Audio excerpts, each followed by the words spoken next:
Hello, everyone. Tonight's episode is going to be featuring a lot of very heavy themes, as well as imagery of some of these objects that were used within the Victorian era, or at least the early 1800s. Will be shown on screen for anyone who will be watching this visually.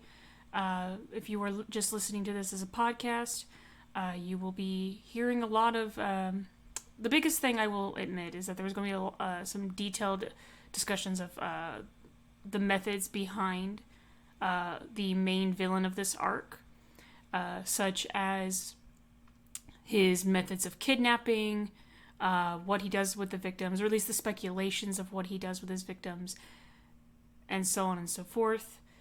The player characters will be looking at a cadaver of the last victim, the latest victim. And there will be a lot of medical talk, I guess, in some ways. So if those things make you uncomfortable, then I advise you to please go ahead and skip over this episode if you prefer, or just not watch tonight. I am also going to remind this again of my players, because I literally did research, so much research. And I started to feel a little concerned and was a little worried and was like, well, let me talk to my players, because I really do want to prepare them, but I also don't want to make them uncomfortable. So I'm also going to give my viewers the same courtesy. So please, if you feel uncomfortable at any point, at any time, let me know. This is for my players. If you are viewers that are watching, you're more than welcome to click away. Thank you.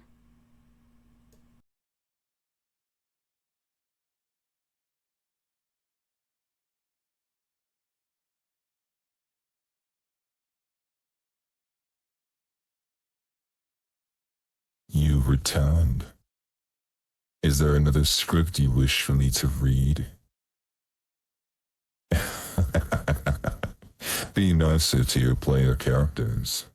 It is not my fault that your two lizard children, your depressed fallen warrior, the large cow, and the woman with an identity crisis are the heroes of your story. And let's not forget the one that hasn't been introduced yet. The cowardice. I say this in hopes it'll ignite their spirit when the time comes for them to face me. Now, the script.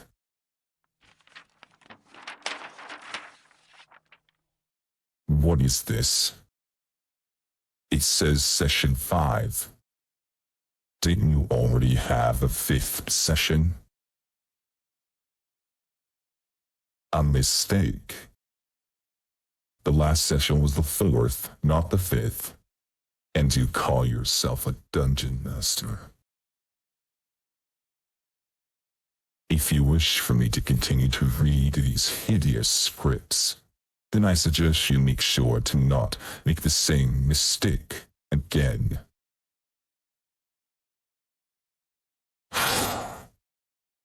Play the music.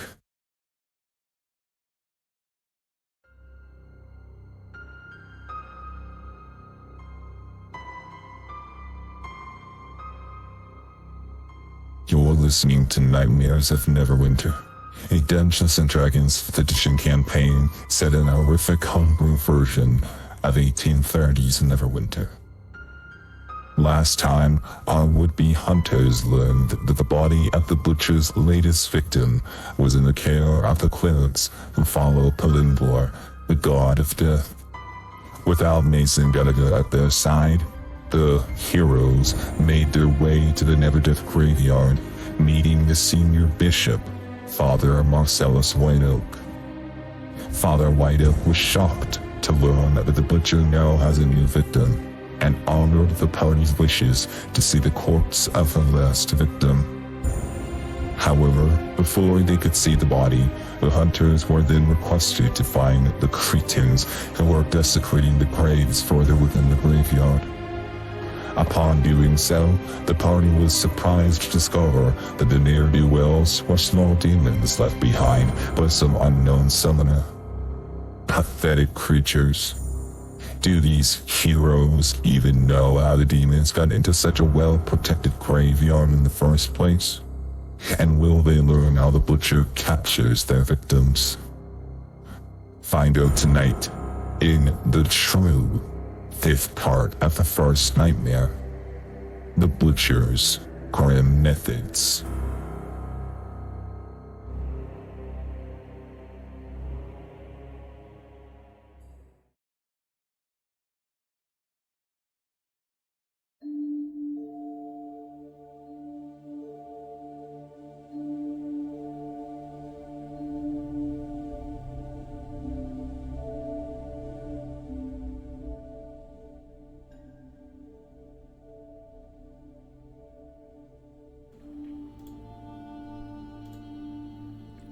Bingo, we're gonna have to kill this guy. I literally... Yeah. I'm sorry, I literally just decided to unmute everything. I was like, alright, let me unmute my headset. And that was the first fucking line I heard. Looks like we're gonna have to kill this guy, Bingo. Yeah. Yeah, we're gonna have to kill him. He deserves this. He deserves the death. The beef I have with this narrator.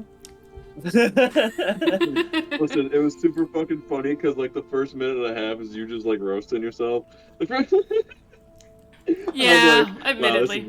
listen, no, it was really good though. I was laughing. No, the I was voice like, acting this is good. mwah. Yeah. Thank you, And then voice I was like, I am a big cow. Thank you for having eyes. Yeah, she's having an identity crisis, but she's looking good while doing it, so. Listen, bitch Like- called me a lizard, and I took that personally. I am not a Bro, lizard. we're going to kick bro's ass, bro. We are. This guy will not know what fucking hit him. No, he will be dead. it's a big titty bitch in a lizard. That's not fair. Smash I don't cut. know. Smash I- cut to all of us on Listen, different torture devices. Yes? I really like the idea of the butchers in a recording studio, like trash. Yeah. I'm on That's the to release a phone. diss track. Yeah. when does the butcher diss track drop, Kat? At the end of this arc, baby. Okay, no. Oh hell yeah! if we do not get, now you've set the expectation. If there is After we not a discover diss who track- he is, kill him like in his apartment. We discover like a cassette tape. All right. Let's now settle down for just a moment, because I mean, granted, like the thing is, like when I play this, I always want to hear y'all's reaction. I'm like, you know what? I'll wait and then I'll listen to their reaction. I love hearing y'all's reaction with the narrator, though. To be fair, I want to kill him. The beef is substantial. I don't know. I think he's alright. oh my god. How am I Okay, coming through, guys? Am I coming through good? you are. Yeah. Yes. Now I will say, like if I have to, I think it might be on me. There we go. Let's see if that doesn't. Oh no, I just got to up to my setup, so Oh, okay. you know, Yeah, Mm. I thought maybe you Is thought. my audio as crunchy as usual? It's far crunchier. Okay, good. Let me go ahead and Good. turn up Glooge a little bit more. There we go. Because I know, like, Yeah. I can adjust y'all's volumes on my end too on Discord, which actually does help. let me All let me right. open up the stream, see how we're all sounding on the stream. Yes, please. You should all sound okay, but I can adjust y'all's like individual volumes on Discord if I need to. Get the fuck out of here, Little Caesars! Whoa, you put some fucking respect on Little Caesar's name. I fucking love uh, Little I love Little Yeah, this Caesars. stream is sponsored by Little Caesars, apparently. Well, so thank you. I wish. Thank you. Also, Yeah, also shout out to Little Caesars. Caesar. You peaked it. One of my favorite genders. pita. Stop Okay. Little Caesars, just like everything. You peaked in 1998. It's like everything. All right. Let me go Alright, ahead. Can I get a mic check from everybody? Mic Mic check. check. 1 2 1 2. I wanna Yay. wrap you in I am my warm I am embrace. listening to Cherry's beautiful voice. You know, when I ask for a mic check, what I mean is, can you guys just say something real quick and then be quiet. And I'll make it last forever. Sorry, I love that. I love that audio. All right. It's all sounding good on the stream, so. Beautiful. Right. And right as the lullaby for hunters ends. Good mic check, guys. Good mic check. All right. Let me first get over here to... Because before we begin tonight's stream, I have to go all the way to the very bottom of my playlist here. There it is. So in the last stream, right at the very end, I did start a little story. And I never got to finish that story. It was only one part. Let me finish that story for you all today.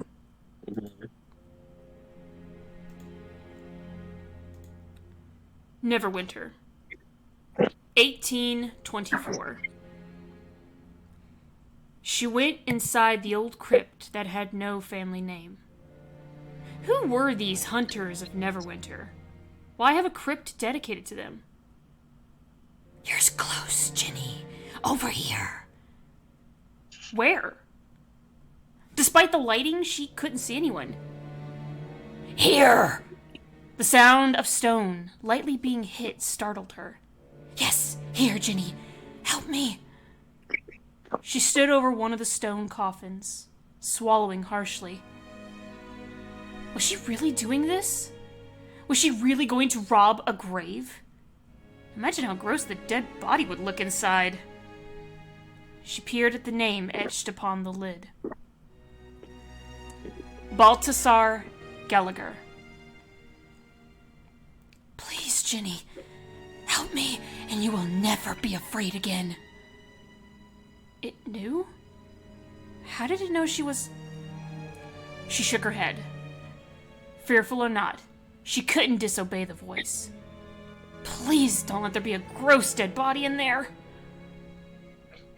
With every ounce of strength she could muster, she pushed the heavy stone lid, just enough to peek inside. Yet, there was no body. Instead, there was a weapon. A heavy-looking hand cannon, sleek yet jagged, made completely of silver. She had never seen anything like it. It began to glow gently, the red bloodstone within the handle emitting a warm, slightly pulsing light. Yes, take it! Free me! Free them? So it's good sign. Sure. Everyone deserves freedom, right? Yet, as she gripped the handle of this weapon, claws clamped down on her arm, seeping into her blood and her very flesh. She could no longer see the world around her in that instance. Only the voice would fill her mind. Thank you, Ginny. Now your soul is mine. Dumbass. Yikes. Ow. Ginny, you should Good know day. better, girlie. R.I.P. though. That's just cool today. Okay. Now let me play the other theme. And we're gonna go back to Yeah. today. Yo, that felt like an opening to like a Buffy the Vampire Slayer fucking episode. Go ahead. No, wait, Thank you. Thank you. So, let us now on stream here officially go live. Don't let there be an Look at that! Hey! Now, granted, it does look a little wonky, I will admit. I'm still working on some things, like these Discord icons could definitely be, like, brought down here for the time being. Now, the Discord icons will eventually disappear as we're speaking. Because they're gonna be, like, our character... It's gonna be everyone's characters here lighting up and actually, like, animating. But I'm using the Hero Forge versions of them for the time being. But I just want to let you guys see that we're all here. And you can also discern which one of us is talking through the little green bubble or circle that comes around our faces here. It's just to kind of make it a little easier for everyone to understand who's speaking. Kitties. So, we're back here in the... I just realized this is not in full screen, so let me go ahead and make that full screen for y'all. There we go. Working. We're back here in the Never Death Graveyard. You had all just got done defeating some demons. You do take a peek at the name on the gravestone of the body that just got dug up. It was of a captain named Matthias Evergale. And based on the date, it looked like he had died over about 110 years ago. Oh, you said Matthias Evergale? Evergale, yes. And I'll go ahead and copy his name. Let me actually go ahead and copy the full name that here. That I'll just... It's not that important, I don't think, but I will still go ahead and post it in the chat for y'all. So you have his name. Yeah, knowing damn well how important things are to have saying. I'm not sure if that's important or not. I don't think it is, but regardless, you had all just got done, and this is still the viewer's screen as well. It's very dark outside. You had all gotten done fighting some demons. Lilius, or as Madame Mysterious, which I realize we've been calling her Lady Mysterious. It was actually Madame, so I apologize for that. Can I be honest? I Yes. like Lady Mysterious better, so Beautiful. I was just rolling with it. Why not both? So, Lady Mysterious, you took, I think from me re-listening, and if you hadn't done it already, you took 3 psychic damage, but that was all, as far as I know, that's the only damage you took. Okay. Oh gosh, actually, why don't I have her sheet pulled up? Kat, Yes. you're supposed to make sure I am prepared for our game. Excuse Listen, me, I was about to start No, I'm kidding. with nothing. I didn't have my notes or nothing. I was like, oh shit, we're playing D&D, aren't we? Yeah, and you all better, tonight is a very note-heavy session. So, balls. Oh, balls, indeed. No.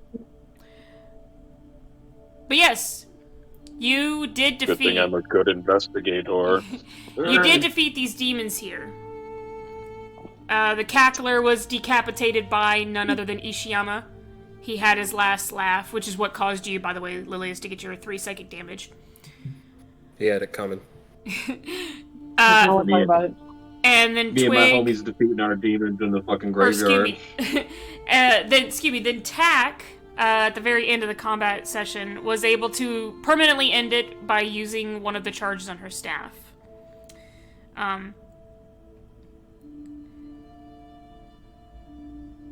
Let us begin from right there. The rest, what happens next is up to you guys. I'm like, well, that's taken care of. Oh. Like, so, who brought these fuckers here?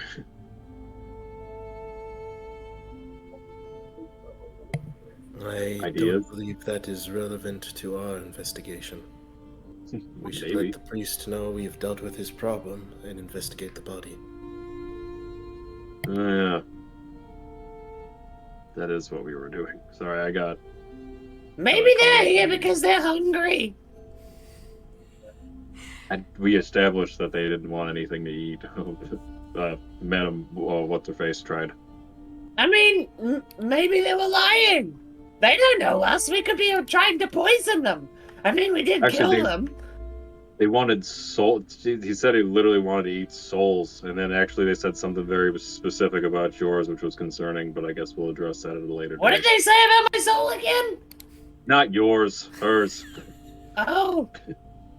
That doesn't matter. I'm sure it's fine. It probably tastes like cardboard anyways. Who would want it? Evidently somebody. Anyway, we should probably go talk to the priest. We should probably... Lady Mysterious. Unless, of course... Oh. Go ahead. No. Oh, okay. I was just gonna say Lady Mysterious. I'm not gonna say it out loud. But you know exactly what the demon was talking about. Yeah, and not gonna lie, she's kind of quiet right now because it kind of got to her a little bit. I'm like, we'll put a pin in that. That's alright, sorry for asking. So does this So, okay, we're saying that what we're doing here had absolutely nothing to do with the investigation we had. This was separate, correct? Well, maybe is a strong maybe, but then again, a butcher comes along kind of around the time when someone's digging up graves. I can't be totally unconnected, can it? It might be very coincidental, but I guess Neverwinter's always kind of been a little. The graveyard's like this for a reason, I guess. I just don't know if that's a new thing, or if it's always been a thing, or if it flares up, or it just happened recently again. Twig and Tack, you both may make history checks if you would like to have some information. Since you two are from Neverwinter, you can go ahead and make history checks to be able to explain a little bit as to why this is a really big thing for the graveyard to, or shouldn't have anything like this happening here. I can go ahead and let you guys make some history checks for that. That is not a d20, that is 2d6. What am I doing? My brain is all over the place tonight. You're okay. Nat 20! Wow. Fucking yo! Nat fucking Oh my god! Yeah, baby! That's what and we're waiting for! That's what and it's it all wa- about! And it wasn't even the investigation roll, it was just a random history check. Let's go! Listen, Yeah, what's the all math right. on that? I'm going to Like, be it's good history. so useless when it comes to the actual investigation. Hear me out. I'm going to be so useless. But give me a random check and I'm fucking balling. That's all I'm saying. Actually, this day and this year, this thing happened that made this. Gluji, Like, what was your history check if you rolled? 16. 16? Okay. Gluji, you know that I'll say this for Tack. I'll get to you, Twig. Tack, what you know with your 16 is that the art of raising the dead had started a war a very long time ago. So long ago that it nearly destroyed the entire city. There were multiple instances. The two prominent ones happened within the same year, in 1479, A Dale's Reckoning, where a red wizard by the name, let me get his name here real quick. A red wizard. Oh, I'm looking at the wrong document. I'm sorry. I have to open up my other document. I apologize. Because unfortunately the name I put in a different I put it in my analysis documentation, not my session. Here it is. You know that there was a red mage red wizard by the name of Tulavest, as well as a woman by the name whose first name you can't remember, but you remember her last name was Shadowmantle. And I promise it's not because I can't pronounce it. I can pronounce her first name, I just choose not to. You remember that those... That's exactly what somebody who couldn't pronounce it would say. Her first name is Valindra. It's not that hard. Anyways, see what I mean? Right. It's not that hard. But anyways, for Tack, you know that these two individuals, someone by the name of Shadowmantle and a red wizard named Tulavest, had created an undead army and had basically went to war on Neverwinter in the late 14th century. And they were horrible menaces. For Twig, you know this, and you know even more. You actually... No. I just want y'all to know that Twig starts off with a... So... You know that the graveyard not only pardon me. Not only are these graves protected by the Doom Guides and the Grim Knights, which is another term I didn't use last session because I learned that there was more variants of these clerics of Kalimvor. But you know that the Doom Guides, the Grim Knights, and other individuals who oversee this graveyard, they have been at war and continue to be at war, not with just the undead, but with necromancy as an entire whole. You know that necromancy is actually banned and outlawed here in Neverwinter because of these events that happened over 300 years ago. And So hear me out though. Healing though, technically necromancy. Anyway, go ahead. That there is. Now, I will say for my players hearing this, that does bring up a lot of issues that the Church of or at least the followers of Kalimvor do have a problem with. Is like, yeah, there are some necromancers or people who use necromancy not for evil means, but for good reason. But unfortunately, because the majority of it was not a good look. Yeah, because most of it was rooted in such deep, terrible evil. There are actually... I don't think we need to bring necromancy politics into this session. No, yeah. Why not? Just the point is, like, the Church of Kalimvor literally continuously go to war and actively seek out anyone who is using necromancy magic, which is why Neverwinter completely just outlaws and bans the usage or even the research and knowledge that pertains to necromancy. Anything that is about necromancy cannot be found anywhere at all in Neverwinter. Not easily, anyways. No, not easily at all. Twig, this is what you know. Now, how you know this, I'll leave that up to you, but you...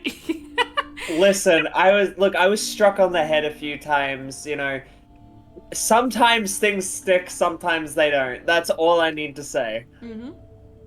I think what probably would have happened was that Tack knew this. Twig was like... Twig had like a frog or something she wanted to bring back. And Tack just brought him this whole reason. Yeah. And it was one of the things that I actually remembered because I'm still petty about the frog being dead. I like that, yeah.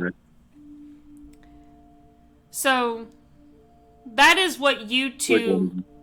Sorry, Garf, what was that? No, it's like when he starts like going off about how freaking informative it is, and then the fucking the crazier of the two of you just continues, and it's like, wait, what? It's like, huh? What? Huh? And then you're angry about a frog. Yeah. And don't even get me fucking started on the fact that we can't bring a stupid fucking frog back. That stupid fucking frog was my best friend. They were the first person I saw after the aliens, after the creatures in the sky kidnapped me. Please stop. The juxtaposition between the actual information I garnered and everything else is just too much. At this point, at this point, I'm surprised anyone would believe me after saying some dumb shit like that. Being like super informative and then just going, my fucking frog! Hey, listen, some of the smartest people you ever meet will be a little eccentric, dog. Yeah, that's true. What's like half the coding community? Oh, yeah. Uh-huh. I'm not part of that community at all, the defense rests. All right. Continuing on from there. You guys, if you wish, because I do have the battle map open, but I'm not gonna like make you guys go into Owlbear Rodeo, but the battle map is open. If you guys do wish to like kind of look around the area and see what you can, like, if there's anything you find. In fact, I could say for Twig, because of where you're at, you could see with your 60 foot, like, just passively, you actually do see the shovel that you had thrown in the battle, and you realize that there is a really beautiful statue overlooking 3 graves, and you just chipped off a couple of the fingers of the statue. Oh no!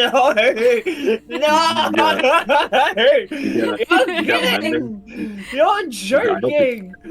If you're a halfway decent artificer and you got mending, I don't know what's going on. Hang on.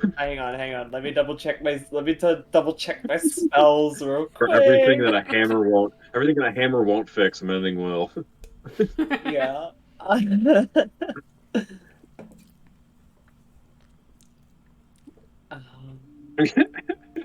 All right. I don't know, just like generally get a look around the area, see if anything fucking stands out, like name wise or anything, accordingly to what we've been fucking looking for. Okay. Was anyone wounded? No, I'm mostly all right. I think he maybe like hit me for like a fucking like a mosquito, like pretty much. Kind of just slapping fuckers around.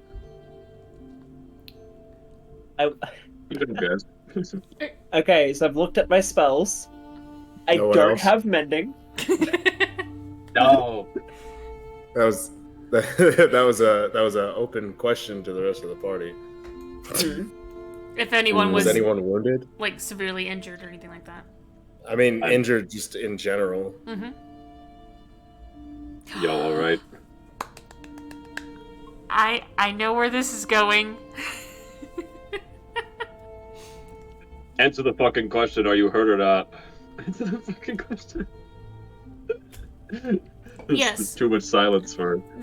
So everyone, like I said, I know that Lilius took 3 HP, so that's all shit. she. Hang on, I can't hear Cherry. Oh no, Cherry, are you muted by chance? Because I haven't heard her in a while either. Oh. I forgot that I had that. I forgot that I had that on. Oh no. Please, Twitch gods, don't mute my stream. No, you're good. It's Okay. gotta be more than 8 seconds. You're fine. Also, they'll only mute the part with the music. No, that's true, and I don't hopefully think they my. mute the whole stream. Yeah, I know.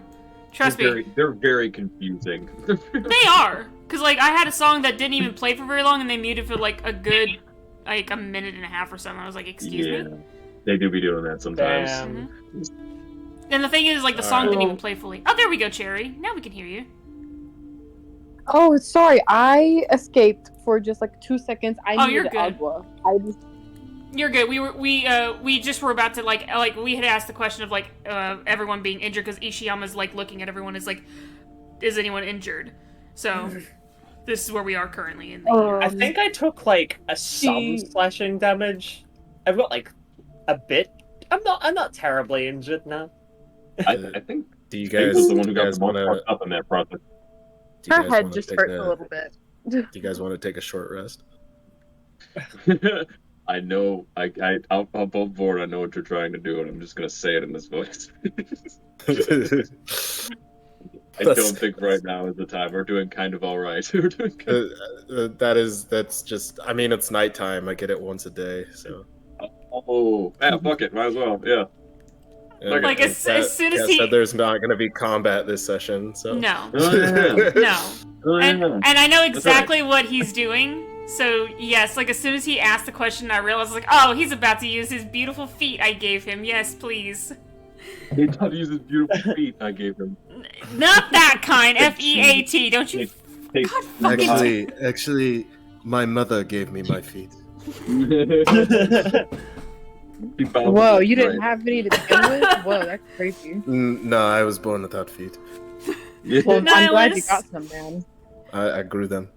Nihilus, then Nihilus, when you said that, I was taking a drink of my fucking Dr. Pepper, and I was laughing so hard it almost came out of my fucking nose. Oh. God damn it. Skill issue.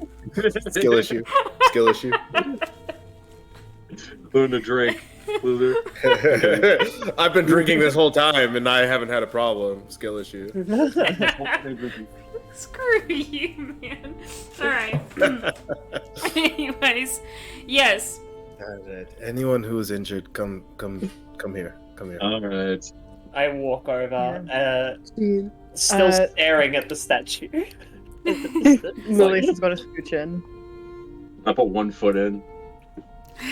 Take your left foot out, and you shake it. Yeah, I'll step in. Yeah. Ishiyama is going to. If this kills us, I'm coming gonna up be, the stairs, it's very loud. if this kills us, I'm gonna be very disappointed. God damn it. Ishiyama's gonna pull out his katana, and in the dirt. Yep. He's gonna get everybody to stand around and get close to each other. We're all friends here. No. Move in closer. All right. Okay. All right.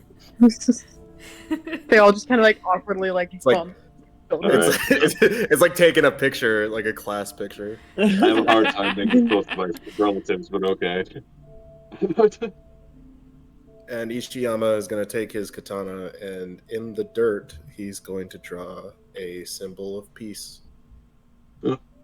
And there's a gong noise. Kat, I haven't really put much thought into what this looks like. Yeah, no, it's fine. Like, I'll defer to you. I mean, if that's how you like, this is the thing. Like, it's really yours to just flavor it however you wish. So if you want it to be something simple, such as this, then that's how this works. Yeah. I think just so there's a visual aspect, like a nice cooling light comes over everyone. Yeah. Mm. And I will say that because the thing is with this spell or this ability, I should say. To everyone His moonbeams be hitting, baby. His moonbeams be hitting. to everyone that's not Ishiyama, you've never seen anything like this. Seeing him perform this is a very strange sight. If you're just drawing a very odd symbol in the dirt, and yet, as he describes, with a very gentle light emanating from it, all of you begin to feel at peace. You feel calm. The rage that you were feeling, Asterius, during your battle is now completely subsided. And everyone has a short rest. Yeah, everybody take a short rest. Yep. And it will not take and it will not take an hour of y'all's time. This will be within a minute. So within this minute, you all will be able to take a short rest. I got So fucking fucking nerd. use up your hit dice if you're wounded, or You shit dice.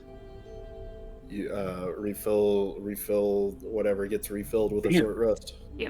Damn, dog, I got 3 D12s with a fucking god dang. Yeah. I will say, however, this does not restore the charges on your staff, Glugy. You will have to wait until the next day for that to restore. I think is from what I understand. Yeah, because that's not a rest. That's like a sunrise thing. Yeah, right? I think so. Yeah, from what I Yeah. remember. Yeah. Yeah, because I mean, Magic needs to sleep, alright, baby. But I will say, like, if it restores any spell slots or things like that, because like I said, certain short rests. only do that. those that would be short rest. Yeah. Yeah, like anything like that, go ahead and have those restored as well. I think like warlocks and shit like love short rests, don't they? Like that's the Yeah. like shit and like certain they get their spells back from a short rest. yeah. Yeah, and is certain wizards- Prastia's a warlock, right? Yes. Yeah, that and certain Yes, wizards they're gonna play be- it, Yeah, too. I can't remember what fucking word it is. We're gonna be a fucking power couple. Yeah, you and fucking Buffy the Vampire Slayer are gonna be fucking best friends. Yeah. Like this. I mean, I can do almost immediate short rest. You know, like. hmm punky Valley girl and katana wielding samurai. disgraced samurai and fucking Valley girl. What a buddy cop movie. Yeah. All right. So I get my accent credit card charge back. declined. That's pretty cool. Yeah. I'm not gonna use it probably anytime soon, but I do get it back. See, it's true. Let me see here. Yep. She got her credit card declined. He got his master killed. Summer.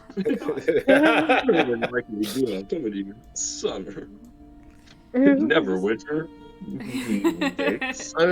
I mean, he didn't get his master killed. It happened, and if he had been there, he would have just died with him. You know. He's super She sad. didn't get her credit card declined. She just spent all her money. Yeah, her credit card wasn't declined. It was actually expired. So Yeah. When you guys are done with your short rest, pardon me, I'm so sorry. Let me know. your short rest. Yeah, Shorter rest. Your Shortest rest. Your shortest rest. short rest. The shortest rest is a good place. It's a good name for like a fucking inn or like a bar. You can only stay there for. All right, no. Get the fuck out. That's just a Japanese sex hotel. Is the shortest? Oh my rest. god. You pay hourly. Shit. Get in, get on, get out. Damn. Yo, get in, get off, get out. There you go. Whoa. There we go. Love hotels. Hey. Love hotels are fucking wild. Like, I can't believe we don't have those in the States. We can just go to a hotel for like an hour. I mean, they're not as classy, but they do exist. It's the Motel 8 and like a lot lizard. Yeah, but you gotta pay for the whole night for it. At love hotels, you can only pay for as long as you need it. You know why? Because you need to learn from your mistake. And you have to fucking suffer for those extra hours. You have to think about what you've done. Oh my You've god. done. You know why you're here. And the shady, dingy And I ass, wish broken Nintendo- AC ass. I wish Nintendo would go back to their roots. Playing cards? Well, they also had a love hotel. I mean, Nope, that's not. Jesus Christ. I mean, I'd visit. The Super Mario Love This Hotel fucking- Simulator. sorry, babe. Pikachu We're give having you sex in handies. a Nintendo-sponsored love hotel tonight. Sorry, babe. Alright, everyone finished with their short rests and everything? All done? Yeah. Alright. Sorry, babe. The Minish cap stays on during sex. Alright, babe, the campaign needs to continue now. Okay, you all are washed over with this very peaceful sensation. And as it fades away, you're still left with that peacefulness. Twig, for the first time, you actually feel a little calmer than you had been for so long. For the first time, you think that you can actually think. Retcon, Twig. It feels exactly like when you got abducted by aliens.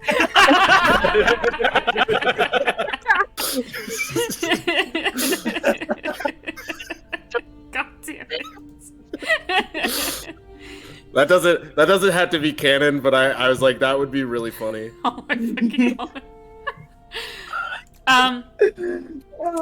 Everyone that has stress, which I know are my two kobolds and Lilius. I'm at 30 stress. It's August. It's abusive, baby. I would like for y'all, I'm getting the die out now. Uh-oh. It's going down. You Yes. just had a nice peaceful moment in a cemetery. Exactly. And you're fine. Yeah. I did not know that this is a side effect of this. That's pretty cool. Yeah. So for my two kobolds and for Lilius, you may reduce your stress by 11.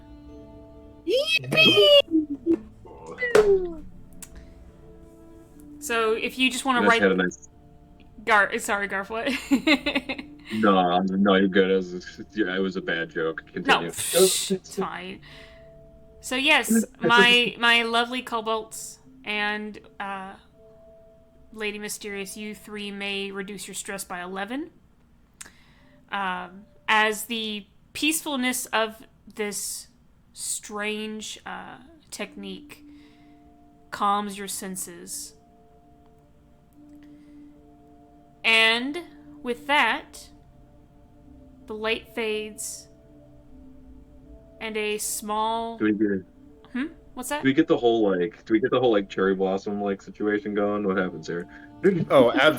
You know what? I said it was just a light, but absolutely, cherry blossoms inexplicably are flowing around. I'm about to say yeah, because fucking country panda type shit. I will, yeah. You know what? I'm gonna say yes because as the light fades, a gentle breeze washes over the area, or sweeps through the area, and you don't know where they came from, but it seems they are astral in their appearance. The falling petals of cherry blossoms sweep through. Pink petals. Beautiful pink petals just gently shimmer in and out of a... almost as if they are coming from the astral plane onto the material plane and then back again. Wow. As the symbol on the ground slowly is blown away and disappears. Question. Yes. Can I grab one? You can make the attempt, yeah. I'm not gonna make you roll for it, but I'm gonna say you try, and as you do, you grab it, you feel it in your hand. They're not corporeal. Yeah, you feel like you think you feel it in your hand, and as you open your claw, it's gone. Damn.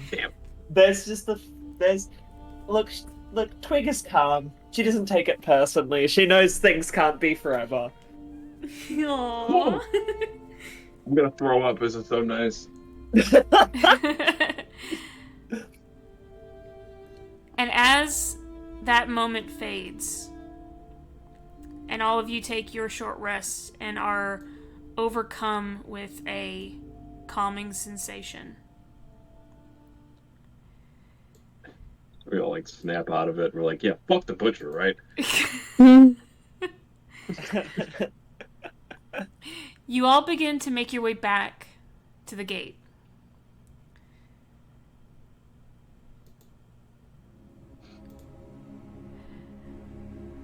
Oh wait, Twig,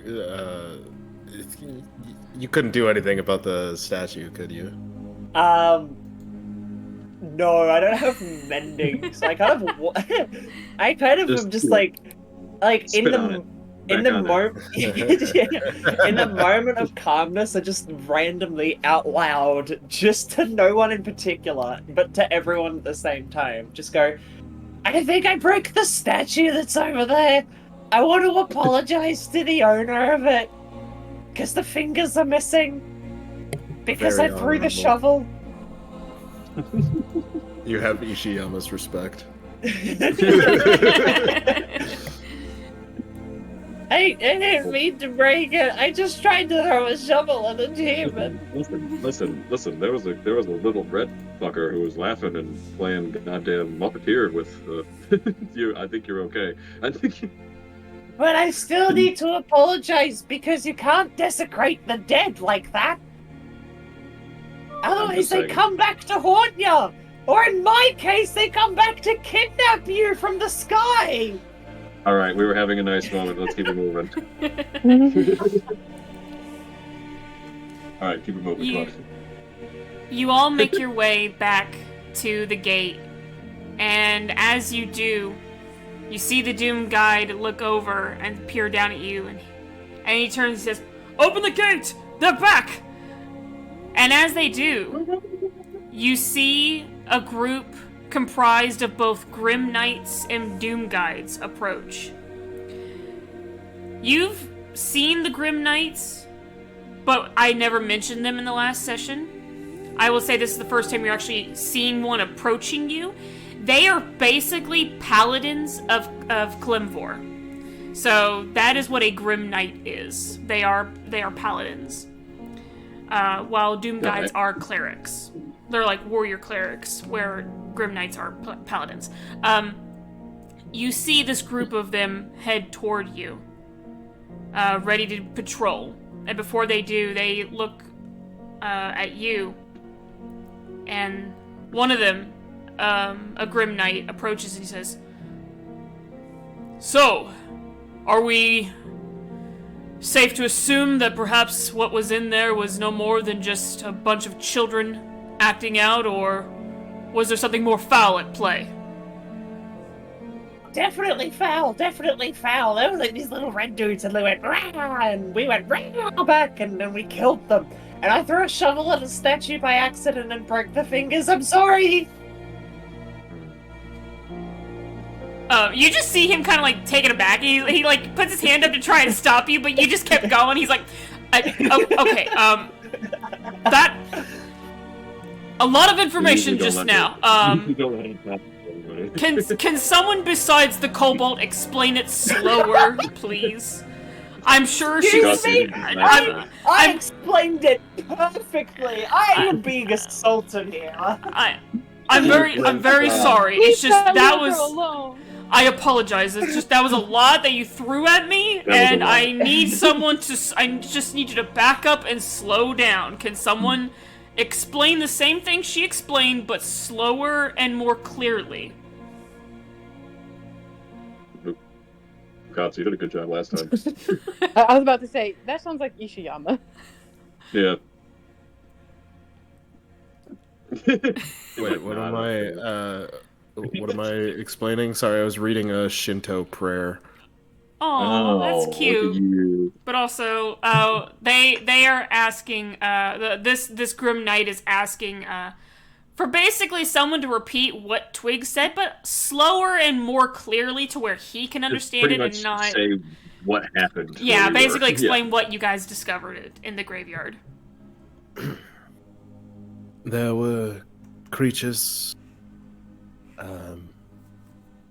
Does anybody know what the small red thing was called? I've never seen one before. Holy shit, I read it down. It was, it liked to laugh. Yeah, like laughing. Wait. Cackler? That's not what it's called, but I cackler. But to say, yeah, actually, no, that is what it's called. That is what it's called. It's called a cackler demon.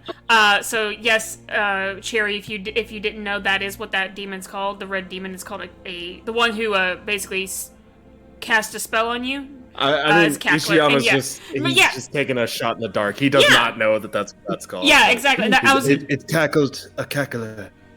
I cackled. I'm about to say, like, as you say those words, the paladin like immediately like freezes and tenses up, and all the other members that or like the rest of his patrol that's with him also tense up.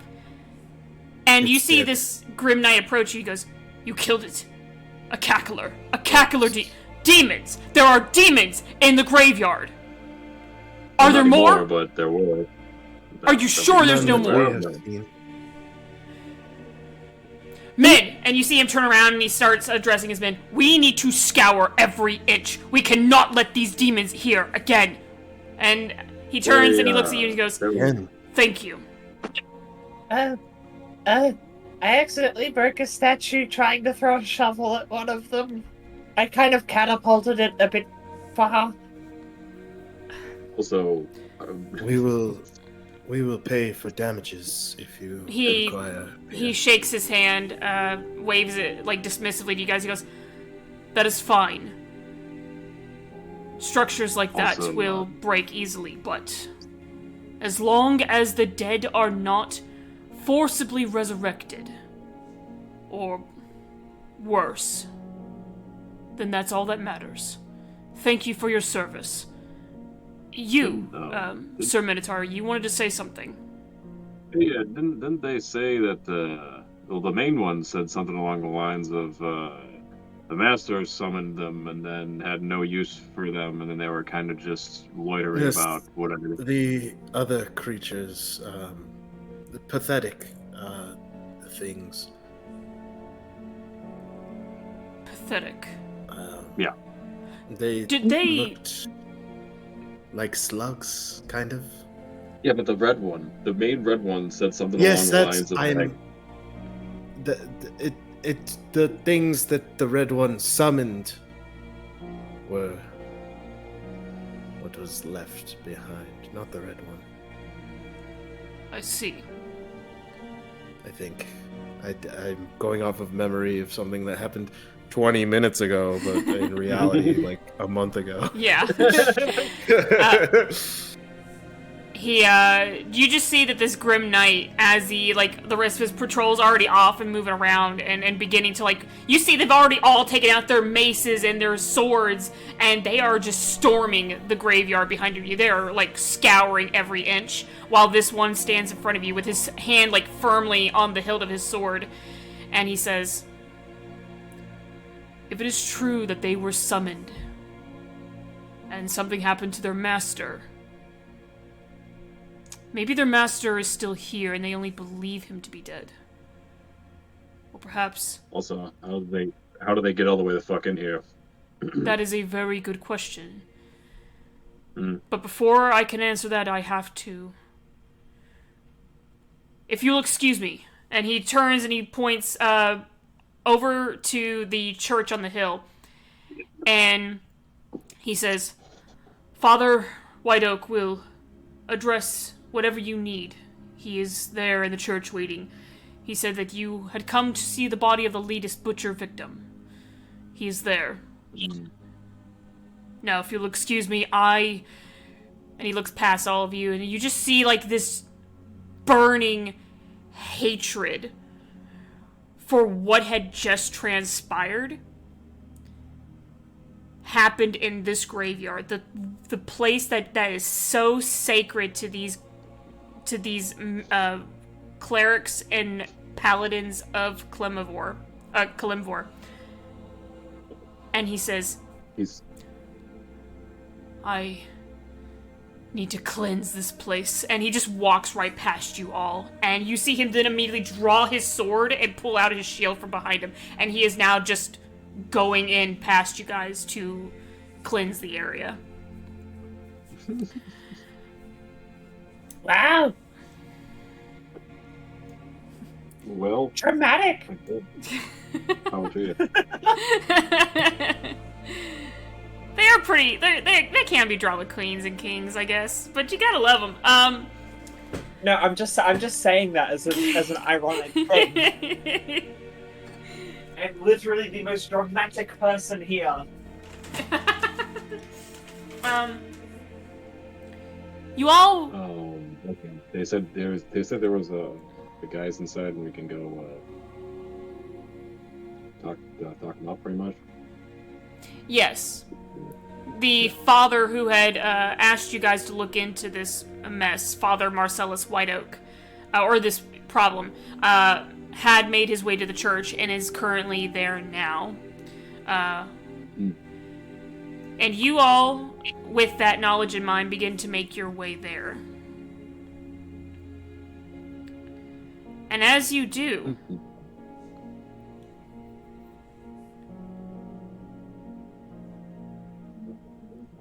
Tack, you feel something wet drip onto your snout.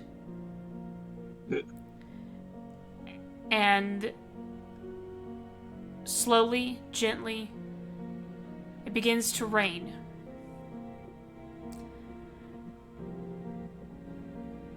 And as you all finally make it to the doors, about to enter into this church, you hear a voice in the far distance. "There you are, you sons of a bitches!" And you turn, and Mason is running, is just stomping up to you. You just see that he is furious, and he is holding the scroll that was delivered for him. And he is standing above, in front of all of you now. "What is the meaning of this?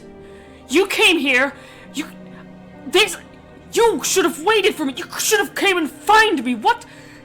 And he sees you, Lady Mysterious, and he goes, "You! The hell are you? What are you doing here? What is the meaning of this? I'm investigating. That's why we sent the note. Also, you were a little preoccupied with your fucking extravaganza shopping, so we had to do some work. Excuse me? Could you maybe not yell and it doesn't suit you. I don't know. Never mind. No, wait, whoa. Anyway, no, for real. Lilius is gonna say, listen, I get it. We can argue, or we can go and look at this body right now. Yeah, I know which because I'd rather do. We got the end, so we should probably go do that. You see him hold the scroll up in his hand, and it's clinched so tightly that you could just see that it's basically a crumpled piece of paper or parchment in his hand. And he says, I had an inn already. Well, You could have came and found me. I would have dropped everything to be here. we didn't know where you were, fam. Oh, we didn't have that kind of time. I didn't have that kind of time. We're here already while you were doing your thing. What's the issue? While you were out, we assisted the people of this church, and now Literally. We killed fucking monsters. It's crazy, right? It's crazy. Literally. Net positive. You what? Literally. You killed monsters without me? You can just see that Mason just becomes super he just becomes very disheartened and upset, and his anger gets even angrier, and he's just like, for 16 years, I have hunted nothing but oversized rats for women who were scared that their pantry was being... You took this away from me! Ishiyama is gonna put a hand on Mason's shoulder, and he's going to say, I have a feeling there will be other monsters. Mm-hmm. Yeah, and those monsters snuck up on us. We didn't know they'd be there. What were we supposed to do? We should be focusing on the butcher, Mason. Hey, if you really want to hunt for monsters, maybe you could help me find the monsters in the sky. All right. Mason, Sorry. No, this is good because I had to take that. Mason even looks at you and he just gives you like a what the fuck, and then he feels like he finally then recognizes that Ishiyama's like touching him, and he looks over at you, Ishiyama, and he's still, you all see that he's still visibly upset.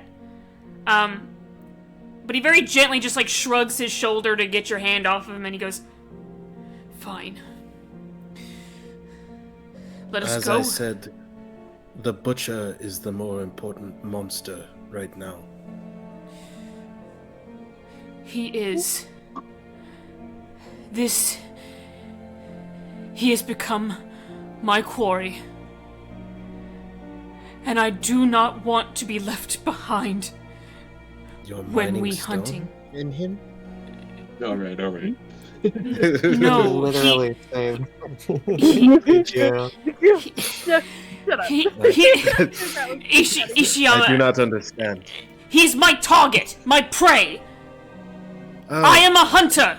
He is my prey. Sorry. He's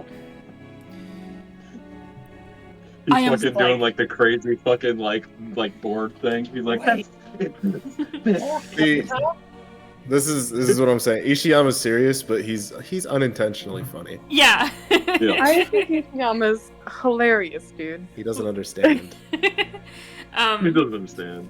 And this is why we all love Bitch, I can't fucking hear anybody. Oh no! Oh no. Easy, just listen. Yeah, just open your fucking ears. Get the biscuit out of your ears. Just open your ears, just listen, dude. No, Not that hard. my headset got disconnected. Oh, that Oh, sucks. that makes more sense. Okay. But yes. My cat ear headphones. Nice. Well, naturally. You see Mason look over at you, Ishiyama, and he says, I don't want to be left behind during the hunt. I've been waiting for so long for something like this. And you all see that he gets real quiet. And he shakes his head and he looks up at all of you and he says, "Do not leave me behind." And he then just begins to walk past all of you and make his way into the church. Does it... This is direct eye contact, just fucking... Does it not matter? I feel... It doesn't matter unless you're there for the kill. And we would not kill him without you. It's not just the kill. While it is something on my mind, it's not...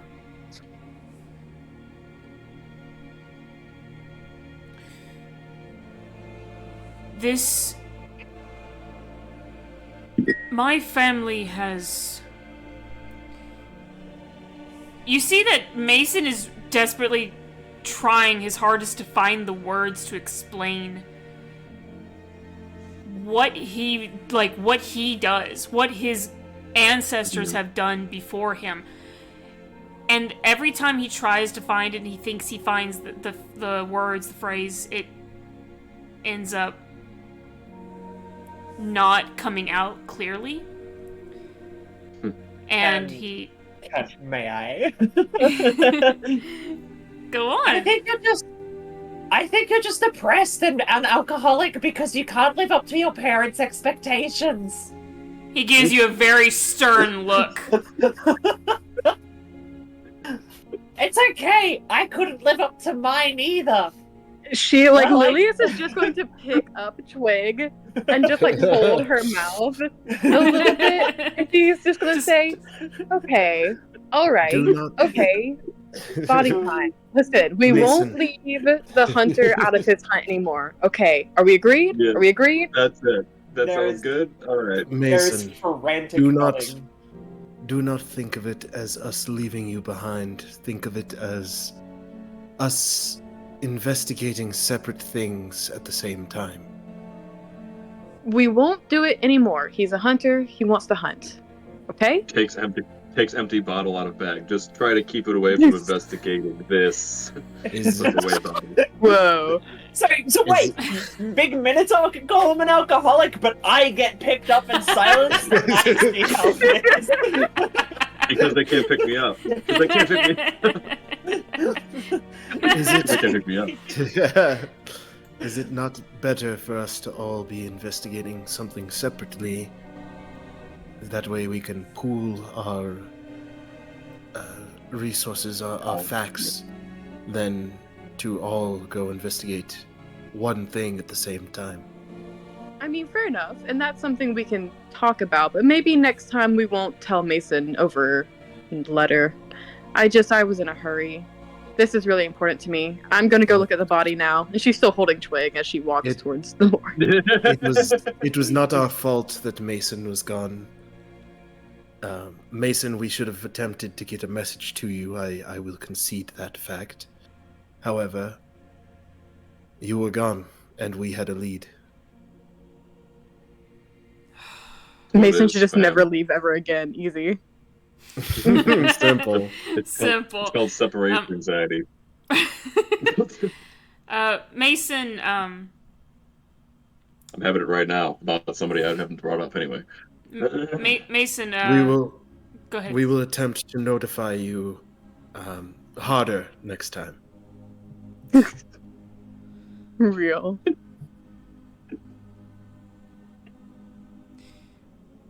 Thank you. This is important to me. Man. And he looks at Twig, remembering what she said. Oh no.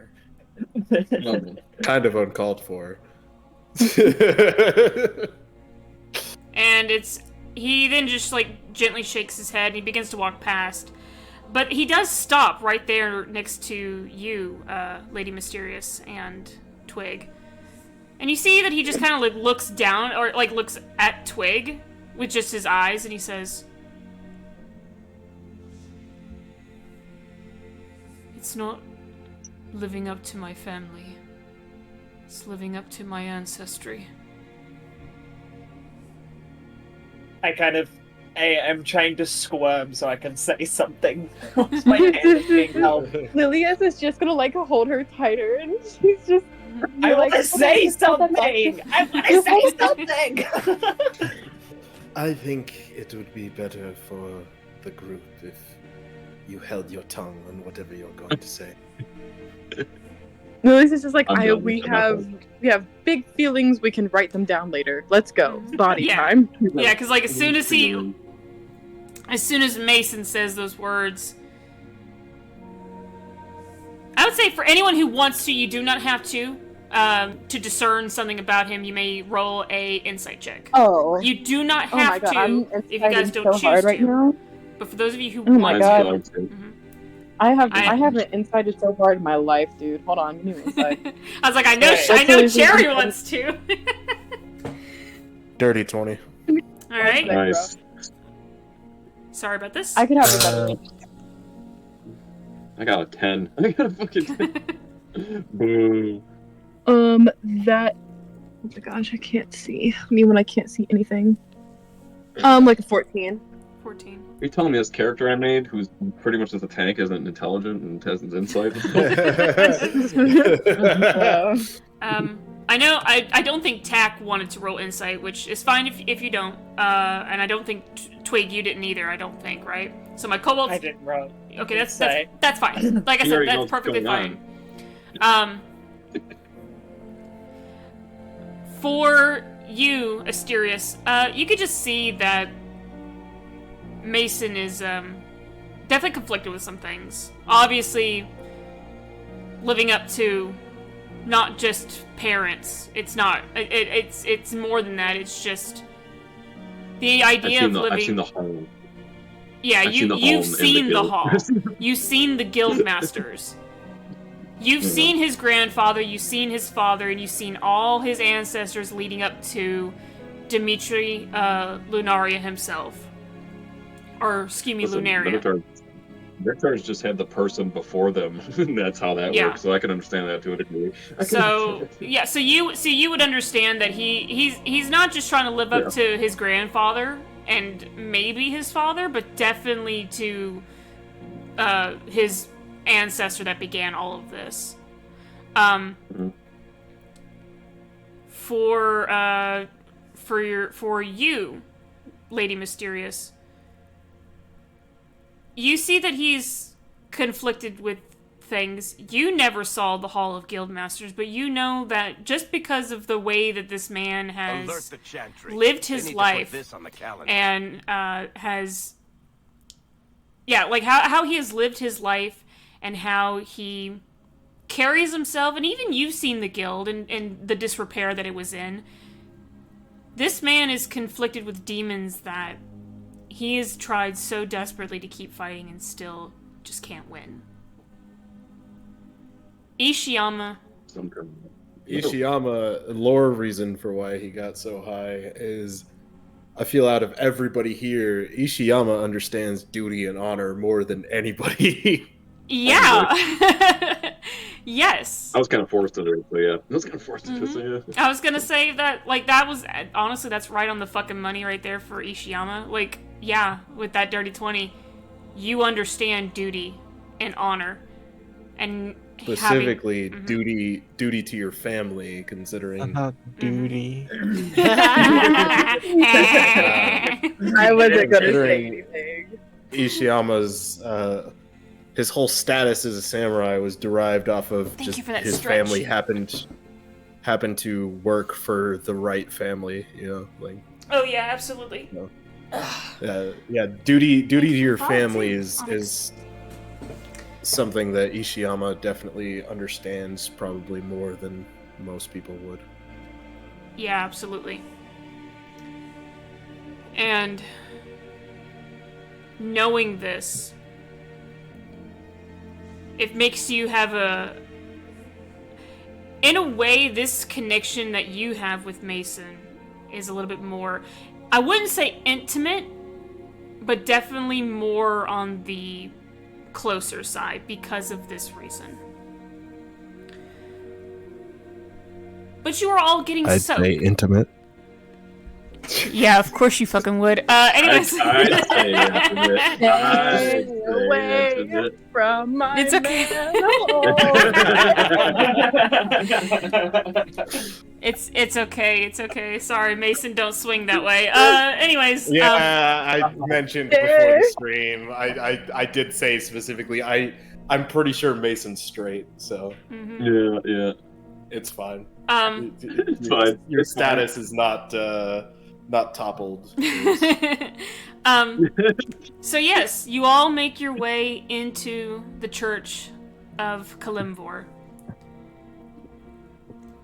You see that Mason's still not happy with what has happened. He is still very just upset for the fact that you guys had left him behind, or at least made him feel like he was left behind. You all make your way into the church of Kalimvor. I wouldn't blame him if he's upset. I did call him an alcoholic. Lilius is still holding on, by the way, to Twig, but mostly it's for emotional support. No. At this point, like, have you still got your hand around my snout? No, she's removed the snout. She's kind of cradling you a little bit. Yo, she removed the snout? Whoa, you took it away. I got Jesus. your nose. I got you. You got your nose. Lady Mysterious, Lady Mysterious, Lady Mysterious, hi, Lady Mysterious, hello. Okay, Sorry. Twig. So did you hear about did you hear about the aliens and the monsters in the sky? You know what, Oh, Twig? no. I certainly did. Well, Oh my okay. god. Oh my god. So can I tell you about them? I would love for you to tell me about them, but right now, I want you to focus alien energy on dead body energy. And then, afterwards, we can talk a whole lot about aliens. Mason hangs back. Sorry. Mason hangs back a little bit and, like, kneels down, just slightly over to Tack, and he says, "You're going to have to explain to me what the hell your sister is talking about. Do you understand that, right?"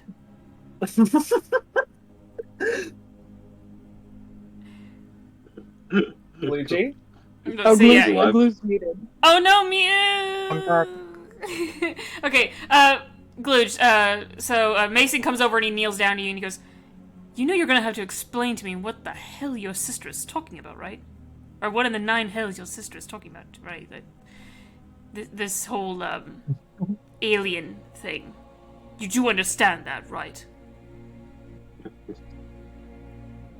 I don't know exactly what happened to her, but something did. Okay! And Mason just keeps going. The law. I can neither confirm nor deny. Inside the church... Oh, sorry. Inside the church of Kalimvor, the halls are a very muted, dull blue-gray coloring. A lot of the tapestries also show the holy symbol of Kalimvor, which is a skeletal hand holding scales. And you see that this imagery is throughout the whole church. At the very far back of the church, right where at the what's that, Garf? That's pretty fucking metal, but go ahead. At the very far back of the church stands a magnificent statue of a darkly robed figure wearing a silver death mask. with both his hands gripping a sword pointed straight down. And behind this grand statue is an even larger version of the tapestries you see around here, with the insignia of the skeletal hand holding the scales. This... Dude, now that's fucking metal. This church is tight. This grand statue is none other than the deity, the judge of the dead, Kalimvor himself.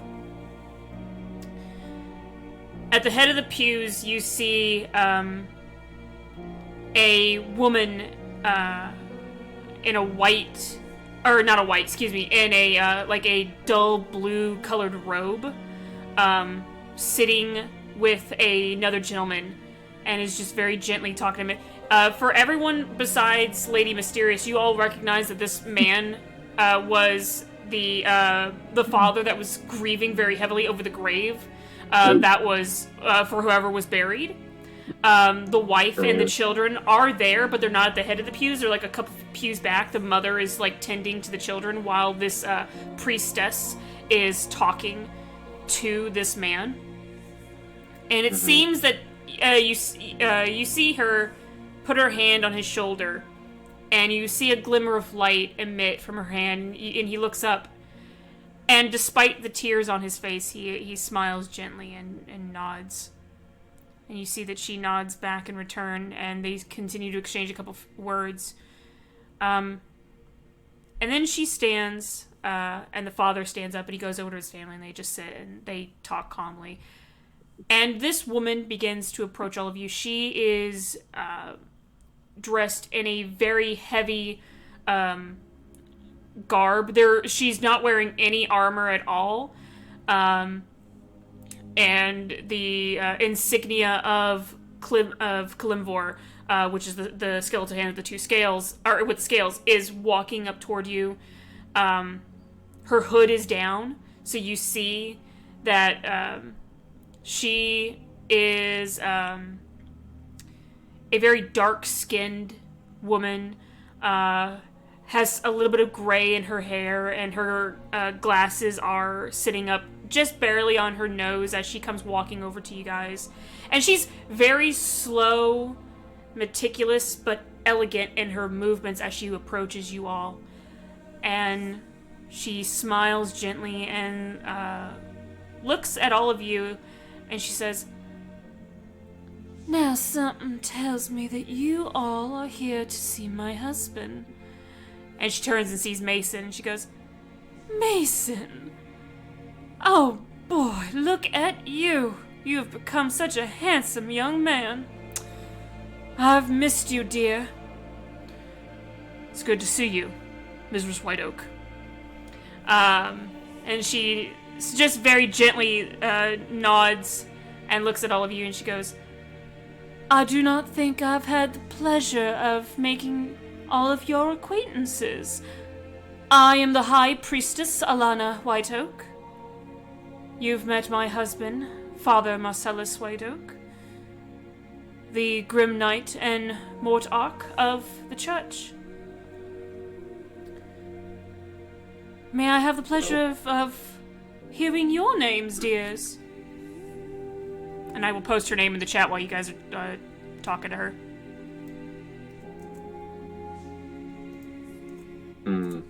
I'm A. A. That's it. That's a lovely name. Yep.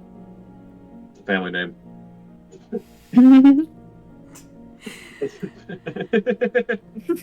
Also, she has a southern accent, and therefore she's my favorite. She's fucking rogue. She's fucking rogue, dog. She's fucking I do actually have images in a way for them, but they're from D&D Beyond, so I tried. Unfortunately, I can't find a larger version of these images. So let me go ahead and grab that for you while you guys continue to talk to her. Introduce yourselves, you freaks. Yeah. Here she is. Nice. I just did it first because I'm the biggest person here. That is true. It gets it all the way. Your fur is quite beautiful, I must admit. I've never seen a white minotaur before. I must admit that you are... Minotaurs before, so thank you for saying so. That is true. And all of you. What lovely little kobolds. And she very gently leans down and pats both of the kobolds on their heads. Tak is gonna cringe a bit. Wait, Twig is loving this. Twig is taking all the attention. She's like, I'm Twig, but you can call me Ig or Twa. Oh. Short. Twig or Ig. No,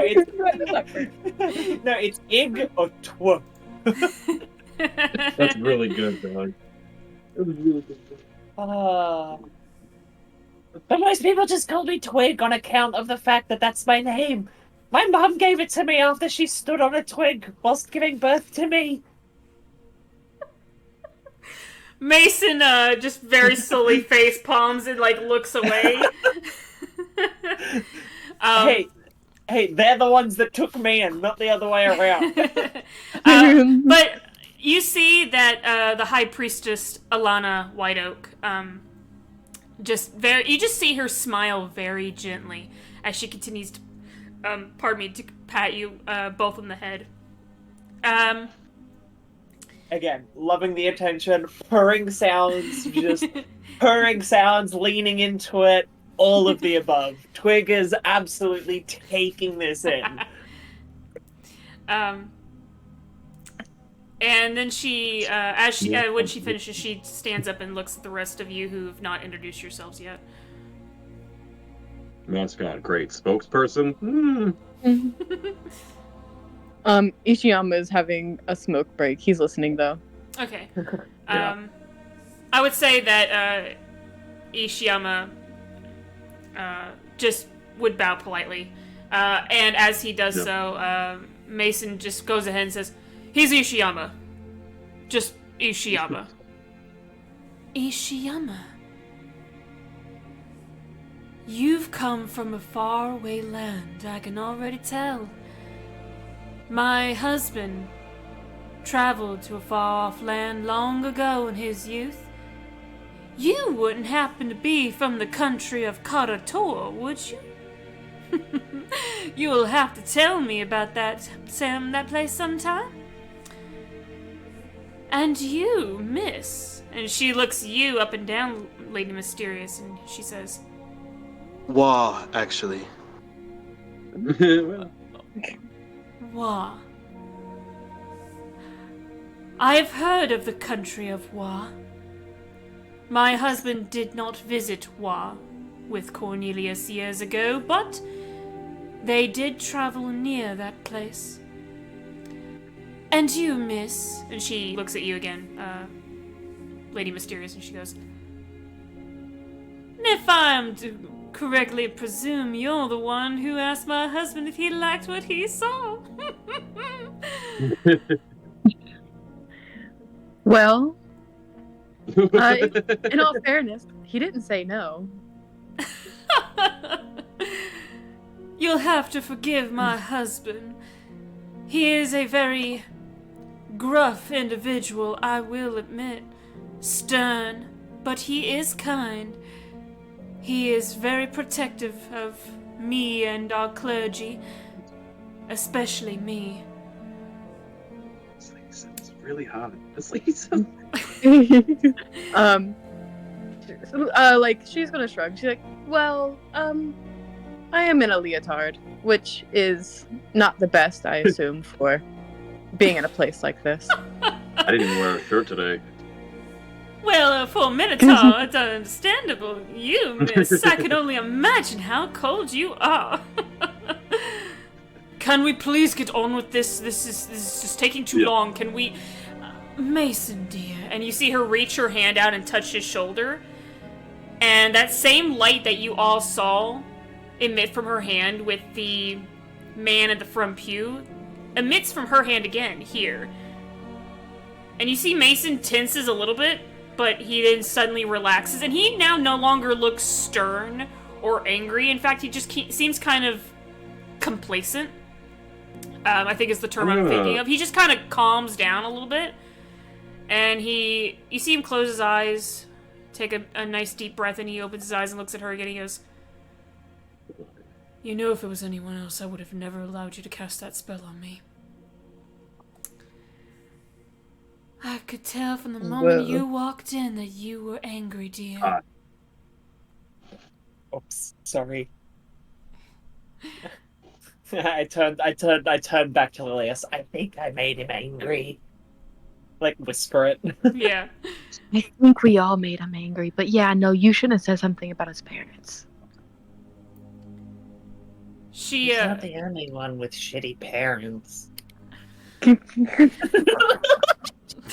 No, I wasn't gonna giggle at that, and then I'm sorry. Giggling. Sorry. Yeah, this is the sad part of our group. Anytime one giggles, we all just fucking lose our shit. Sorry. No, it's okay. It's okay. I was like. Lily's just gonna pick Twig back up again. I thought you never set me down. I thought this entire time I was still being carried. I'm gonna be real. You're in arm jail. You're in arm jail officially until I put you down. Yes.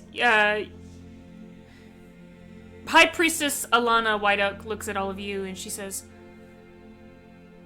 "I know you're here to see that poor girl's body. Allow me to escort you all to the morgue downstairs. She has been prepped by Ralph. My husband is there now, and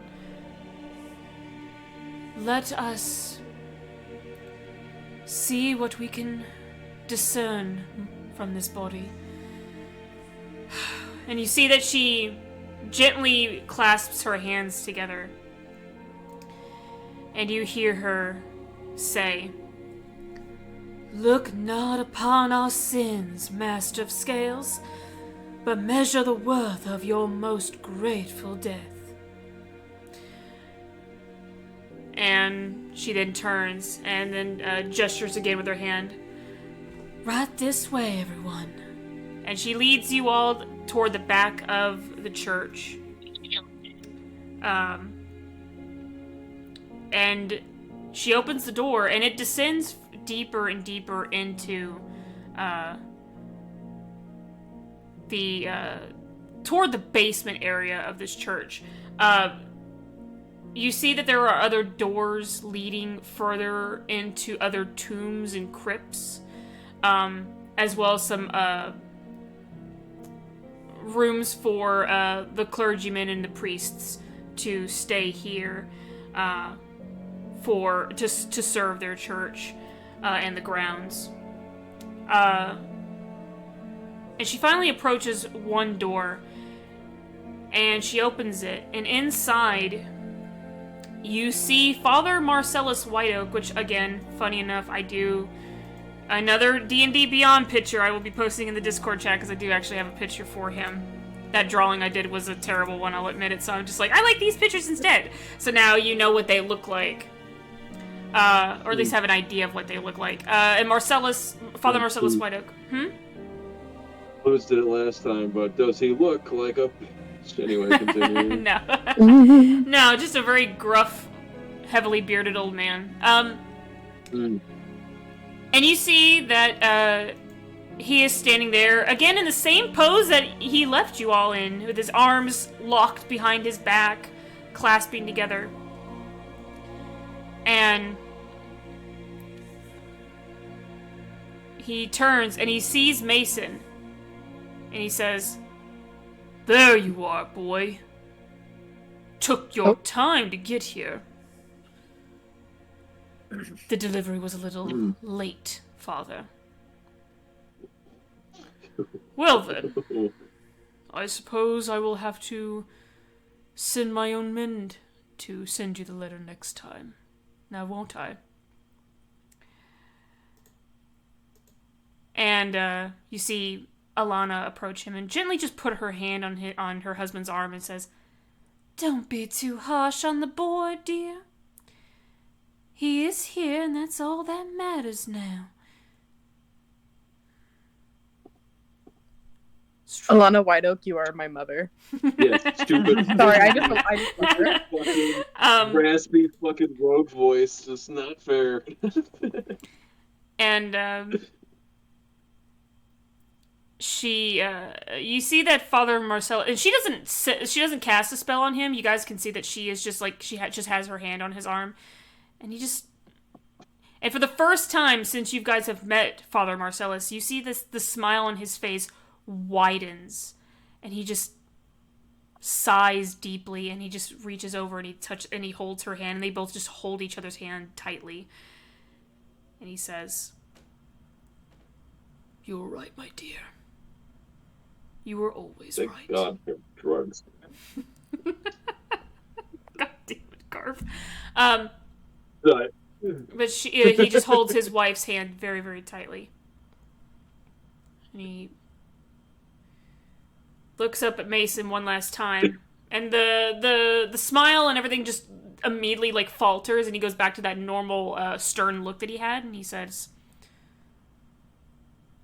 "I owed Cornelius a favor. I just wanted to repay it for an old friend."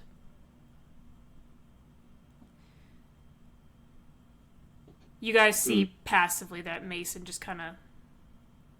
He doesn't do it where the priest, or excuse me, the father sees him, but as he, like, looks away, you all, whoever's looking at Mason, just kind of see that he just, like, rolls his eyes past it, like, just, like, really? And then, the third individual that's in the room, you see that he's got a bloody apron on. His sleeves are rolled up all the way. He's not wearing gloves. He just, like, comes over and he goes... And you see him just rub his hands together and he goes, "Father, if I may, I believe it is time that we, take a look at the body, right? I mean, I can finally, show these people the, autopsy. What do you think?" All right. Yes. Sorry, you need to calm down. Yes, Ruff.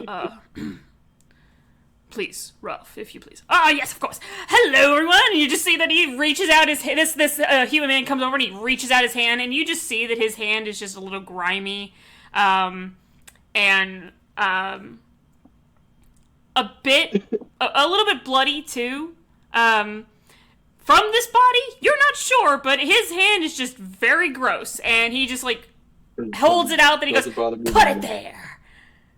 My name is I'm Rolf. I am a and he like pauses for a minute. He goes, "I'm not a mortician. What am I?" Oh, right. Well, there's a fancy word those doctors use. It's called a pathologist. Whatever that means. Yeah, like I know how to say the word, but this is this character. He goes, "It's good. Whatever it is, it's one of those." Anyways, no one's gonna shake my hand. Okay, and he just like begins to like very. I'd pitch his hand between like my pig ass hand and just like give it a. Ishiyama will shake his hand and then wipe it on his.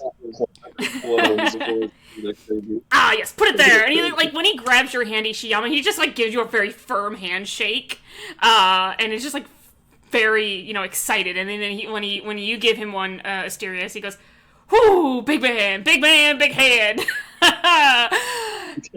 And then you see he like tips an invisible hat to you, Lady Mysterious. He goes, "Madam." Oh boy.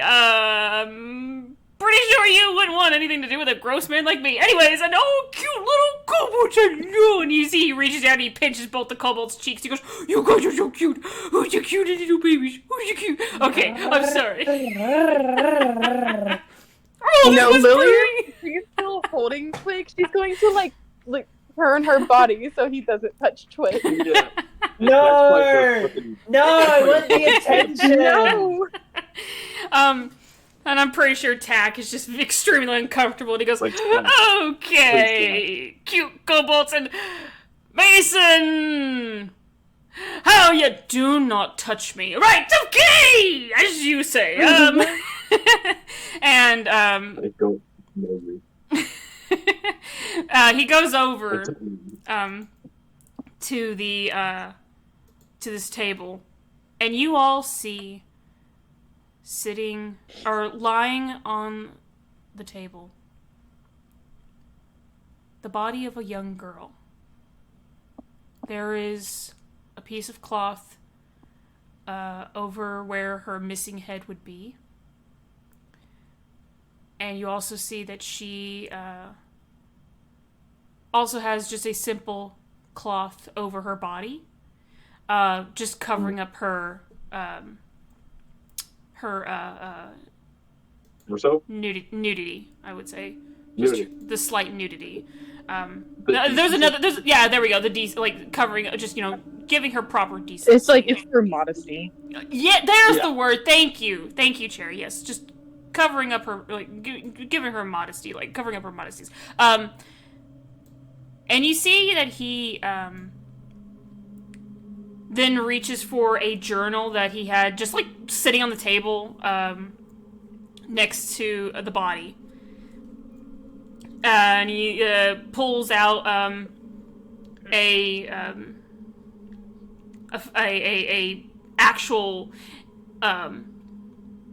pen, and it looks like one that he goes over and he dips it into a little ink well, and he comes back over to you and goes, "All right, now then, if I may," and he seems John has some notes. He goes, "So, firstly, I'm pretty sure everyone here in the room wants to know who the girl is. Her name is Lisbeth with the..." And you see that Father Marcellus White Goat, he goes, just stop. Slow down, Rolf. I appreciate your enthusiasm, but this isn't really the time. Right.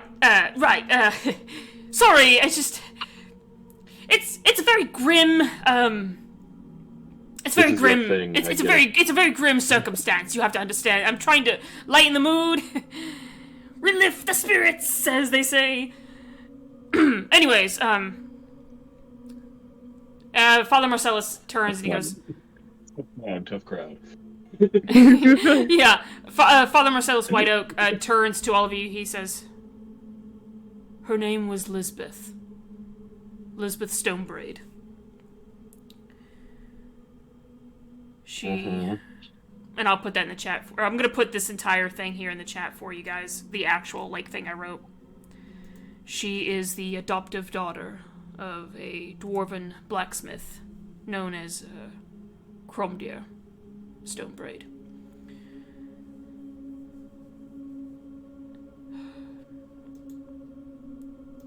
She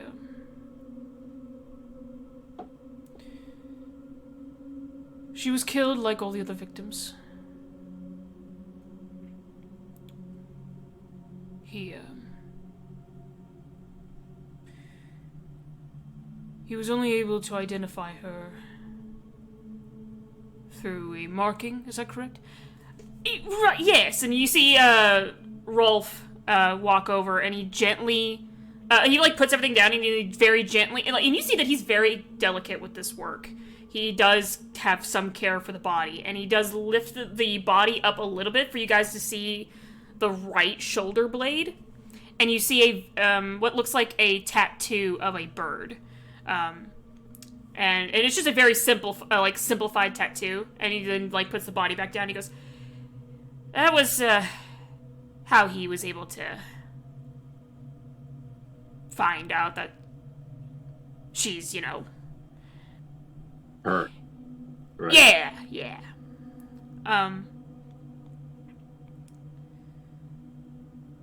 Father Marcellus White Oak looks at all of you and he says, "Is there anything you wish to know before we give you the room to investigate the body?" I mean... Where was she found? She was found... And you see that Father Marcellus kind of, thinks a little bit. And he turns and he looks at the pathologist. And Rolf kind of just, looks at him.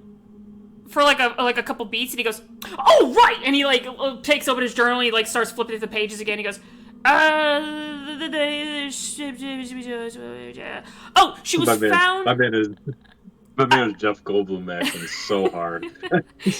She was found in an alleyway somewhere in the Tower District, between a few apartment buildings here and there. No, really, like there was a granted. Now every victim was found in a different location. One was found in the Merchants District. One was found at the Protector's Enclave. This one was found in the Tower District. One other was found also in the Protector's Enclave, toward the docks. But yeah, she, and he, like, you see him just like, you know that motion when you have a peanut, just tapping his book with his pen, and he's like, she was found in the Tower District in a random alleyway. So that's the only thing that's not consistent is the dumping of the bodies. But yeah, she was found in the Tower District in an alley. How old was she? You see him look back at his notes, and he goes, 22. She was 22 at the time. And the other victims, how old were they? You see that he begins to go through his journal and like actually looking at his past entries and seeing, and you realize that this man was the one that has dealt with every body that is from the butcher. And so you see him going through, and you see like there's even like little tabs sticking out of his journal that he's actually grabbing and going to specifically. And he goes, first victim was in her early 20s. He flips to the next one. Let's see. This one was the oldest, about 26. Flips again to the next one. This one was, she had just turned 19. And he flips again. And this one was, let's see, this is the fourth victim, right? Yeah, this is the fourth victim. The fourth victim was, 21. The fifth victim was 23. And this one's 22. Yeah. Any connections between the families? He starts looking through the journal again and like taking quick notes. He goes, "No, a lot of them came from different places. One was a merchant's daughter. Obviously, our victim here, Lisbeth, being the adoptive daughter of a dwarven blacksmith. Yeah, and the thing is, his forge. His forge is located in the nicer part of the Chasm District." Yeah, the good side of town, you know. One of them was from the... What's that, Garf? Sorry, you got mumbled there. Someone lived on the bad side. Go on. Okay. Yeah. Well, I mean, there's a nicer part of the Chasm District. Anyway, blah, blah, blah, blah, blah, blah. One of them was from the Tower District. One of them actually lived on the docks. Yeah. Yeah. And the other one, she lived around the Protector's Enclave. Yeah. What about appearance? Did they share anything in appearance? Well, I mean, I can't quite tell you about that one since I, kind of, and he like gestures to where the head is. He goes, kind of hard to tell without a not appearance as in like head, like obviously other appearance like body type, skin tone. Oh, does bro have a specific that he goes for? I know that there's no head. Right. What else is similar? Of course. Being our chippy NCIS fucking character, okay? Well, I mean, I can. There is one thing, I guess, that does connect them. They're all human. They're all women. They're all human. Obviously, on the fairer side of the skin. Not too chubby, but not too skinny. Just pretty average, really. She's even, I mean, granted, she now Miss Lisbeth here is a bit on the beefier side, I mean, I don't mean it like she was a little more masculine in her muscle tone, is what he means. Yes. She was she was a tough girl. I mean, yeah. I mean, she might have been able to even pick me up, but anyway. So yeah. But yeah. So a lot of them have different body types, similar, but she's yeah. Okay. One last thing for me. How long has she been dead when she was found? You see that his face kind of goes a little grim, and he looks back at this journal.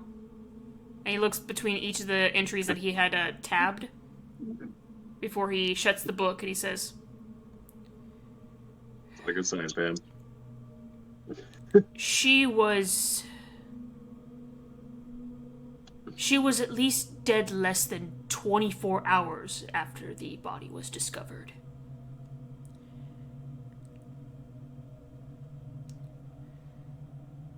She, her body came up 2 days ago. And from that moment when I examined her, I was able to determine that she had been dead less than 24 hours upon her discovery. What about the other girls? Well, what was the time frame between her and the last victim? He starts looking through his journal again and going through and making the note, and he nods and he shuts it. He goes, about a week. Is that consistent? So far, yes.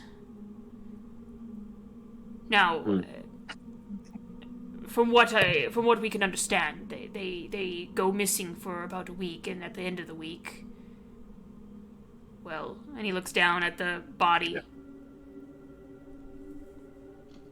And none of the heads have been recovered? No. No, the heads are still missing. Were the victims primarily, I know you said one of them was the daughter of a merchant, and this one was the adopted daughter of a blacksmith. Were they from well-off families? Yeah, it sounds like it, kind of. Well, you have to remember poor Jock's sister. It looks like he started poor and now he's gotten more confident. You see that Father Marcellus White Oak, his wife, and even the pathologist look at each other a little confused, and then looks back at all of you and he says, I'm sorry, Jock's sister? Mm-hmm. Another... There is a victim that we believe outdates the other victims. You see the High Priestess Alana put her hands together and she goes, Oh, Judge of Death, please preserve that poor soul. Another... Well... Mason even says, Yes, we were able to investigate her body. Seems that she was his very first victim. Perhaps even was trying to learn whatever it was he was trying to learn. God. A bit of a shit show. Ralph, leans, he goes, There were 7? Do the guard...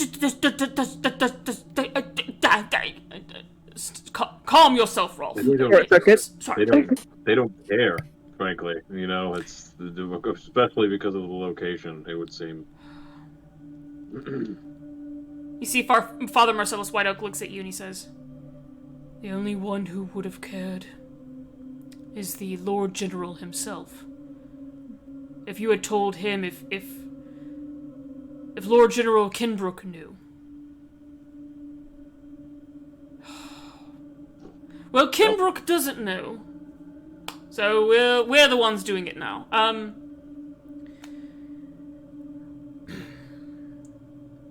We will keep this in mind. With that, Rolf just kind of like nods feverishly, and he looks back at all of you, waiting for any more questions if you have any before. Trying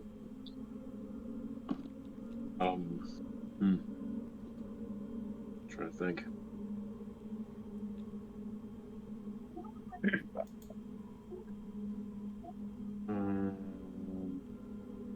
Were they all from specifically separate, what's it called? Parts of the city, you know? Like, none of them were in the same district twice, pretty much. Oh, yes. They are all from different sections of the city. The docks, the merchants district, the tower district, even the protector's enclave. What's the tactical advantage of doing that exactly? You just see Rolf. You just see Rolf just give you a big shrug. He doesn't know. Like it's just a thought. It's like, other than sightseeing or just being a fucking piece of shit who wants to spread it around, you kind of figured that there's a reason behind that. Well, son, if I knew, I'd tell you, but sadly, this guy eludes me. Like, I don't get him. I really don't. I don't think anyone does. He's just a madman. Has anybody at all in passing got a view of this person at all? Like, do we know what to even be looking for if we fucking see them? I'm not the guy you should be asking this to. To be honest, you should be asking the Winter Guard. They're the ones that, they police the city. They'd be the ones that you want to talk to. I like your little book. I was assuming you had a lot of information in there. I apologize. Oh no, I'm sorry. I only know what the Winter Guard told me before I did my own little. Yeah. Just wondering. No, yeah, I get it. Would be nice to know, I'm sure. But they are the ones that question all the witnesses and all that stuff. My job's just to look at the cadavers. Yeah. Do you know if there's any magic involved in the bodies after the fact? You see that he looks down at the body, and he looks back up at you, and he goes, I don't know. I'd like to cast Detect Magic, please. Yeah, go ahead. Tell me how Detect Magic should work just like that. It lets you Detect Magic. It sure is. All right, it's a concentration up to 10 minutes, and within 30 feet of me, I can sense magic. Sorry, pardon me. I'll just read it out. For the duration, you sense presence of magic within 30 feet of you. If you sense magic in this way, you can use your action to see a faint aura around any visible creature or object in that area that bears magic, and you learn its school of magic, if any. Okay. And then there's things about penetrating barriers, like a foot of stone, like that. Yeah, all right. We're not going to worry about the penetration stuff, but we are going to worry about what you see. Ha! Yeah, I hear you back there. How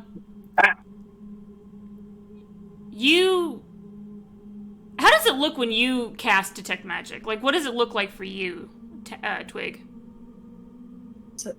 I'm gonna be honest, I haven't thought about this. I'm gonna be honest, I have Detect Magic, never thought I'd be using it this early. Mm-hmm. There's a verbal and somatic component to it, so, there's a couple of hand gestures with everything, and then just as normal, the eyes with the little glasses, they begin glowing. Yeah. Slightly, and I mean, sure, there's little bits of wisps and things waving around, but it's not intense. It's Detect Magic. It's not like a casting.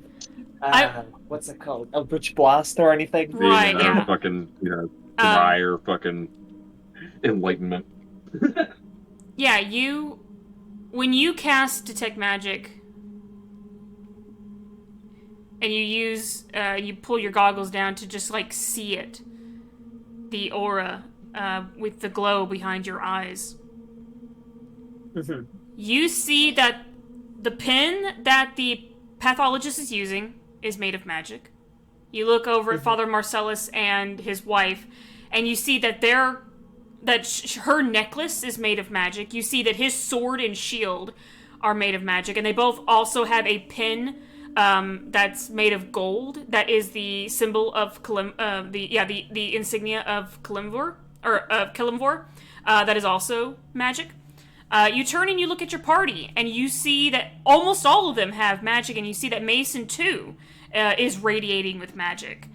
And then you turn and look at the body,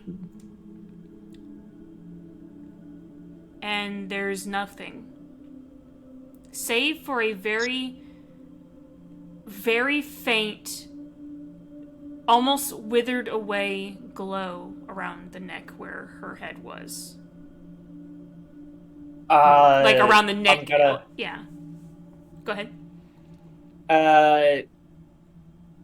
Okay, so it's the action. I see. So obviously there's like a faint aura around it.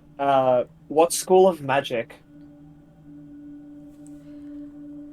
Would you know off the top of your head? You that know? School that chops your fucking head off. Whatever one that You is. know what? For this particular school of magic,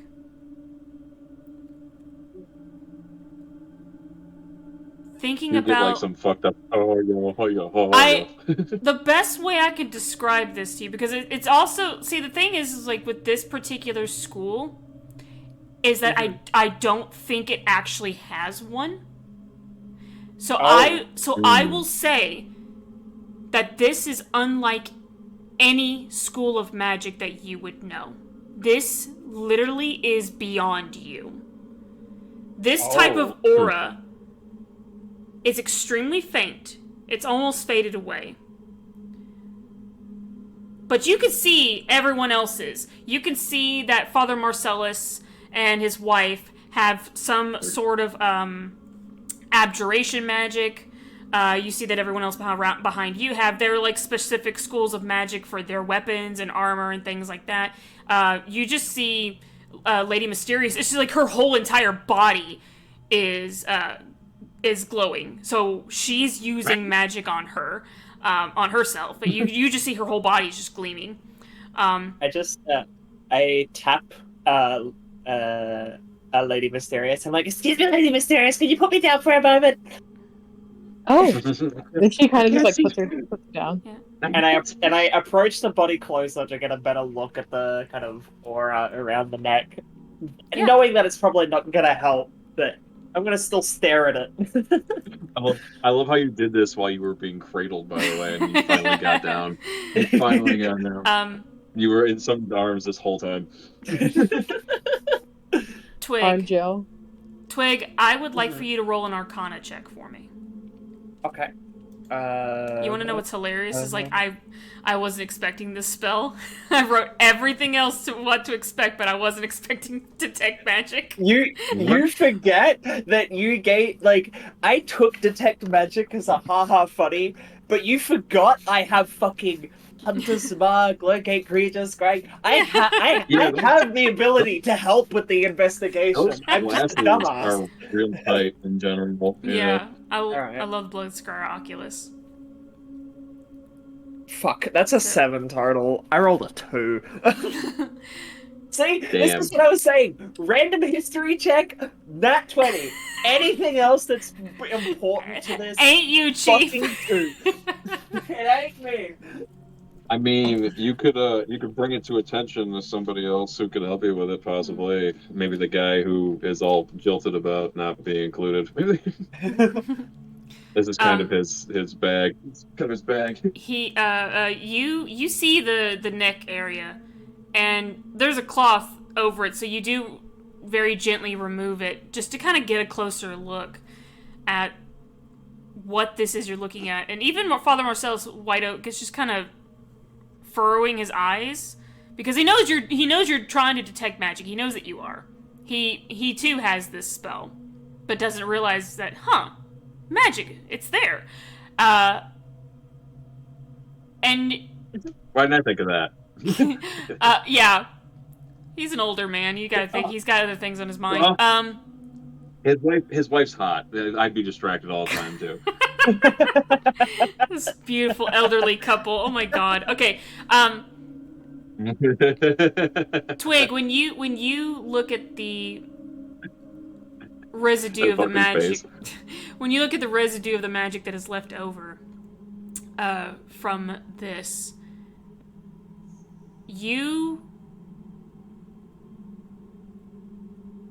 now granted, you can't tell. You have no idea what school of magic this is, if it even belongs to a school of magic. Mm-hmm. You reach your finger out, your claw out toward it, to see if it will react to just you being near it.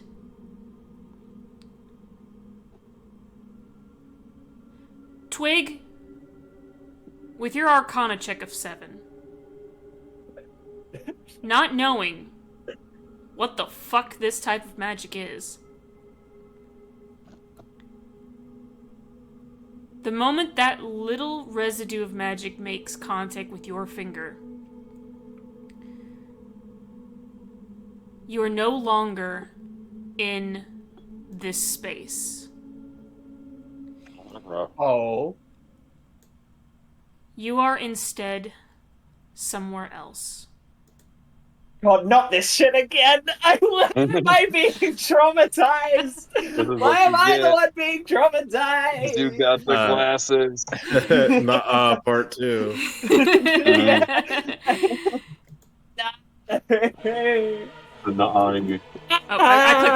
I clicked the wrong music.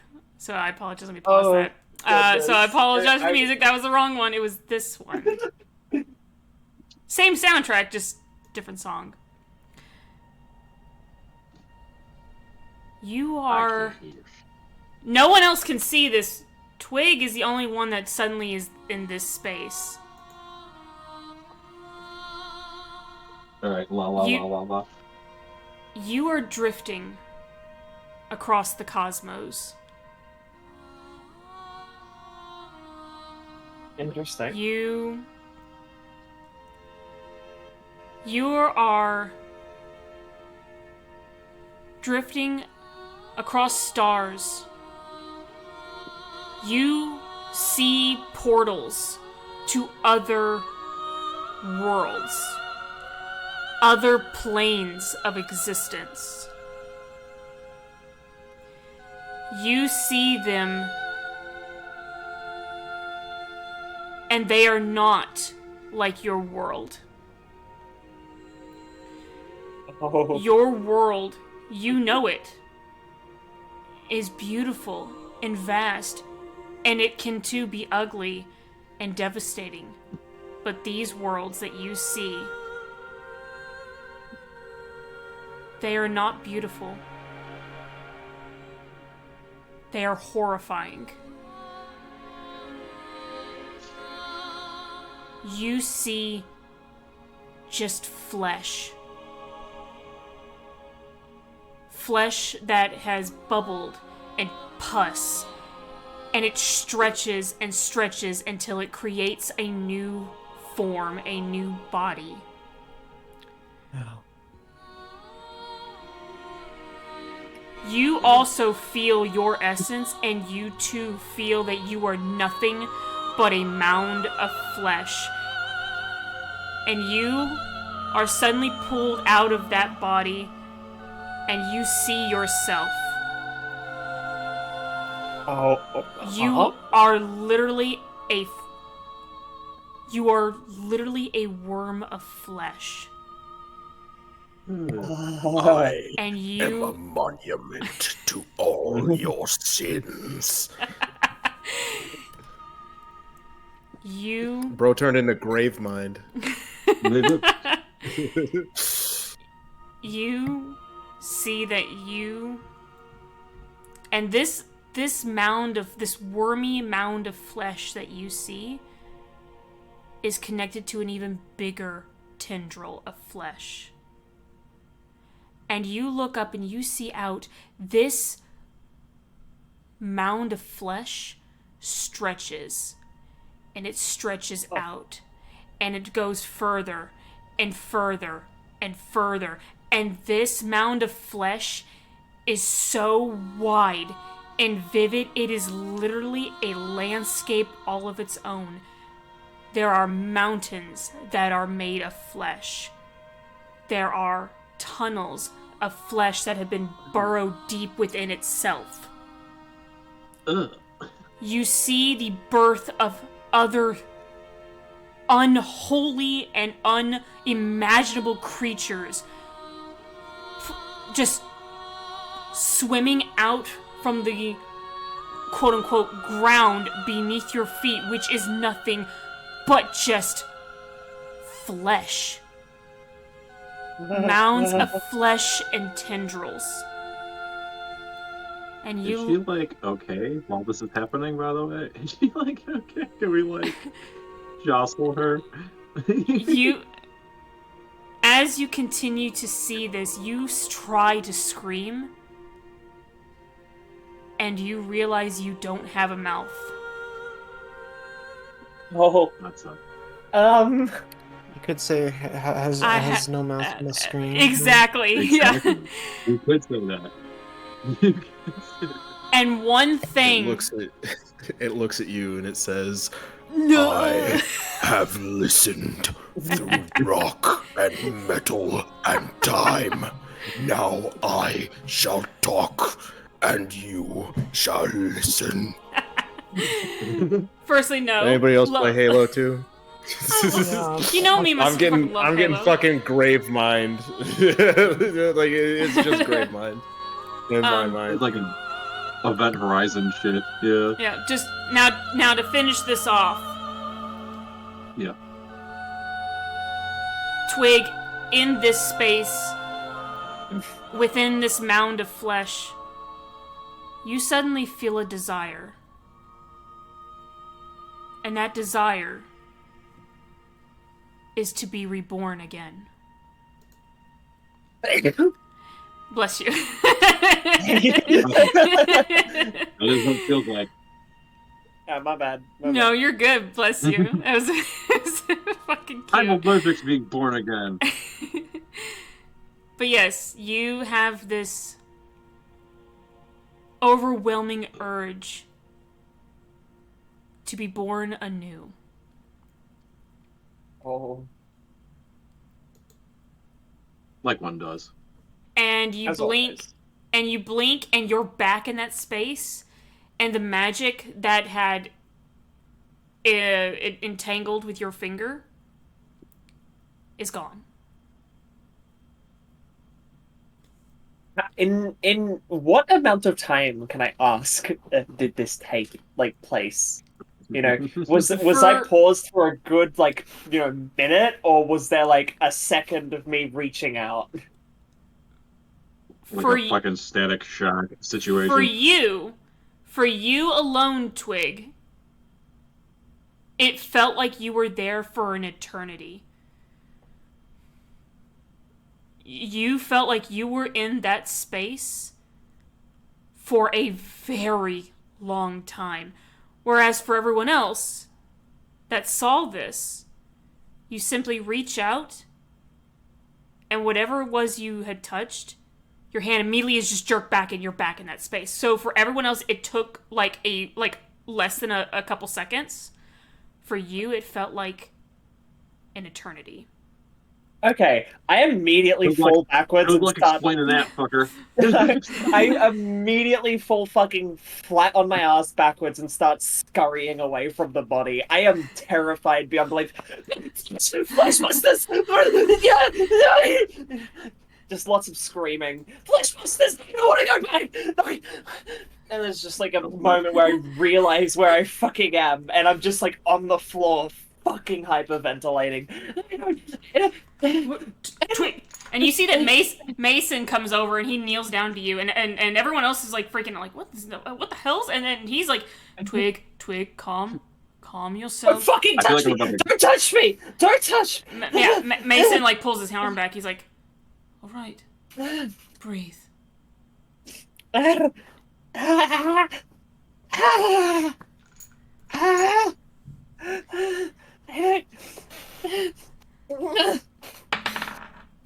Noises. That seemed bad. Twig, I need you to add 7 stress back on your God please. fucking damn it! Not this shit again! I just removed it! I just removed my stress. You still got a net positive of 4, so yeah. you know, you didn't get all of it back. you got a lot back. I know. But still, you're fucking that favorite little fucking torture device. I'm supposed to be the jerk character. I'm being traumatized. I'd be a little stressed out too if I had a face-to-face encounter with fucking Gravemind. Yeah, right. To be clear, the mound of I will be clear about this. The mound of flesh that Twig saw was pinkish and reds, and there was no blues, no greens, no other color but like reds and pinks. Fucking planet? Like, was it just it was like a fucking landscape, practically? It really was a landscape of flesh, yes. Huh. And the way for Twig, the way that it looked. My bad. The way not Gravemind, a brother moon from fucking Dead Space. Got it. But yeah, the way that it looks, it literally looks like it had it had created a landscape all of its own. It looks like, pardon me, this mound of flesh looked like it had mountains. It looked like it had tunnels. It looks like it had canyons and divots. But it also looked like it was giving birth to other beings as well from the same mound of it was all connected. Everything was connected. Even the worm that she was connected to this mound of flesh of a landscape. Brody. So Twig, how do you explain that? Well, I'm not explaining it at the minute. At the minute, I'm curled up on the ground, fucking sobbing. I was muted the whole time. I'm an idiot. I literally asked, "Oh, can Lilius try to comfort her?" I literally was saying, "Leave that little guy alone." But little guy. He's just a little guy. Chat. I saw it in the chat. Yeah. The whole time I was like, "You leave that little girl alone." Flesh Planet don't care. Flesh Planet don't care. Flesh Planet give 0 fucks. No. Yeah. But yeah, so obviously, lots of freaking out. I can make a roll to see if Lilius tries to comfort her, but she's definitely gonna try. I would say that you don't even have to roll, just for the fact that you want to make an attempt. You're more than welcome to. Yes. I mean, yes. So is Tack. Tack's gonna just go down there and try to hold her. Mm-hmm. Yeah, Lilius is gonna pet her little head. Aww. I'm like, well, I gotta know. Twig is still freaking out. Twig is still just going, "Don't touch me! Don't touch me!" Until fucking the only person that's been in there her entire life, Tack, comes up. And then she just immediately, without hesitation, in Tack's arms, just I don't want to be here anymore. What in the 9 hells did you see? There's still a moment of just calming down, breathing in and out, hyperventilating, and then breathing in and out some more, and then she turns. Can often not be able to process such things. There's a moment where she finally gets a little bit of clarity and says, "This is a flesh dimension. It, it, it, and I was out of my body, and I was a worm. The head. I'd still love you if you were a worm. Don't worry. Yeah, the head's cut off with magic. It's gone now. I saw it. I don't know what school it was. And it's just, I'm actually starting to cry now. Yeah. I'm sobbing. It's okay. Yeah, no, that's a lot. Twig is just sobbing, just like burying herself into Tak. You see, everyone else in the room, you see, High Priestess, Alana, is already just, like, over there, and she's been knelt down beside Twig the entire time, and after Tak comes and comforts her, she looks up at you, Tak, and she goes, "If I may, child, I'd love to help comfort your sister with some magic, if you will allow me." Do what you must. And you see she nods her head. And Twig, she looks at you and she says, "Dear child, will you allow me to cast a spell on you to help calm your nerves?" Twig, in amongst all the shaking, just nods. "Thank you, dear." And I'm waiting for this. Oops, I clicked on yours by accident. Where is she at? Yeah, so she reaches out her hand. Because I'm pulling up the spell too, so I can also explain what this spell does for you. Mm-hmm. Where is your spells, dear? There they are. And since you are also willingly accepting her casting of this, so you don't have to make any checks. Where are you? I was like, I know this spell is here. Third level morphine. Okay. I know this spell is here, I just gotta find it. Because I made sure, there it is. Out of all the spells that she's had, I made sure that this is the one that was, like, the first one she got. Okay. So... Oh, I didn't realize it was in a 20-foot sphere. Okay, well, too bad. Too bad. I'm making this an isolated incident. I know it says like in a 20-foot sphere, but fuck that shit. I'm making it an isolated incident. So she puts her hand on you, and it's just like a very soothing motion of a back, like for her hand on your back, and she Wait, is it calm emotions? I think it's Yes. just the radius in which you can do it to people. Yeah, that's Yes. that's just the space you can do it to people. Yeah. I know, yeah. But yeah, she casts calm emotions on you. And the way that this spell works is that she could suppress any effect causing you to be charmed or frightened. Currently, you are in a frightened state. When the spell ends, the suppressed effect will resume, provided that it has not expired in the meantime, which I feel like over time it will. But we'll roleplay that out when it comes time. Right now, you are currently frightened, and so she has made it to where, okay, alternatively, you can make a target indifferent about creatures of your choice that is hostile. We're not going to worry about that. The point of this is that she is suppressing your frightened state. So as she gently rubs your back, you feel the magic of her spell of calm emotions wash over you. And you still do feel frightened, but not as strongly as you were a mere moment ago. You finally are able to feel a little calmer. The fear is still there. It's not as strong. And she continues to rub her hand up behind your back, and she goes, "Oh, the dear, is that better, honey?"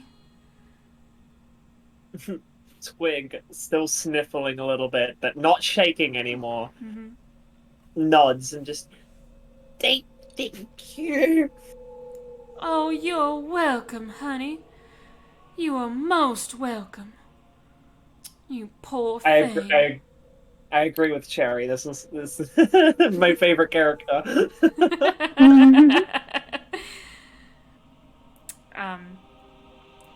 You just see Mason is just... He has not broken eye contact with you. Ever since you told him not to touch you. He's just been sitting there staring at you. And you... What is your passive perception, Twig?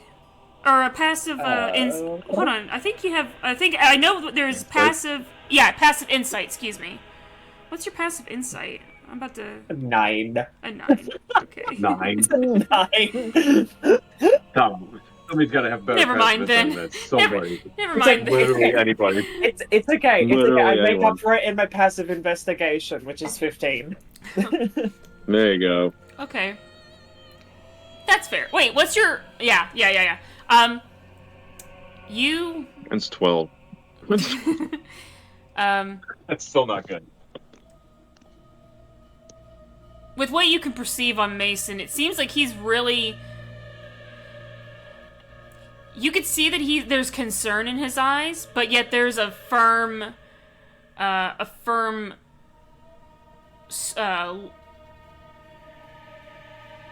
look that is a more or less of a determination of wanting to understand what this is that's happened to you. Because this, while similar to what happened with scrying, this was a completely different and also isolated instance of you seeing something when you weren't even using the spell scry. So he's also trying to discern from what he was able to pick up from what you said, mound of flesh, you being a worm, unable to. I also said something about dimensions. Yeah, dimensions. These, like, he's actually, like, trying to understand what that is. But it eludes him.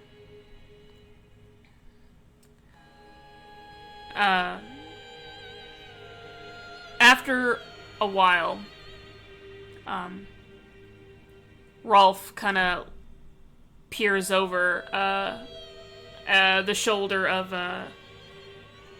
Father Marcellus. He's like, as soon as you started freaking out, he ran behind Father Marcellus. He's kind of like, you just see this guy like peeking over his shoulder a little bit. And he goes, "Oh right, so that their body, huh?" He like puts his he just like ducks back behind. Notice anything that would make that happen to somebody before, by chance? No. Honestly, this is a first.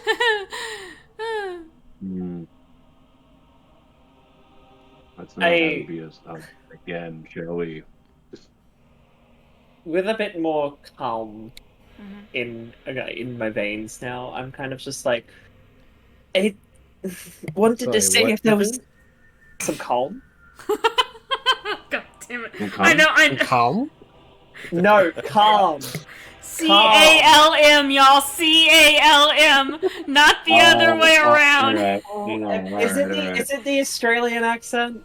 I knew what you. I mean, if anybody else said it, I would have said the same exact thing. I'll say this.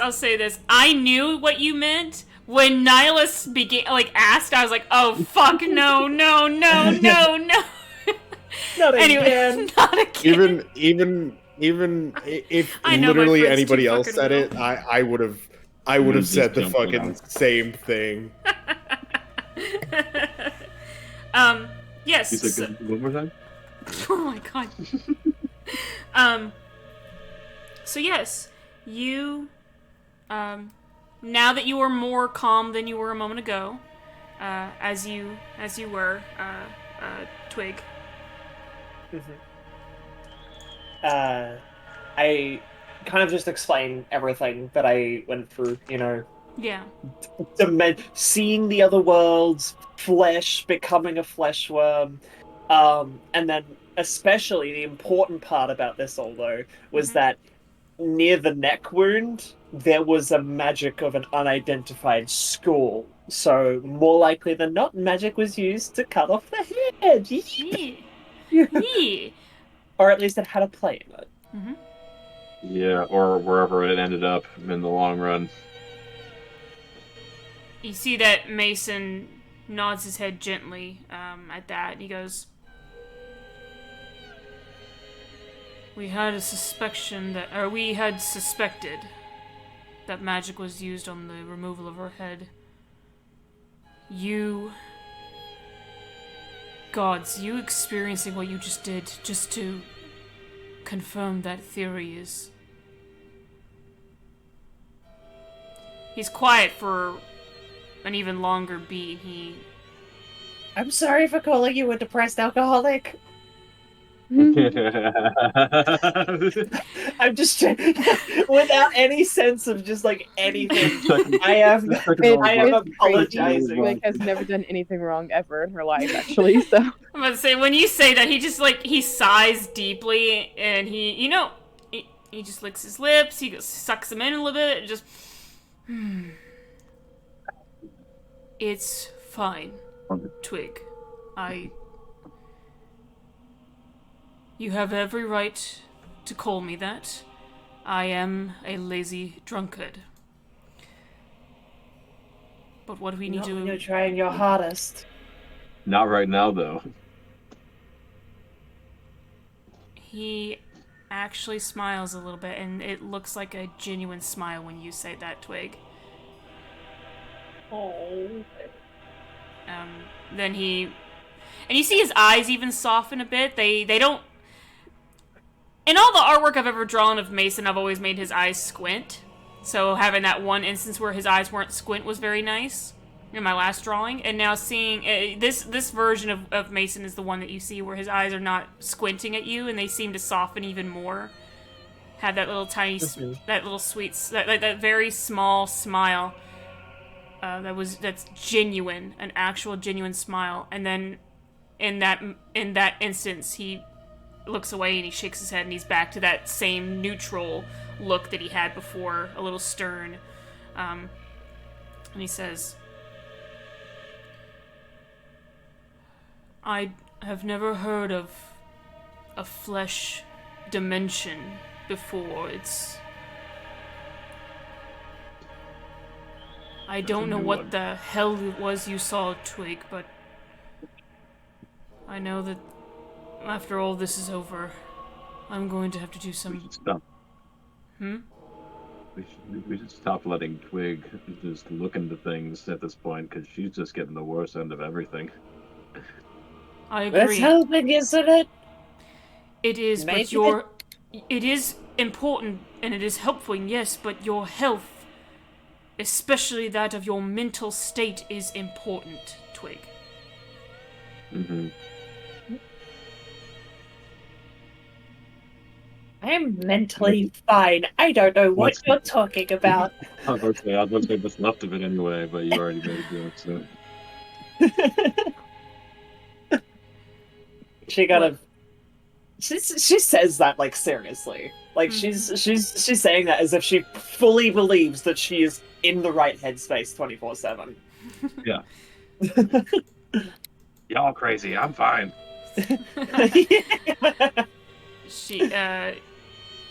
You see him just gently nod his head, and does not press you further about it.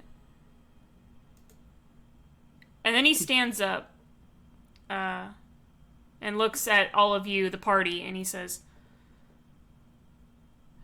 well, we do have a corpse to investigate. Let's try to find out exactly what killed this poor girl. And when you are all ready to begin to investigate and do your own like insights on this body, you let me know.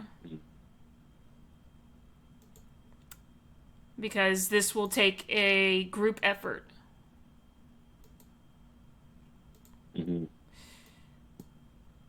I will also, like, when doing this, I will also need you guys to tell me what it is you are specifically looking for, because this body will require multiple checks. It will also require group checks, especially if you guys are looking for one thing all together. If you are looking for something individually, you need to let me know, and then we'll make isolated checks for those as well. Did we ever establish how they lose all their blood?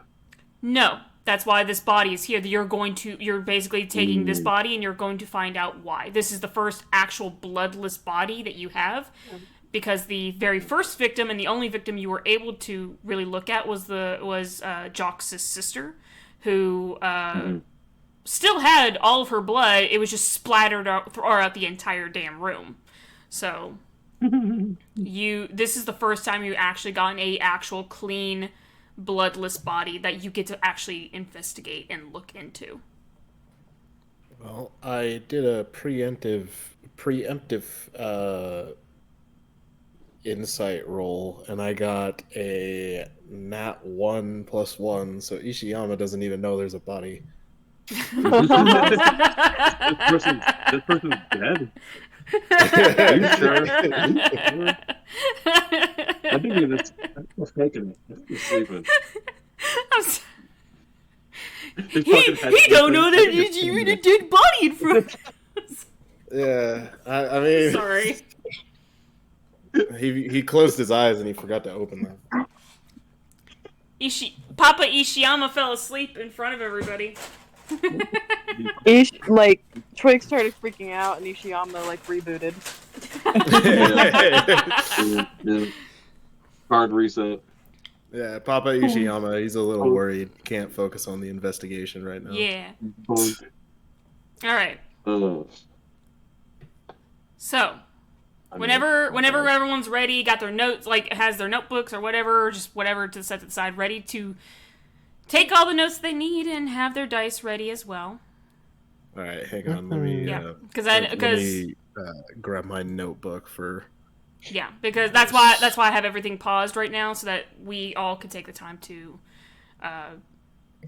grab everything you need, because I wrote a shit ton of stuff here. Which reminds me, I need to go ahead and open up the other document just in case. Even though, like I said, my preemptive strike, Ishiyama fucking this is oblivious. And this one's gonna take a minute to load because it's got a shit ton of information on it. Are we sure she's dead? Not canon. Not canon. I know it's not canon. I know it's not. I'm just like, God damn it, I see why you'd arrive at that conclusion, but I think I foremost would like to say.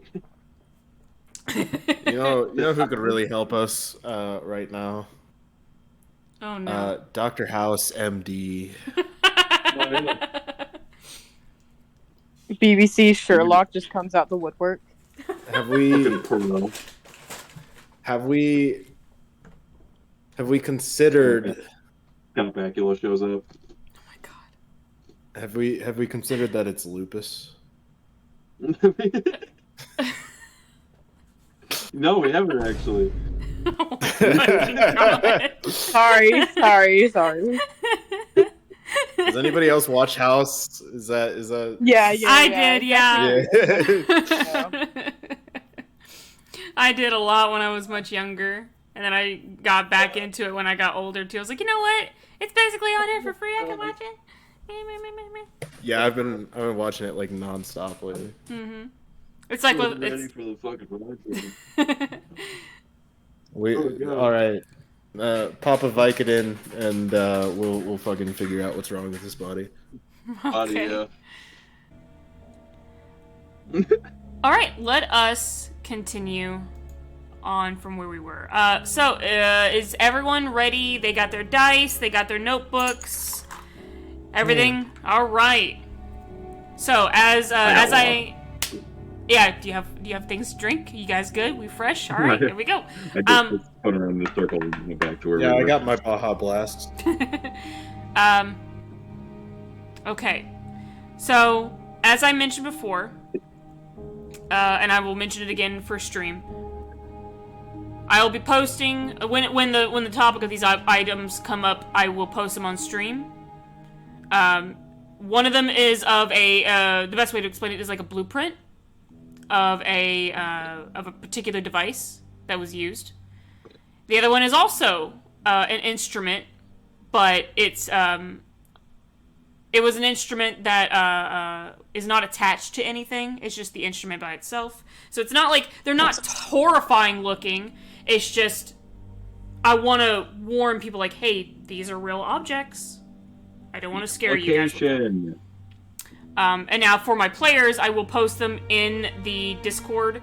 I will post them in the Nightmares of Neverwinter Discord. They're not, like I said, they're not horrifying or anything. But if I do want you at least know that I am going to post at least two images when the topic of those items come up during y'all's investigation.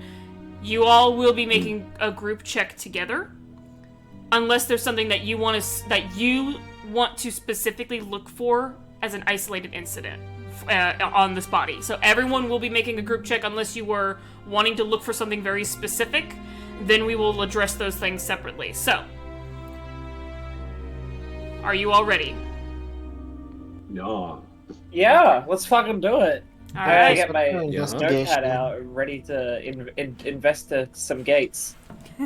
That's what we're doing, right? We're investing. Yeah, we're investing in gates. Yes. All right.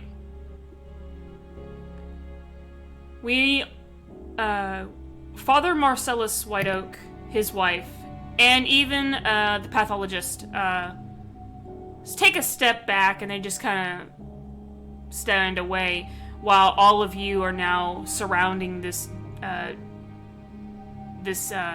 body.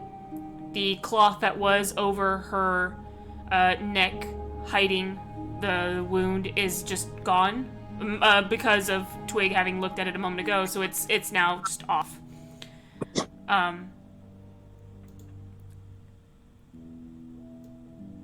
Everyone, is there anything specific you want to look on the body before we make a group check? Does anyone want to look for something that's isolated? Okay. Not specifically. Okay. No, I can't think of anything. Actually, you said that her skin was fair, right? Yes. Would there be a way for Ishiyama to tell if that is it's fair because she doesn't have any blood in her, or if she was just already fair-skinned? Make a medicine check. Make a what check? Medicine. Make a medicine check. Medicine. All right. You know, that thing you're really good at. 16 minus 1, 15. Not bad. 15. Yeah, I'll say 15's good enough. You can see that her skin is a lot more pale because of the lack of blood. Although if she were to have had blood, you would have seen that, yeah, she did have fair skin. She just looks more pale now because she does not have any blood in her body. I mean, I yeah, really didn't. It didn't benefit the investigation. I was just curious about that. No, it's fine. Like I said, just little shit like that. It's fine. Yeah, don't worry about it. All right, so everyone else, that's good. Is everyone all right? What's the differential on a headless corpse, guys? Well, I got looking a good. 20. Okay. Wait, what's that glitch? I'm sorry? Dirty 20. Oh, for investigation? Mm-hmm. Okay. Oh, for our group investigation. Okay. So, yes, everyone besides Gloogie, because Gloogie already rolled hers, go ahead and roll me investigation checks, please. 4, and that's enough for me.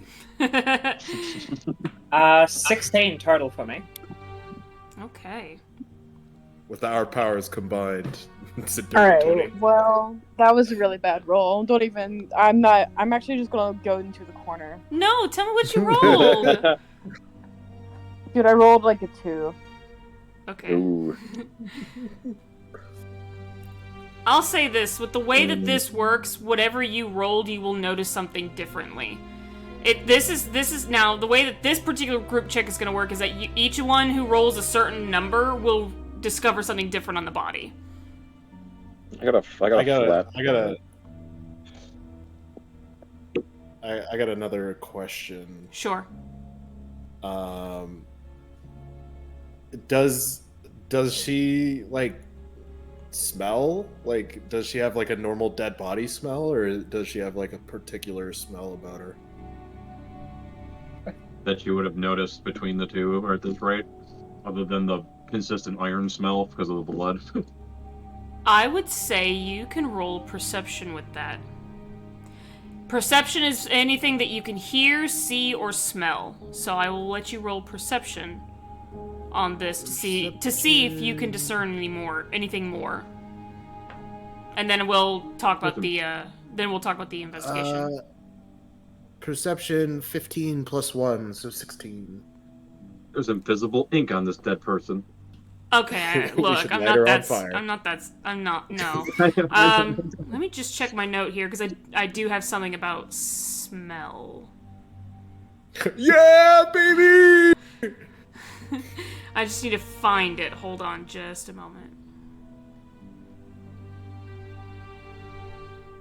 Why does this thing sound like it's fighting for its life?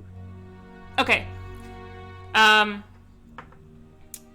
Let's see, and that was, what was he, a 16 you said? Yep, that's weird. Okay. There is a very strong smell of decay. Yet you also smell something a little bitter. And the reason I say it like that is because I don't know if Ishiyama would know what how best to describe this smell. Just to be clear, this slightly bitter smell is like coffee. It's very faint. It's extremely faint, but you do smell the smell of what smells like coffee.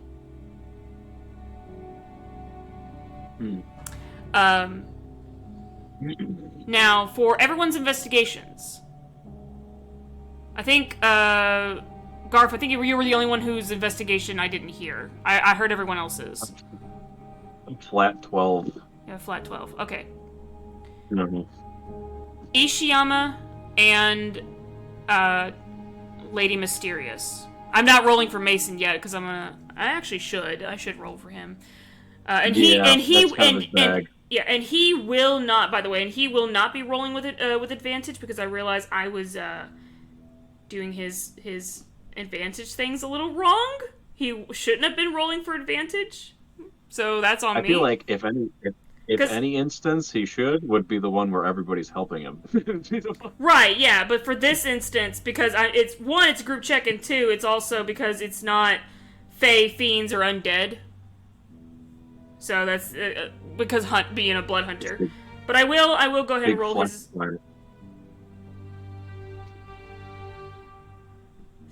Okay. I know. Okay, so he got a 13. So, for Ishiyama and Lady Mysterious, looking along this body, you see that around her ankles, her wrists, and very barely across her chest, like reaching across her shoulders and across her upper chest area,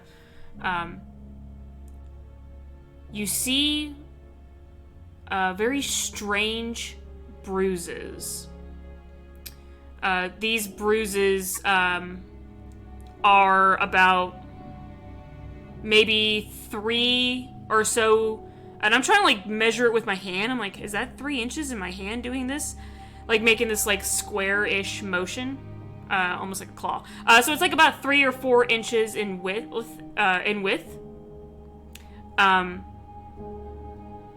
And And that's persistent throughout both the wrists, the ankles, and the same width is across the chest as well.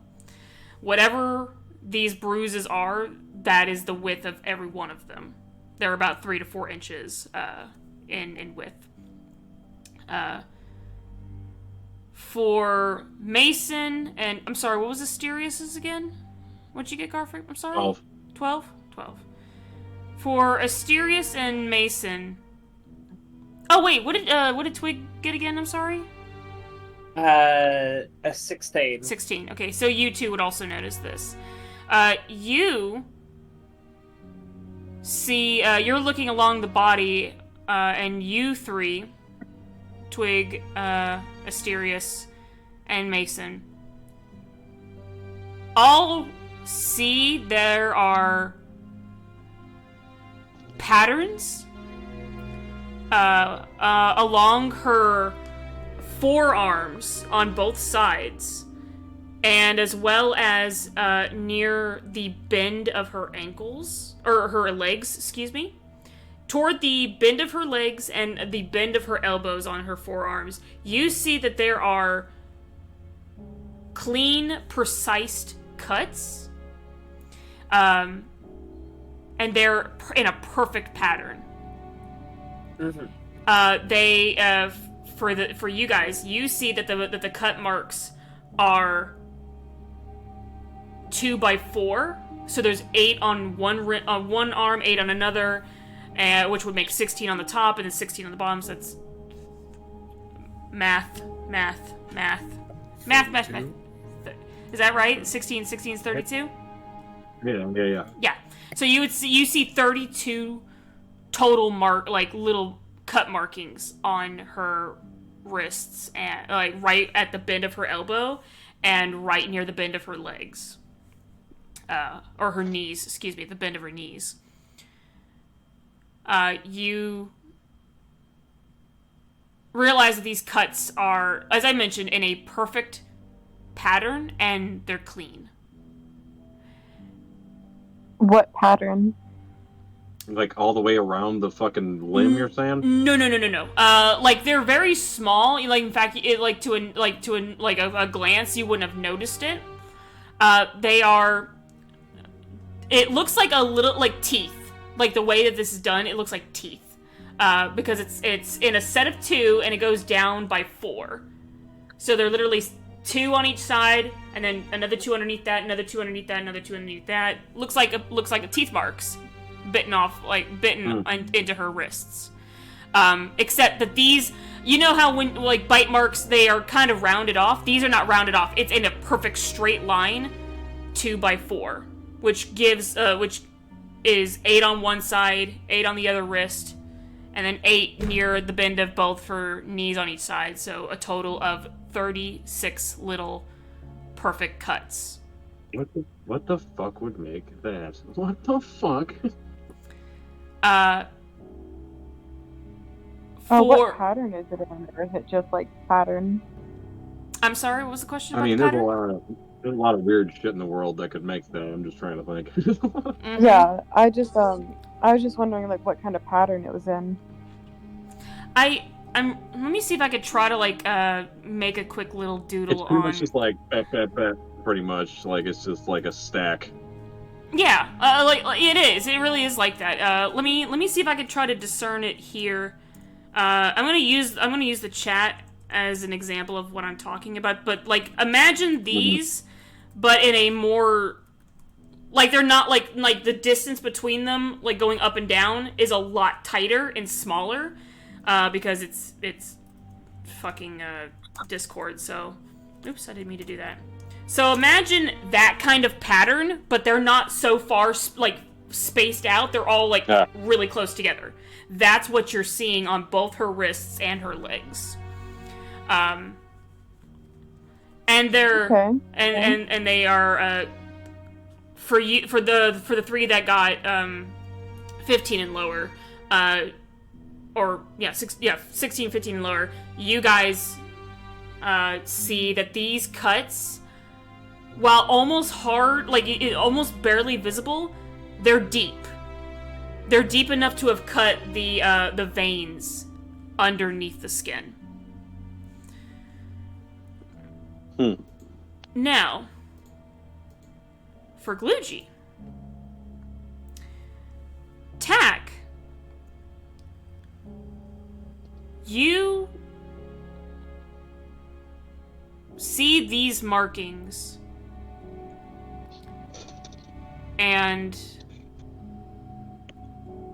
based on the pattern, based on where they are located, you can tell that these cuts hit specific veins in a mortal's, like in a mortal's body, like in a body that could cause profuse bleeding. And you can discern that this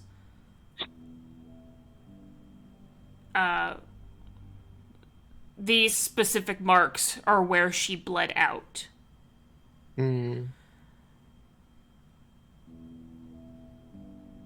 Also looking over the body,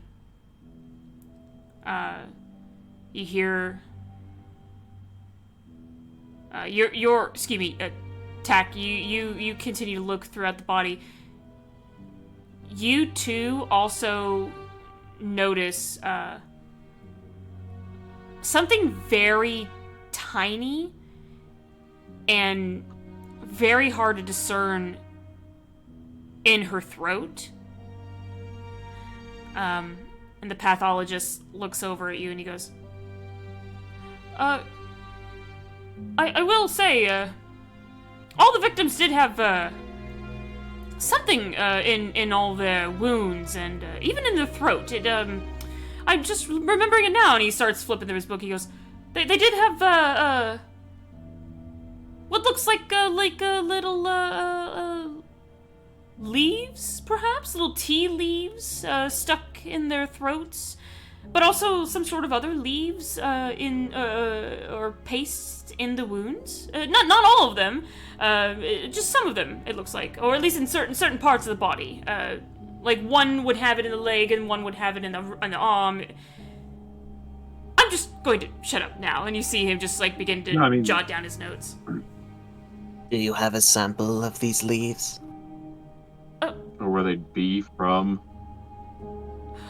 Well, I wouldn't know, but, and he does go over to, like the side of the room, and he, like, starts rummaging through, and you do see him, like, pull out a vial, and he brings it over to you, and he shows you this little vial, and it does have some leaves inside of it, although from a passing glance you wouldn't know what it is unless you did a thorough nature check. Yes, unless someone wants to make a nature check.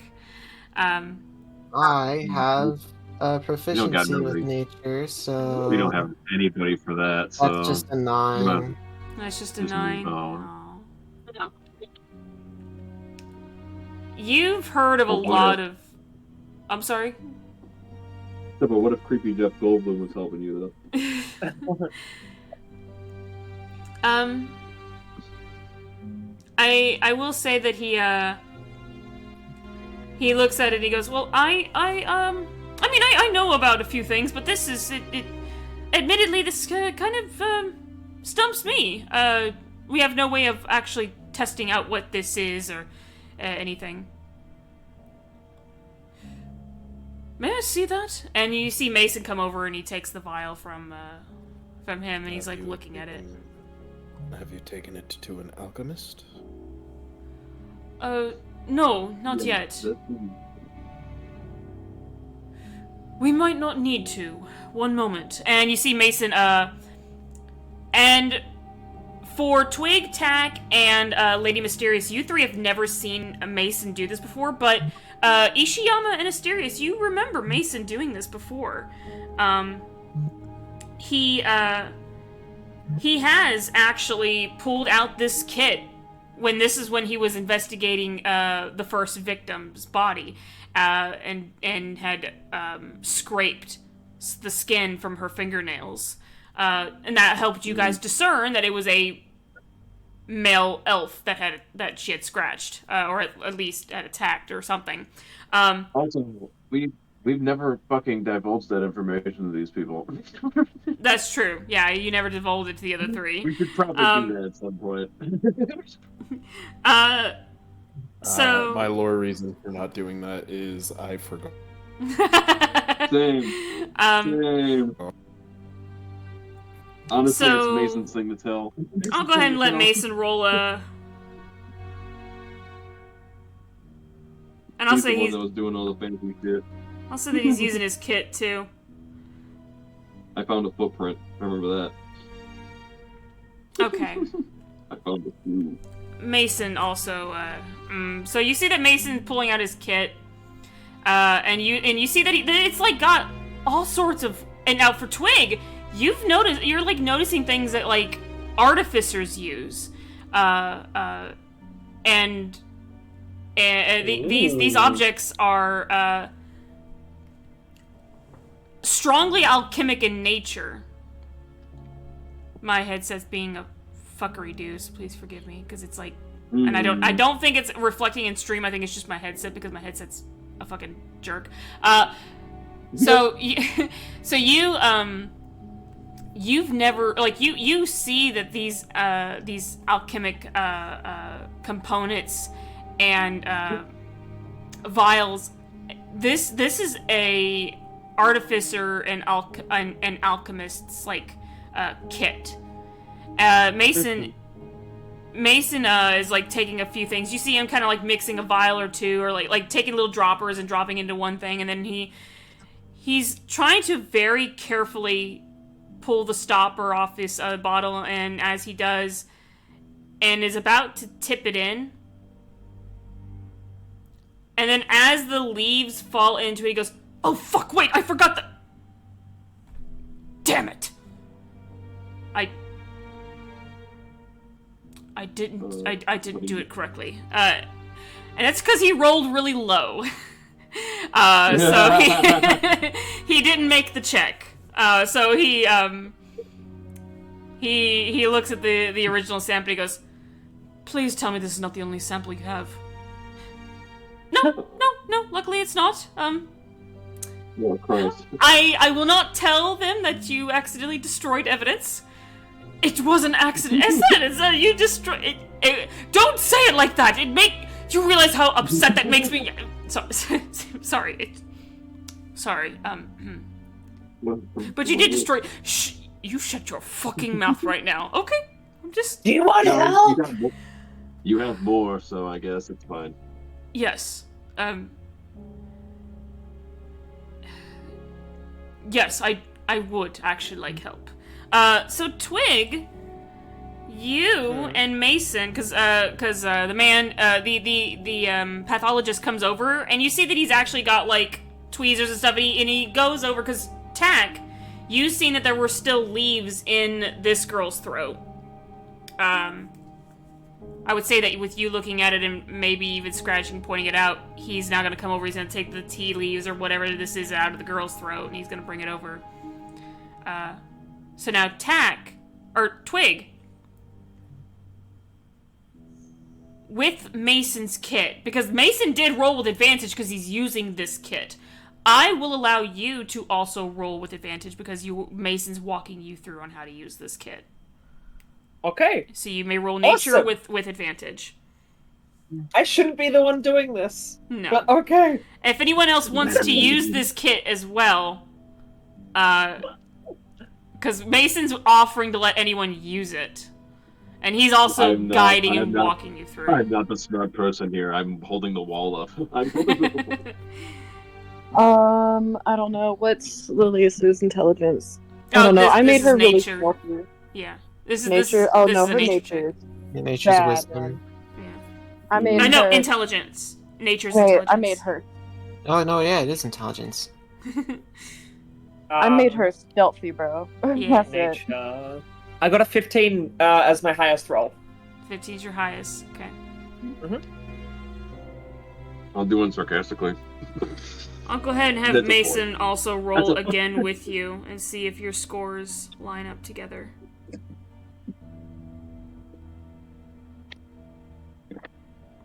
How did I get 2 2s in a row? Guys, is this D20 hate me? Be honest. I'm starting to think that the fucking... And what's funny is that I'm using the Baldur's Gate dice. The Baldur's Gate 3 dice. And it's just fucking with me tonight. You know what? I'm gonna fucking roll an actual physical dice for Mason. Fuck you this. Okay, the first one's a 6. Yeah, what was it? Never mind, it's worse. I'll just prefer the online rolls. Well, I guess this is the, you know what? the last day we ever investigated. You know what? Fuck it. I'll say that you guys pass this because you're both working together. Sooner or later. Because you know what? I did make the check on this one very hard, but I'm like, you know what? Fuck it. I do want you guys to succeed. I want you guys to have fun. So, I gotta give you a little bit.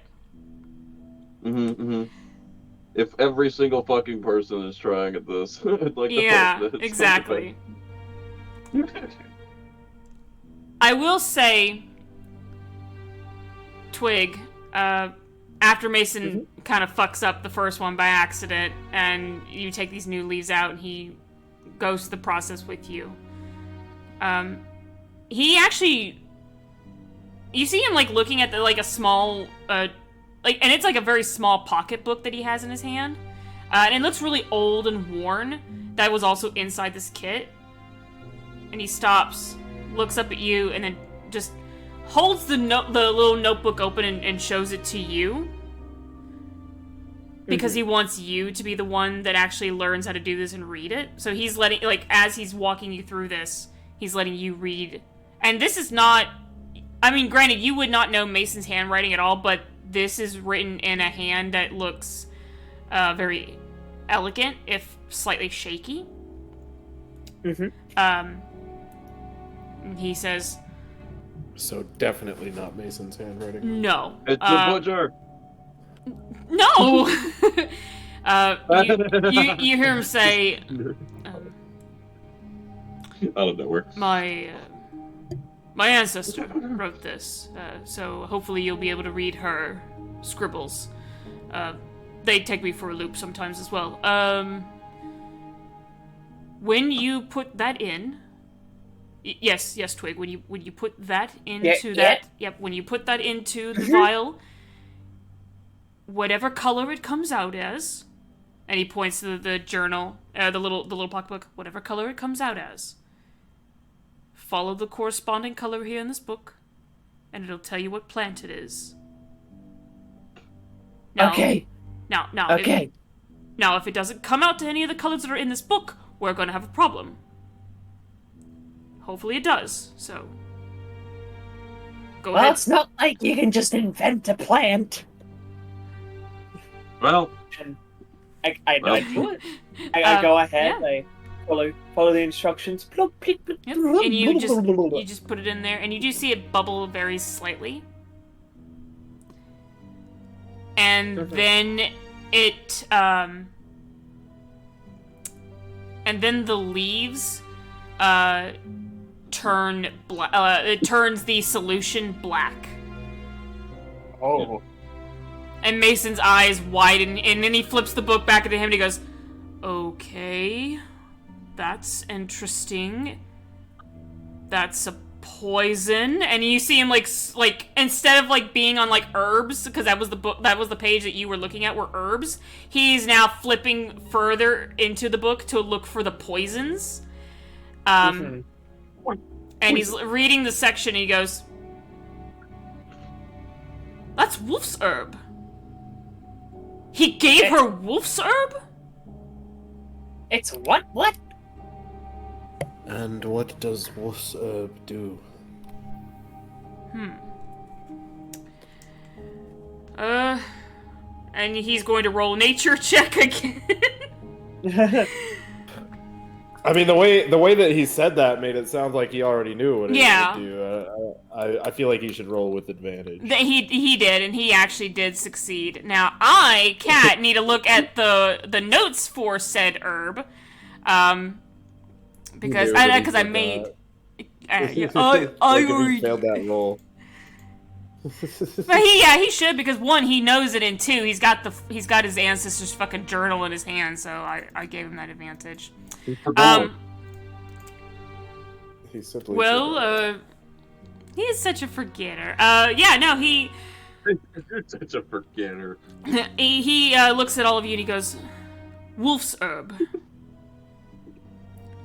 a poison." Okay. It is yes, we gathered that. It was used to kill foxes and wolves, but it is also deadly for humanoids. Mm. And you see that he kind of like gets real quiet and still, and he goes, "This could kill a person in large doses. Yet this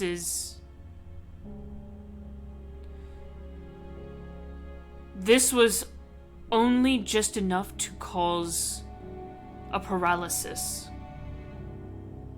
Mm. I don't even want to think about what that fucking means. Twig, it means that she could not move. And that probably means that she was head lopped off alive or something. I don't know. That concerns me.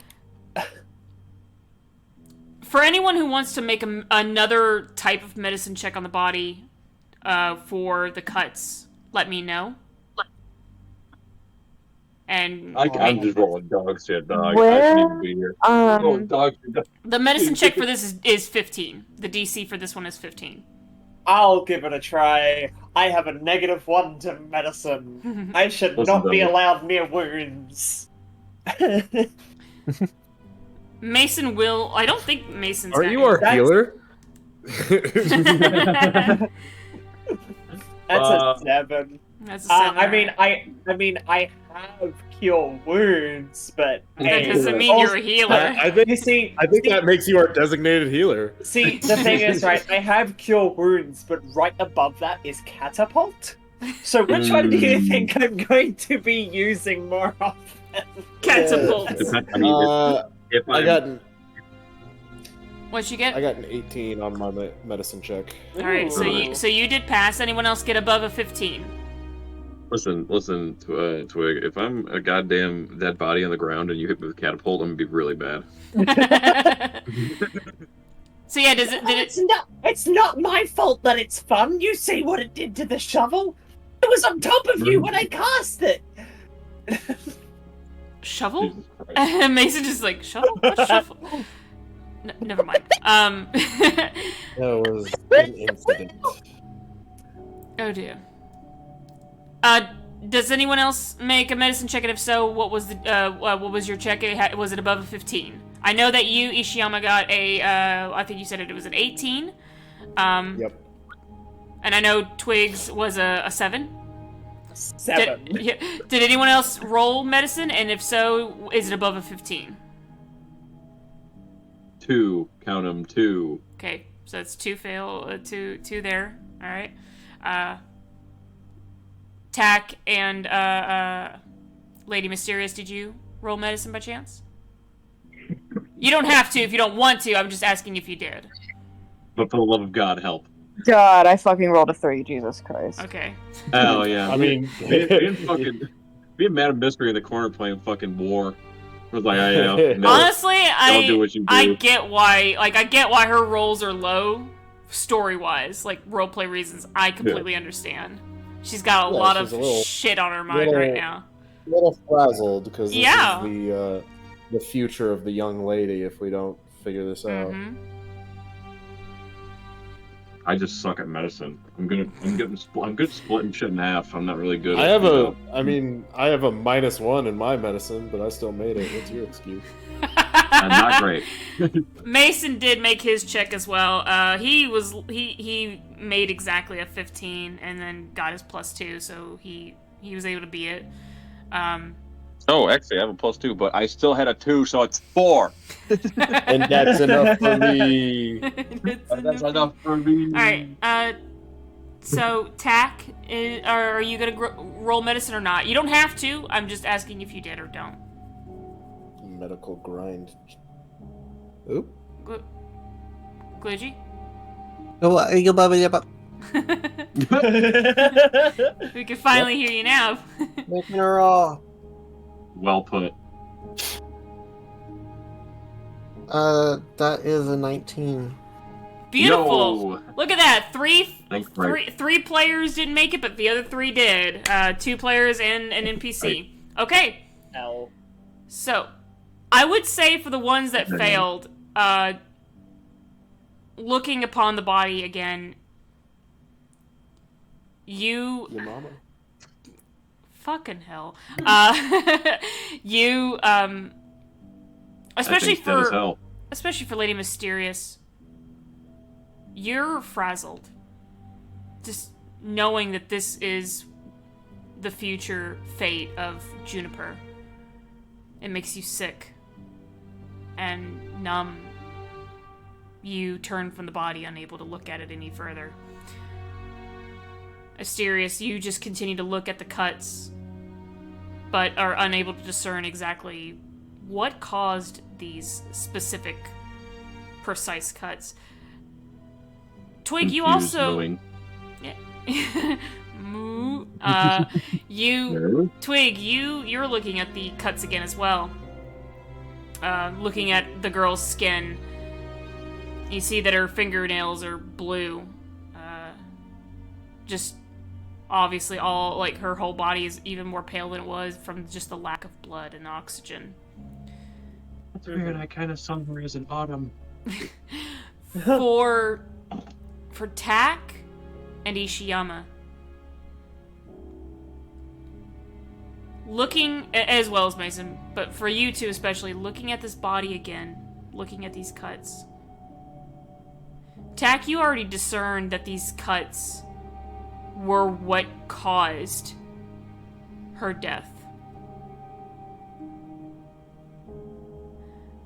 Or at least you have a very strong feeling upon that. You, with that in mind, Ishiyama and Tak, you both now realize that these cuts did cause her to bleed out. And with the Does way... it look like something was, like, fucking latched on? Or did it look like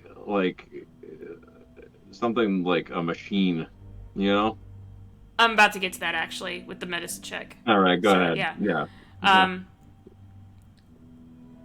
So, firstly, upon looking at the body of the victim again, the precise cuts, the coloration, you realize that this body, and it's possibly true for all the other victims, that when these cuts were made, forcing them to bleed out, that over time, these victims went into a, and I'm hoping I'm pronouncing this word correctly. I'm sorry if I butcher it.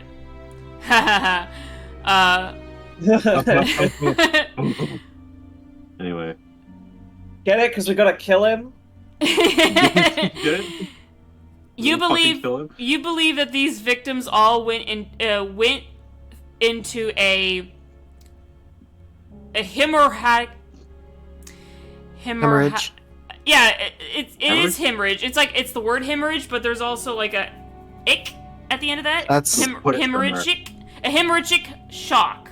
Sorry if I mispronounced that word. I feel like and this all it's hard to say. It is hard. It's really hard to say. I'll go ahead and copy the word. Yeah. And post it into the chat. I would say that Ishiyama, with you having been, you know, you being a warrior, you know, like you've seen warriors bleed out. You've seen other samurai taking their own life when they are dishonored. You're never sure, like, of the exact percentage, but you do know that once there's at least 40% of the blood that's in your body is gone, that's what would cause this. The victim would go, like their skin would begin to discolor, their fingernails would start turning blue, maybe even their lips. They would start sweating profusely. They would have shallow breathing. You've seen warriors die a slow death, and going through these sorts of stages, you realize that these cuts are linked to her death. This is the true cause of death, being bled out. Tack, you also realize this as well.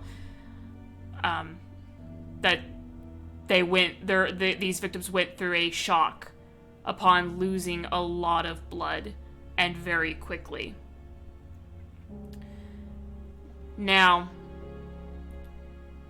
Mason, when he looks at this, he furrows his brows and he says, "These cuts are clean and precise. A device created this, didn't it?"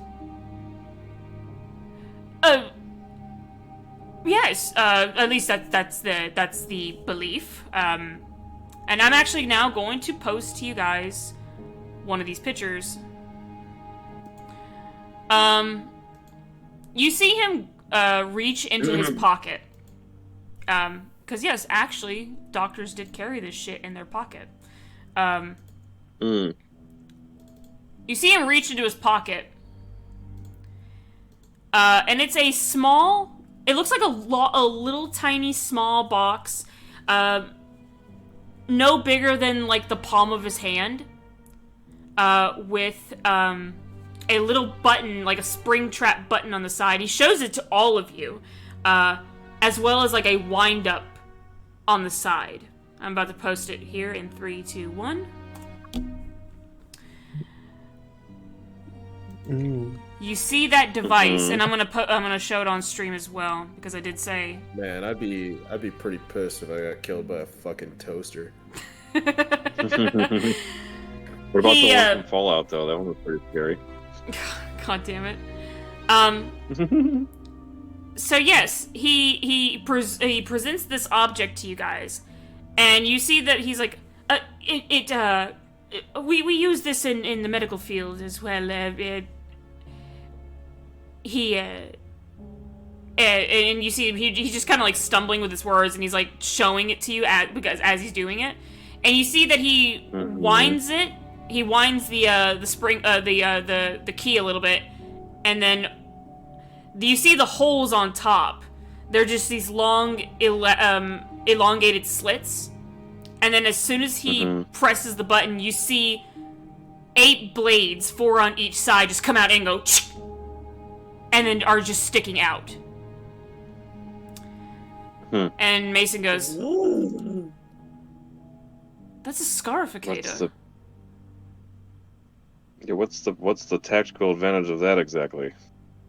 Oh, and he comes over and he like points to the cuts. He goes, it causes these. It does a quick little snip at the skin and into the vein, and it lets a person bleed. Yeah, I'd say. Well, of course.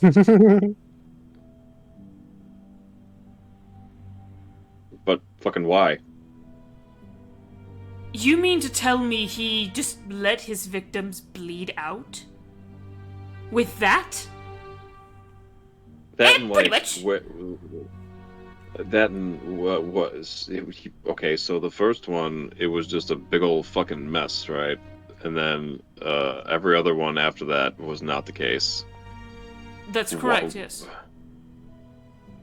So, what changed?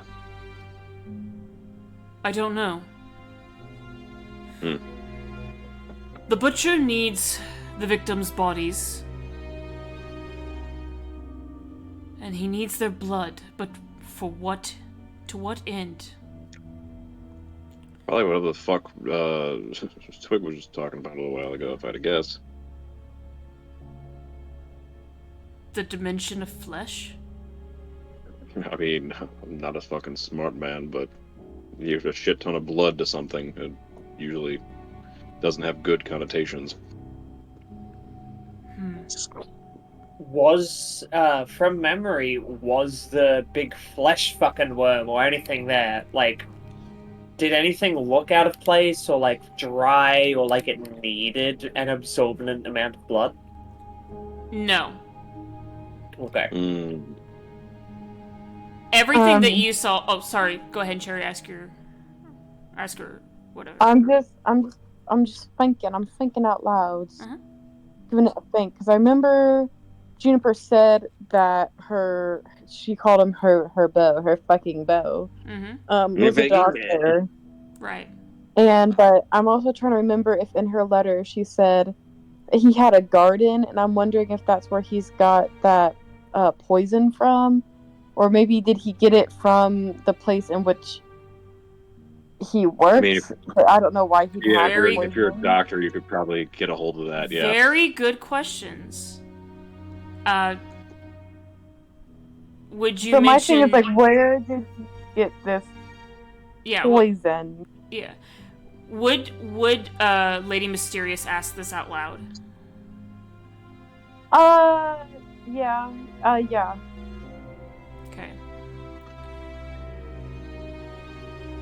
Also, is your average individual just walking around this kind of fucking technology, or?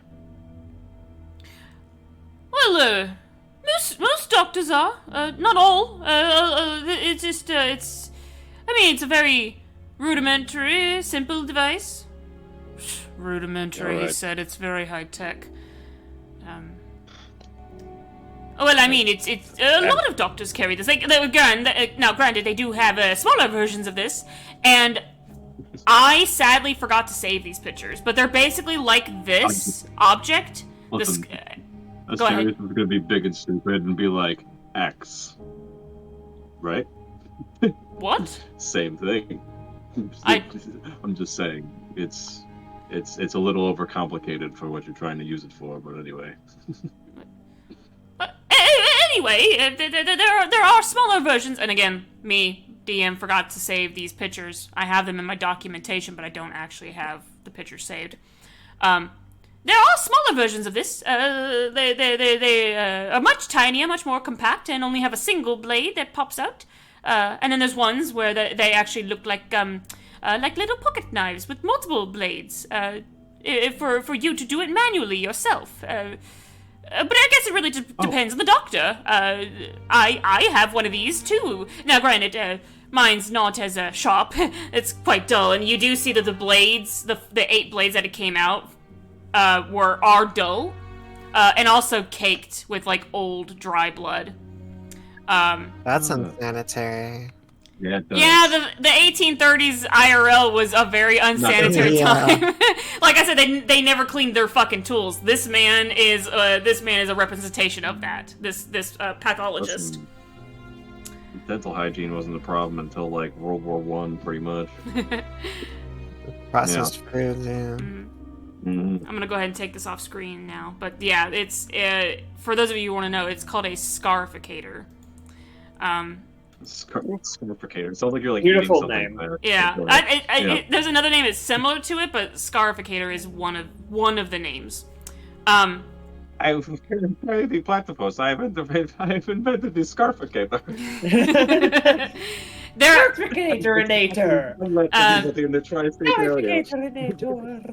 You also see, he does mention that there are other versions of this device as well, but like in a smaller looking scale.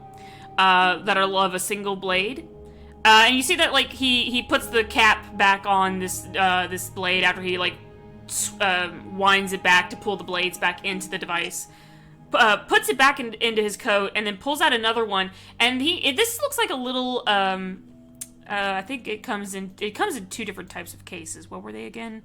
Silver and something else. Yeah, here we go. So he does pull out another one, and this one's actually a lot smaller. It looks a little bit more elegant. I'm trying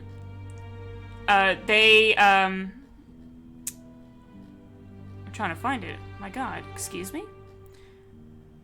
Ah, there it is. He pulls it out, and it's in a little tortoise shell type of colored case. and he opens it up, and you see that he does show, it looks almost like a very flat fountain pen, but then as he slips it to the side, you see that there's like 2 blades hidden inside, and he goes, "These are lancets. This is the manual one," and then he like folds it back and puts it back in the little tortoiseshell case, and then he pulls out of the same pocket what looks like a in our world it looks almost like a, my headset's fucking up again. It looks like a little cigarette case, or a little like a little lighter, like a very thick lighter. No. And it's like one of those really old, like those really cool ones, like that flip the lid off of it, and you, yeah, those. I know that they have a specific name, but you get what I mean. It's in a similar shape to that. But you see that just like with the scarificator, that these are also springed and triggered, trapped as well. The blade is just constantly out, so you see that when he takes it out of his pocket, he does like slip the.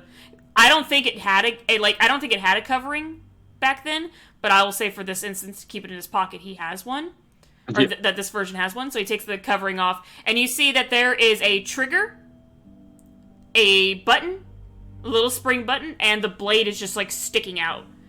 And he goes, yeah. So basically, you just and you see, and he cocks the trigger back, which pulls the blade back.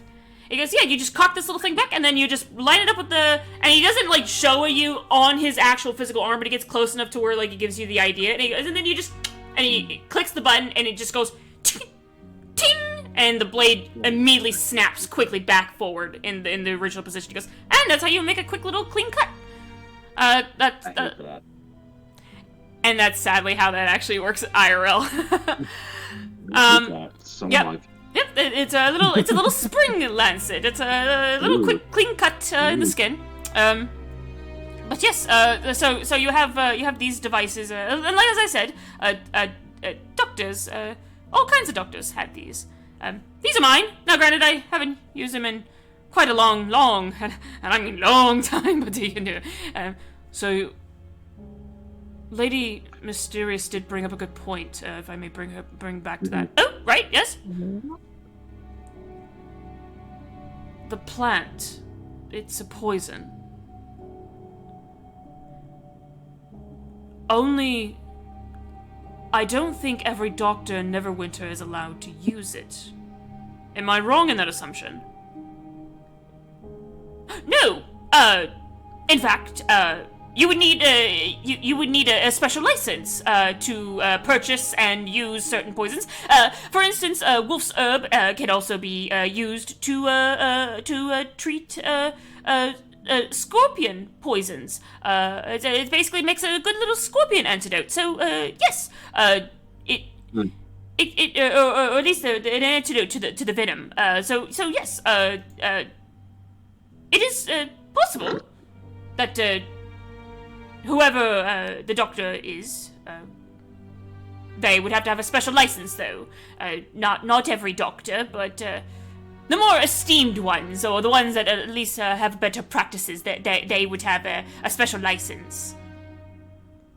So, I don't know, maybe if we can find out from the carrier who dishes the shit out, or however that works, who bought a lot of it recently or steadily over the course of a while, then maybe we can pin down who it is. Has that.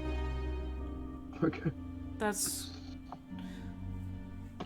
very good, Lady Mysterious, yes. Thank you. Sorry, if Mary is present, she's just also very sleepy. No, you're good. I'm present, I promise I'm not going anywhere. No, you're good, yeah, I was just saying that when you said that to him, he kind of... You see Mason also kind of, like, give you a little smile, but then shakes his head and he looks back and he goes, right. Well, that helps me with something here. He does come back... Now, granted, I said I was going to basically post 2 pictures. I'm not going to do that on stream, but I will post the other picture for my players, so that you do know Because this other object was meant to discern about the bruising. Which is why Mason's gonna come over here and explain it. He kind of like looks at the bruisings again. He goes, she was restrained. Some sort of belt? I'm reading the word. I'm trying to see if I can pronounce it. Tourniquet. There we go. Perhaps with a type of tourniquet? And I will also post that as well. Oh. Now, Torcanet? Now, granted, I'm not sure if what he had attached, or if these tourniquets were connected to whatever she was on, or if he used them for some other means. But if everyone feels that they have, and he looks at all of you, the party, and he says, if you all feel that you've discerned everything you can from this, then I think we need to make our leave. What say you? Yeah.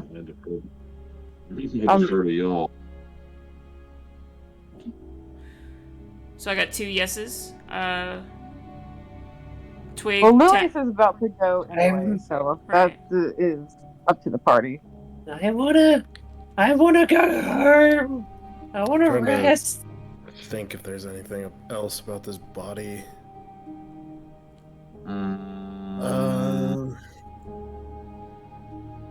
I mean, is he ever going to bring up that we know that it very possibly could be a person of a very specific shape and size and type? What? I'm or sorry. should we do that? I'm like, a little. Mason has not brought up. Mason has not brought up this whole time that we know that it's a fucking elf dude. An elf. He's not going to. He's not going to disclose that information to people. I mean, like to these. That's not like pertinent right now. At least not to these other 3 NPCs, but to the people that are actively investigating with him. He's going to tell you. He's going to tell those 3 out of this room. He's not going to say it in front of these other NPCs. I didn't know how crucial the information was. Otherwise, I wouldn't say. Yeah. I'm not going to say anything otherwise. Yeah, he's like you guys already dropping the bomb that there was a 7th victim was enough to like rattle the others, as well as the fact that Twig saw some fucking shit. So yeah, there's gonna be some more rattles there. Yep. Again, mind you, this is like I've been traumatized twice. The second time, yeah. Now, for all my players except for Cherry. Oh. Well, I mean, everyone. I'm going to go ahead and reiterate this knowledge again. You all know that every girl that has gone missing has been missing for a week and winds up dead at the end of the week. Yep. As of tonight, you have 6 days left. Everyone... Quick.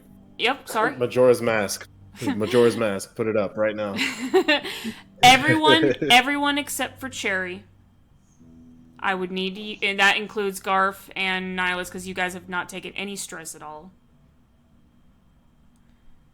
I would need for you guys to add... I would like to argue, I don't think Ishiyama would be that stressed about 6 days.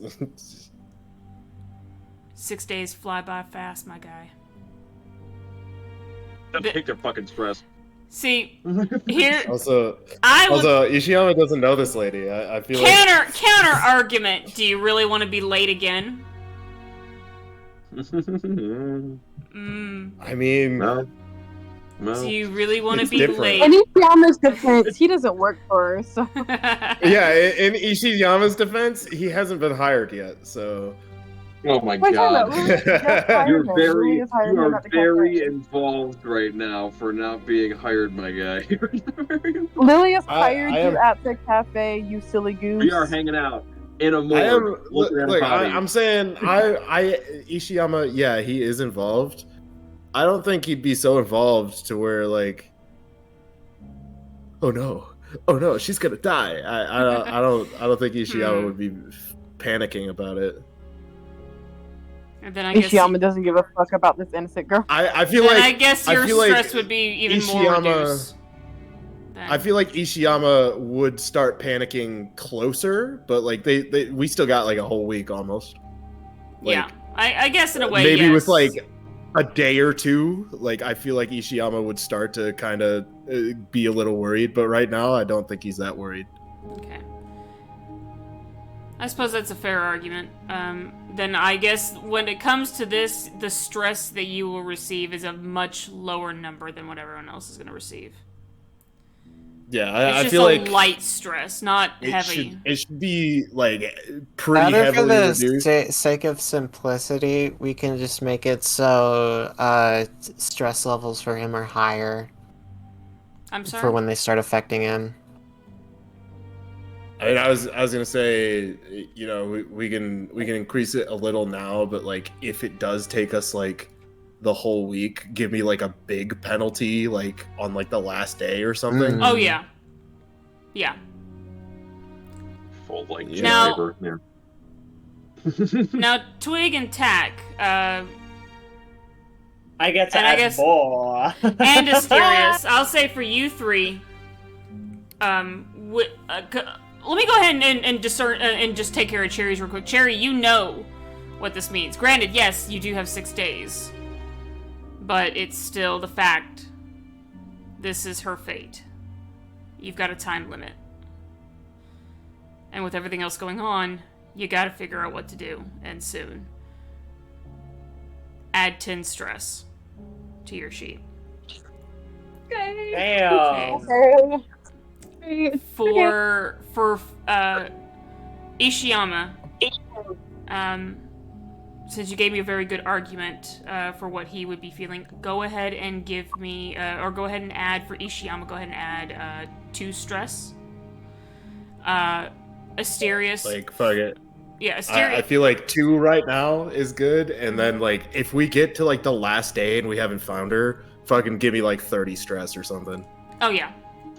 Because that Ishiyama would be stressing on the last day, but right now it's kind of like, oh well, it sucks, but yeah. That's my secret gap. I'm always stressed out. Gluji, Faith, and Garv, if you 3 can give me, if you guys also believe that you wouldn't be as stressful. I think Asterius might not be as stressful either, and I don't think Tack would be. Maybe. I mean, he'd probably be a little invested just because, you know, this is kind of the thing that he's doing, but, you know, not as much. But still, you don't want somebody who's not. It's kind of the concept of you don't want somebody who's not a bad person, bad things happening to. So I think it's kind of just that. Okay. Fair enough. I argue that my stress should be increased because trauma. Fair. in a way, Twig, you are connected to this far more than you realize you are. So yes. Damn it. What does that mean? Gluji, can you give me a good reasoning for like the stress level that you believe? She'd be stressed by this. Just a bit stressed as well. Okay. So then for Asterius and Twig, or Tack, excuse me, Asterius and Tack, I need you both to add 5 stress to y'all's. And then Twig, add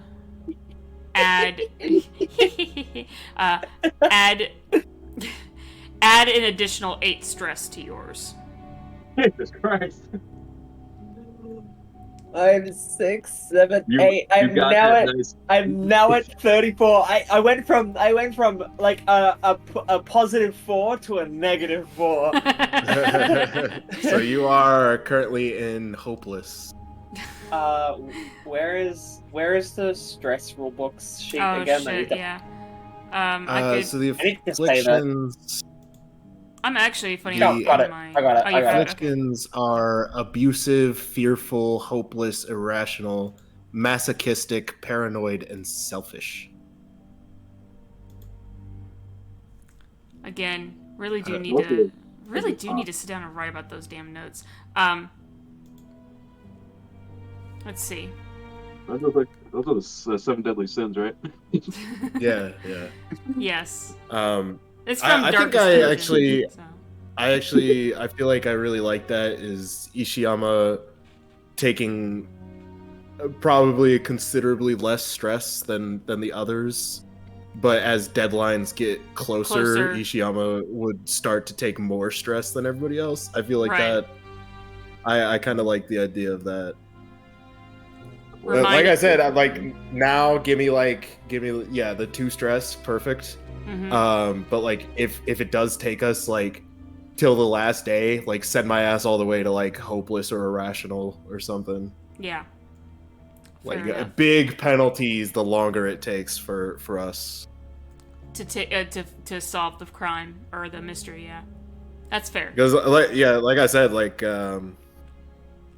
if we get to like the last day and we haven't like figured it out and it's coming down to like hours left. Yes. Yeah, like put on like 35 stress on me. Fair. My players, now that everyone's stress has been taken care of, Mason begins to he just like looks at all of you, see that you are all done with the investigation. You've nodded your head, made the agreement, said you want to leave, you want to go home. He nods. He says, he turns to Father Marcellus White Oak. He says, "Thank you for this." And he reveals the letter that was sent to him, the scroll, and he says, "Just thank you."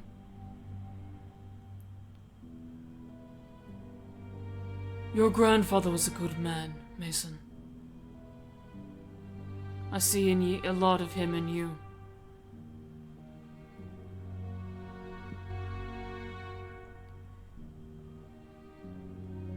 Right.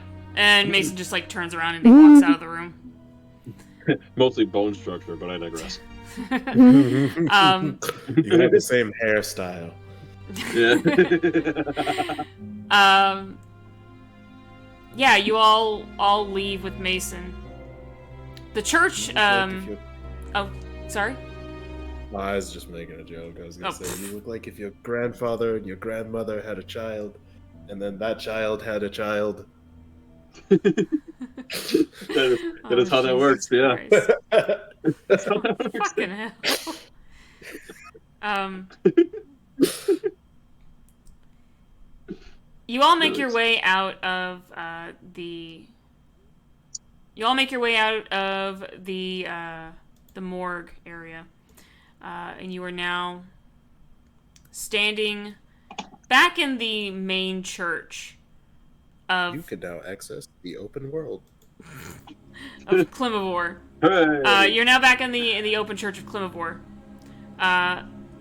The family that was grieving before have now departed. They are no longer here. Partying. Mason stops a moment and he looks at all of you and he says, "Well, Twig, Tack, Milady," and he bows his head gently.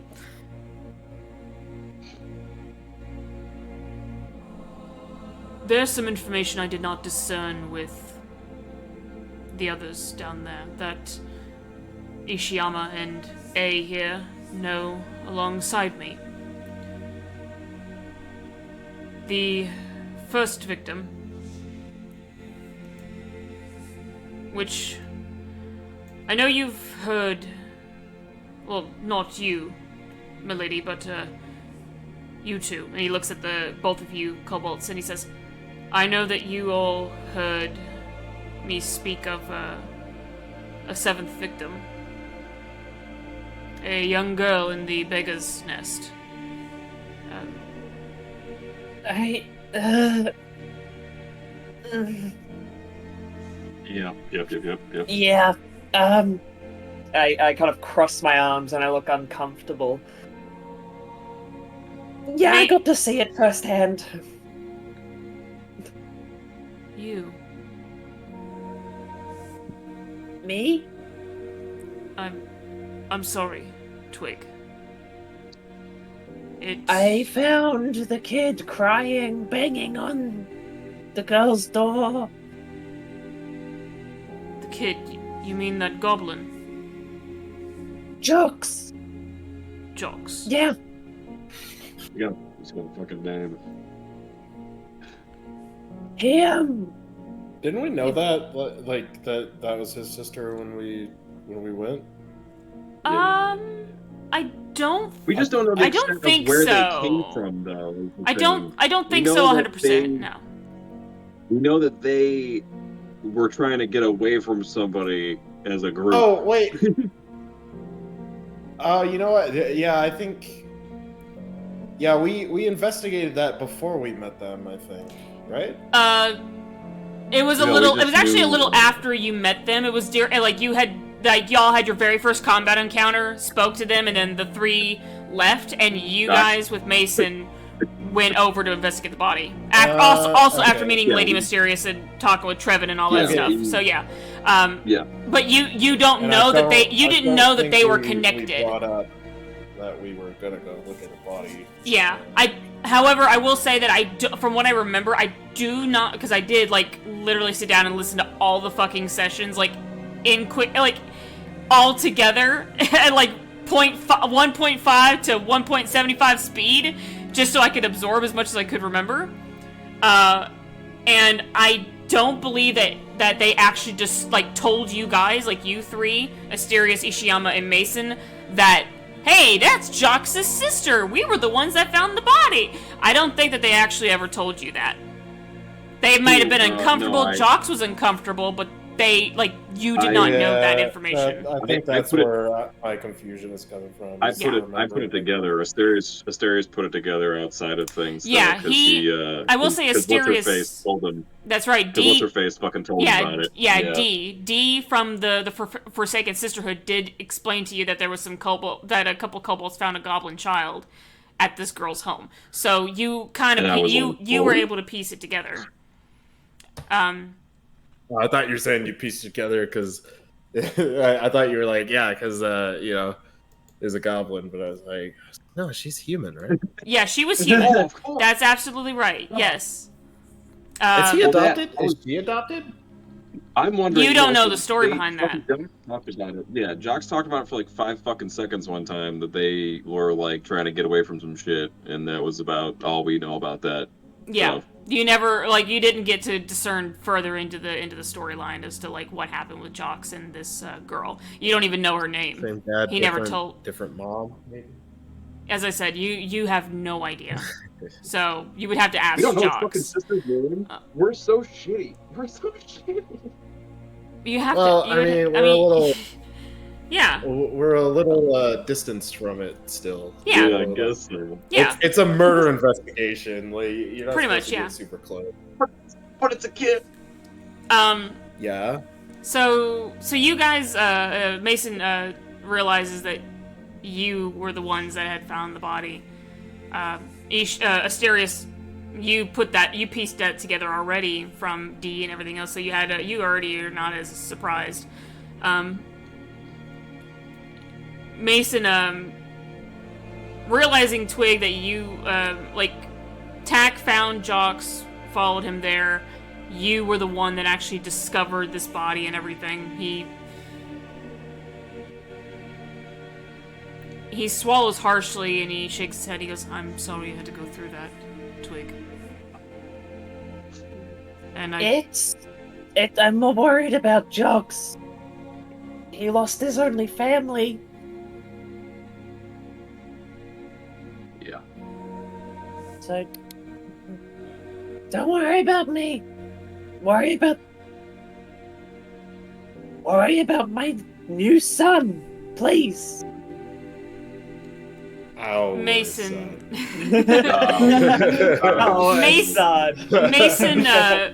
Mason kneels down beside you. You see that he just like throws his coat back and kneels down on one knee and puts his hand on your little shoulder, and he goes, "I promise you, Twig. We are going to find this bastard, and we are going to kill him." We are. Yes. We really are, and I hope so too. He's put me through enough as it is. I'm gonna kill him. That's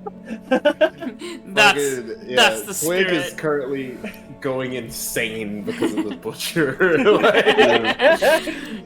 More then so. he then he stands up and he goes, "Milady, the first victim was a poor girl in the butcher's nest, or the beggar's nest. Words. I am not drunk. And he's looking at you guys. He's like, I'm not drunk. I have my flask. It's full, but I'm not drunk. Not as quick as you drunk I am. Anyways, but yes, I wanted to let you know that we did do investigations on that body, Ishiyama and A and I. The girl, Jox's sister, she was able to harm the butcher during their encounter. She was able to scratch him, it seems. There was some skin flakes underneath her fingernails. And you see that he pulls out that same kit that he had shown you, Twig, and that you had like used to help discern. It's his artificer alchemist kit that he pulls out and he shows it to you. And you see that he pulls out an old vial, and Ishiyama and Asterius both recognize this vial. It was of a turquoise blue. Yeah, it was like a turquoise blue, or like some other, it was a different shade of blue. It wasn't like a deep ocean blue, because that's what he was hoping for, but instead it became like a turquoise. Yeah, an aqua, that's right, it was aquamarine. It was like an aquamarine color.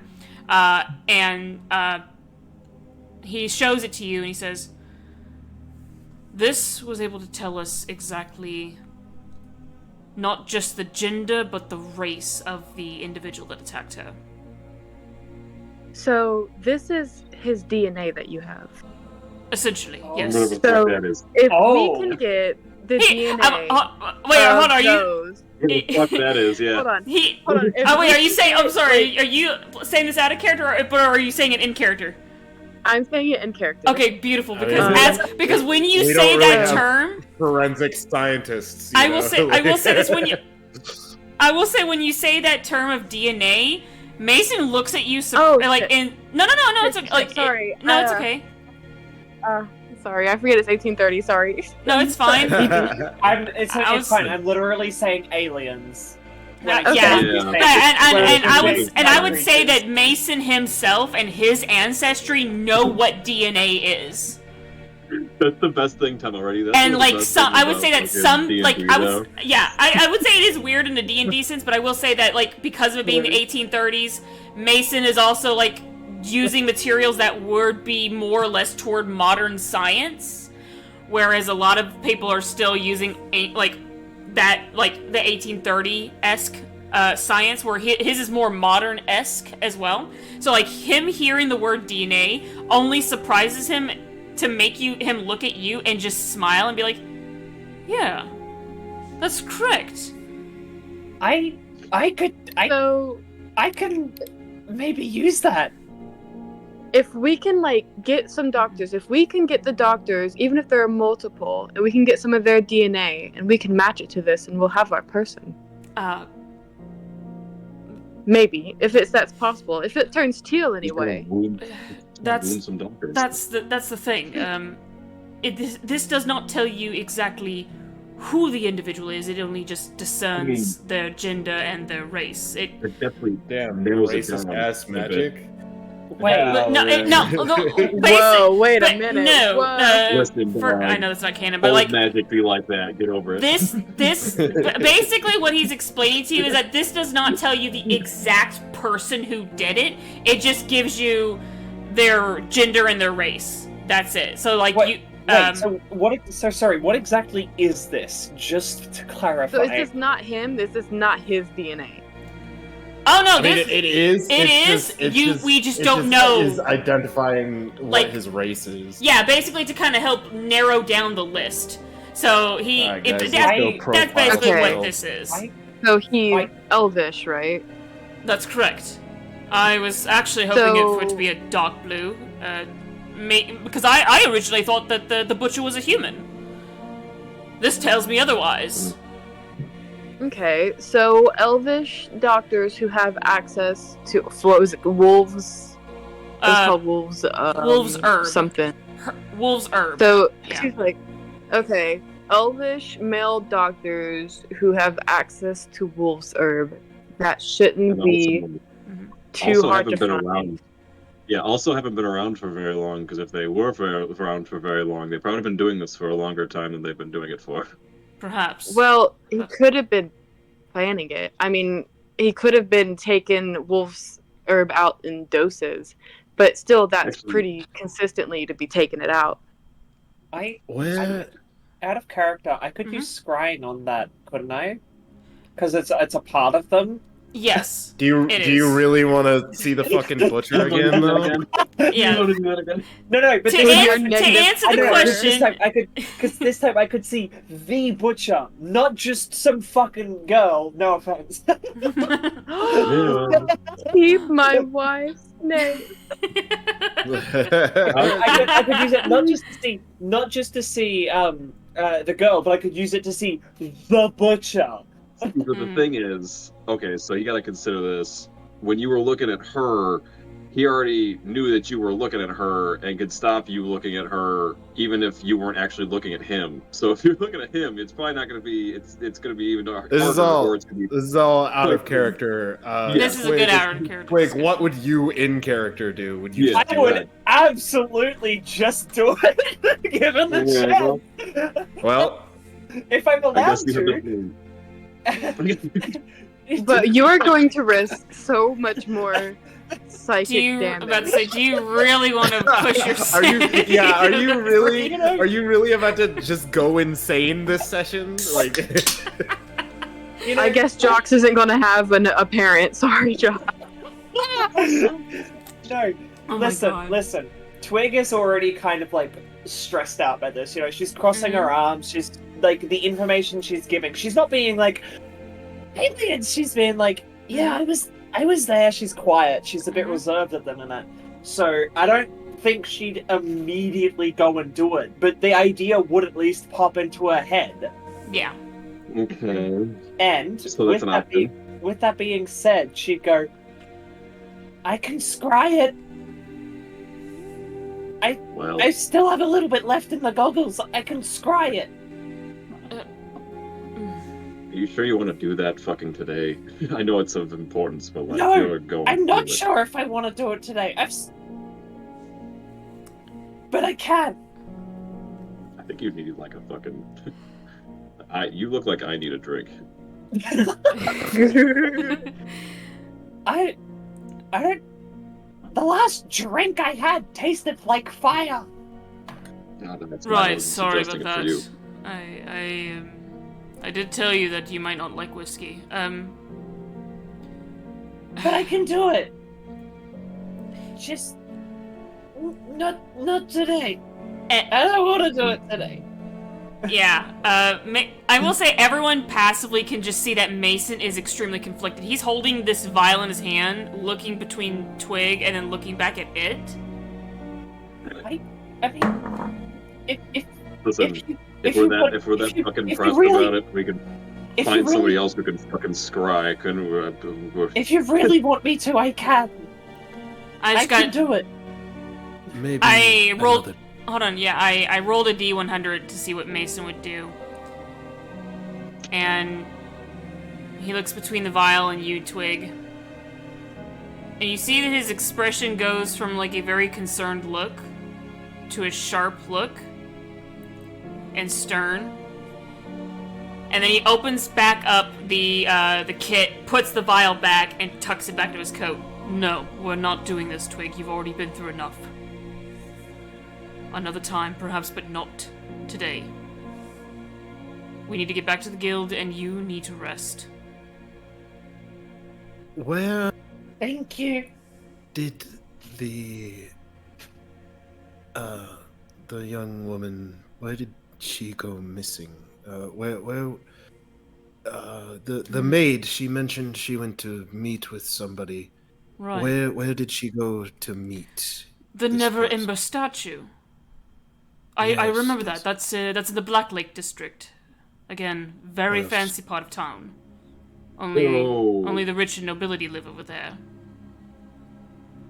So if we take the map, so to speak, that we have of where people got picked off at, could we like generalize like a circle in the middle of that somewhere that maybe would be the easiest place to go back to if you were in the middle of all those things? I am very glad you brought that up.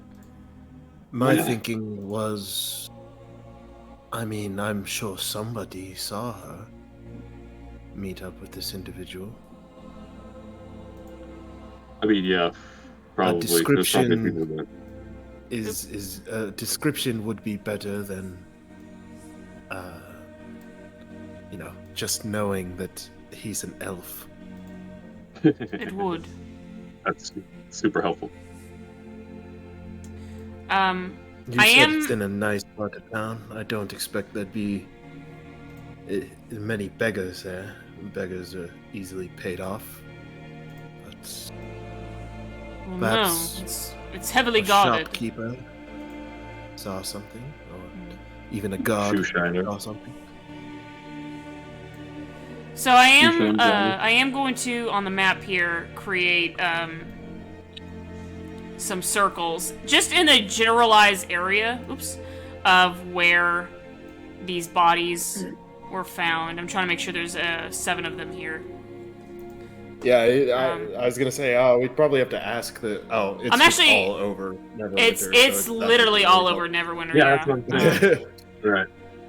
So I have the docks, I've got the merchant district, Protector's Enclave, which is like right down in this area. So we'll say like right about here-ish. Yeah, right about here-ish is like the Protector's Enclave, which is really all of Castle Never and the surrounding area. I will say for this circle down here, I might change its color to be blue, so that you know that that was the 7th or the 1st victim.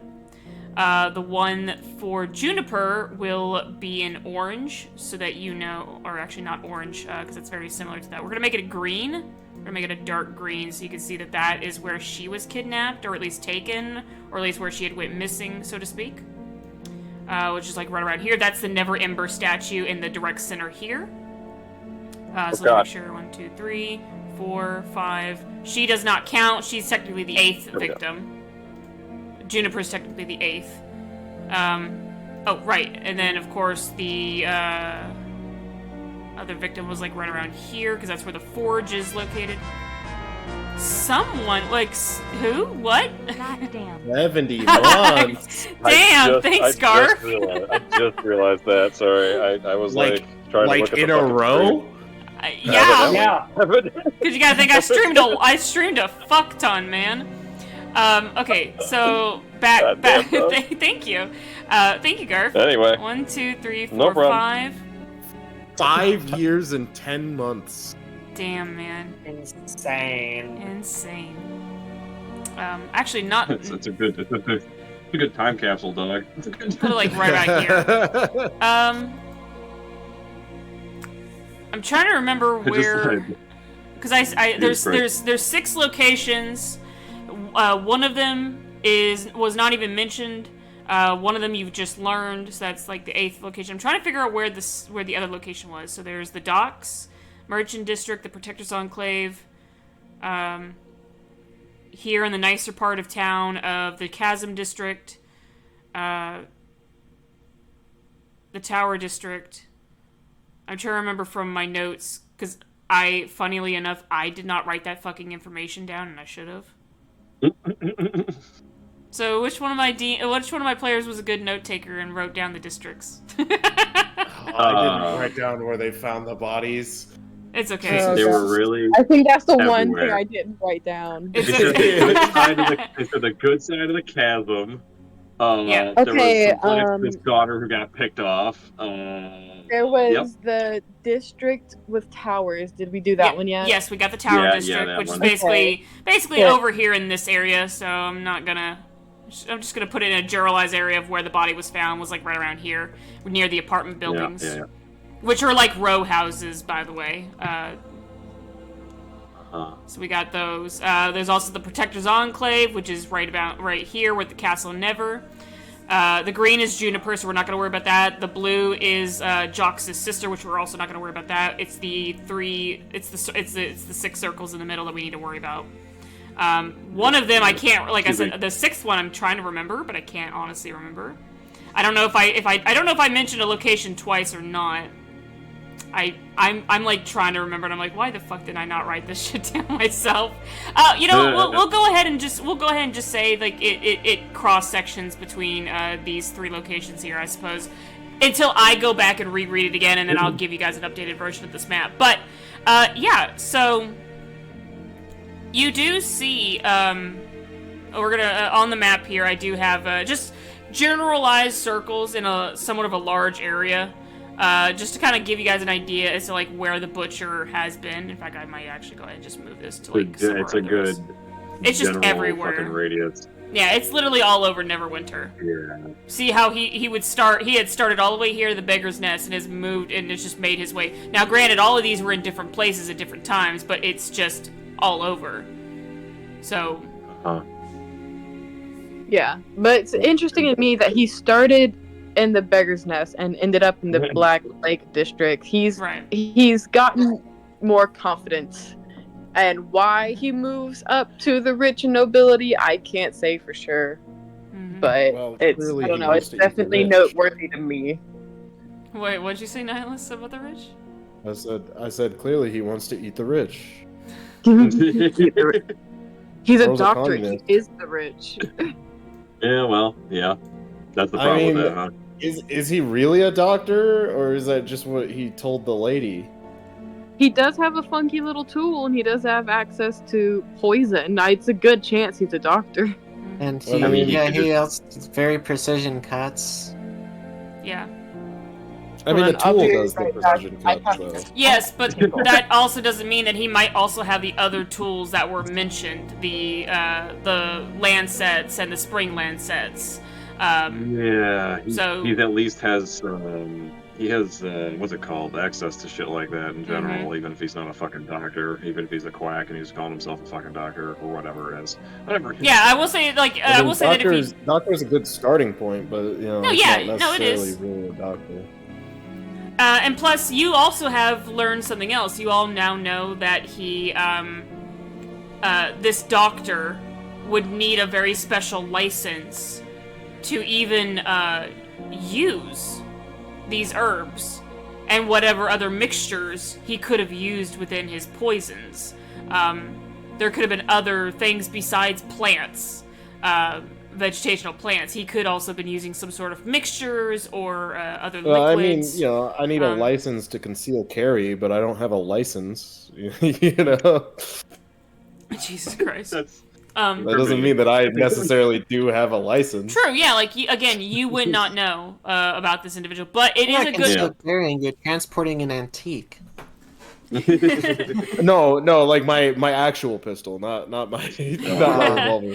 But yeah, you all know that the with the name of these districts and everything, that this man is just spread out everywhere.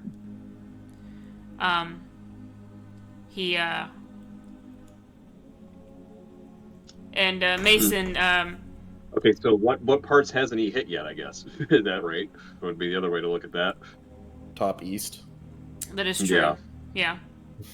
Obviously further sometimes you don't shit where you eat, so to speak. You know what I'm saying? Sometimes you don't shit where you eat. Yeah, exactly. I mean, he drains people of their blood and fucking cuts off their head. I don't think he's really concerned about shitting where he eats. No, I mean like though to like I'm sorry, no, you're good. We were just talking about the butcher, like where he could be, like where he didn't hit yet. Like taking off his head and draining their blood, and with the whole, like flesh guy, like the dude with flesh. Like, is this like a ritual maybe or something? And that being said, should we check out some other temples in the city if there are any? There are lots of temples, yes. We need to bring up to somebody fucking religious. Hey yo, what's up with the fleshscape, dog? Yeah. Hey man, tell us about the flesh monster. Hey, you know anything about that? You heard about that? Your guys got anything to say about that? I will say, that whole thing with flesh monsters definitely has Mason, like, extremely intrigued, and you definitely know he's gonna be fucking investigating the hell out of that. So, that is gonna be something like that's his passion project. If only we had a cleric that we knew. God damn it. Well, the clerics one of them are the clerics that you know is High Priestess Alana White Oak. You know she's a cleric. Okay. But that is at least a cleric. So. She's fucking stumped about that too, so I didn't really. She's like, I don't know what the fuck that is. What the hell? That is true. She did not seem. She seemed very confused about that, and was even frightened as well of the idea of flesh being a landscape. That's news. That is news. So I will say for you guys, Mason thinks about this, and he explains again to all of you, especially to the three that were not there in the first, during the first investigation of the body. He nods his head after explaining things, and he says, I know that it's not going to be easy, but I do have a inkling that there is a individual that my grandfather knew that could help us maybe get a list of those people, the doctors. Which is why we all need to get back to the guild. Will you, and he looks at you, Lady Mysterious, and he says, will you be joining us? Or perhaps... Bro. Lilius has so much to think about, but she'll go, because this is still actively a part of her investigation, but she's like, yeah, I'll go. He looks up the sky, and it's dead of night. The clouds and the rainstorm, it's dark out here. He says, well then, we better hurry, don't we? Before it gets any later. It is at that point when you see the High Priestess Alana White Oak come out of the church behind you all, and she says, are you all leaving already? If you like, I can... Put it that way, no. I was going to offer a carriage to take you all back to the guild. It's coming down really hard, this rain. I wouldn't want any of you to get sick after leaving our church. How big's that carriage? If you're gonna end up driving it. I'll just ride in the front. I was going to say, young man, that if you feel like it is a bit small, I fear, for you. However, you are more than welcome. I'm sorry, dear. Like an extra poncho anyway. I'm sorry, dear. No. Oh, we do have one moment, and she goes back in. It takes a couple minutes, and she comes back out, and she's got a very thick and heavy dull blue, gray colored cloak. That works. That works. And you see the emblem or the insignia of the Church of Kalimvor on it, the skeletal hand with the scales. And she reaches up to you and with it in hand. She goes, "Hopefully it'll keep you dry, dear." Are you partial to this? Am I returning this at some point? Oh no, darling, please. You take this and you stay nice and warm and dry. All right, thank you. Lana, why don't you're my mother? I'm gonna cut a fucking slit in one side and just put it over my whole self. That's perfectly fine, dear. You do what you need. That's a good lad. I'm turning it into a poncho pretty much. I turned it into a poncho. Yeah, it's just a really like oversized robe. So you just turn it into a poncho, and it just looks good on you. You now are proudly bearing the symbol of Kalimvor on your clothing. Well, I guess I'll pull this fucker. Where are we going? Oh, no, dear. You do not need to pull this carriage yourself. There are some very strong working horses that will do it for you, dear. Do you know how to steer a carriage by chance? It's either that or I just like walk next to it. I feel like I'm helping at least. Well, aren't you just a dear? Very well. You're really gonna... Well, I can't deny what the boy wants, Mason, honey. Yes, ma'am. That's a good boy. All right, then. Allow me to go get that carriage for you, dears, and, if you really are persistent there, little A, for tugging this along, then I'll make sure that it'll lighten your load. I'll have at least one horse helping you at the very least. And she does, yeah. She goes, and with the help of other Doom guides and clerics, she comes back over to you all. And there's a carriage with, obviously, bearing the insignias of the church. One horse is strapped to it. There's another that's bared for you to like grab a hold of and just pull. Just take the fucking thing by the hand and just like, all right, let's go. Yeah, exactly. And you also do see that there's a very small priest that's also sitting like in the seat, and he kind of just like gives you guys a little wave. He goes, "Hello." So yeah, I'm just here to take the carriage back when you guys are done using it. Okay. And yeah, so you like card games. I do like card games. Have you played Knucklebones? Play it with the little That's a dice one. game, actually. Play it with the little one. She's going through it. Oh. You know Go Fish? And he looks over at you, Twig. You know Go Fish? It's my favorite card game. Not a lot of people know it. Not a lot of people know it. The obscure game. Little City. And I don't know if you've ever heard this one before. Moving on from that, we all, like, every one of you get into the carriage. There's plenty of room. It's a very large carriage. Asterius, you are gripping onto one of the parts of this like with the working horse. The other horse. Yeah. Yeah, and this horse is like, this is like a big, beefy horse too. I sadly can't think of like the breed, but they're very like stocky. Clydesdale? Yeah, I believe so. Yes. Like a giraffe horse in general are just like the big fuckers. Oh, the big ones, like with the big hooves and all, like them thick, them beautiful, thick, beautiful horses. That are honking. Yeah, big hooves, everything, beautiful, gorgeous creatures.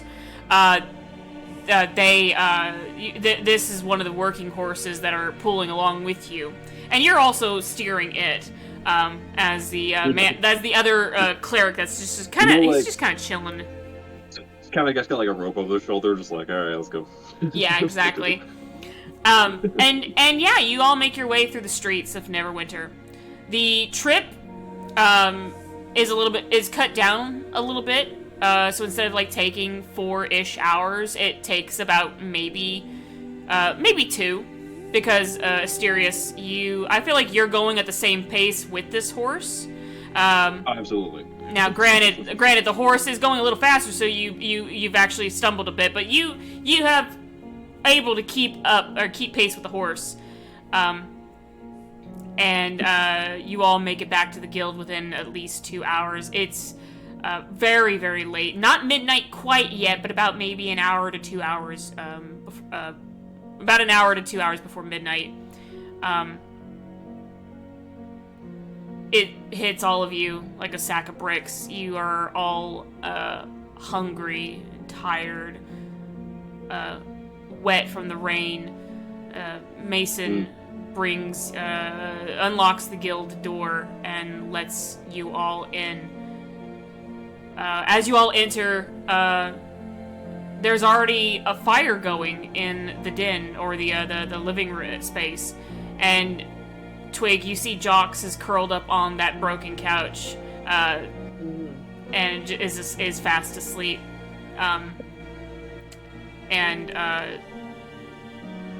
You see Mason. I shall join my boy. Yeah. I will go curl up next to him and cuddle. And you even see Mason as you go over to cuddle with him. Mason just kind of like looks at both of you. Disappears for a moment over at a cupboard, and then comes back and drapes a blanket over both of you. What a sweetie pie! Oh my god, I can't believe I was so mean to him earlier. I think that's why he's being nice. He's a gruff guy, but he can be nice. I think he noticed. I think he noticed. Yeah, he's a gruff guy, but he could be nice. So yeah, he does do that for you all. Let me go ahead and just bring you back over to the guild and go from there. It's like, damn, if the lady who's talking about being fucking abducted by aliens and shit just like gave me a fucking vibe check, maybe I should like not be a shitbag. That's crazy how that works. Yeah. She's been throwing herself at every fucking problem we've had. Maybe I should take her word for it.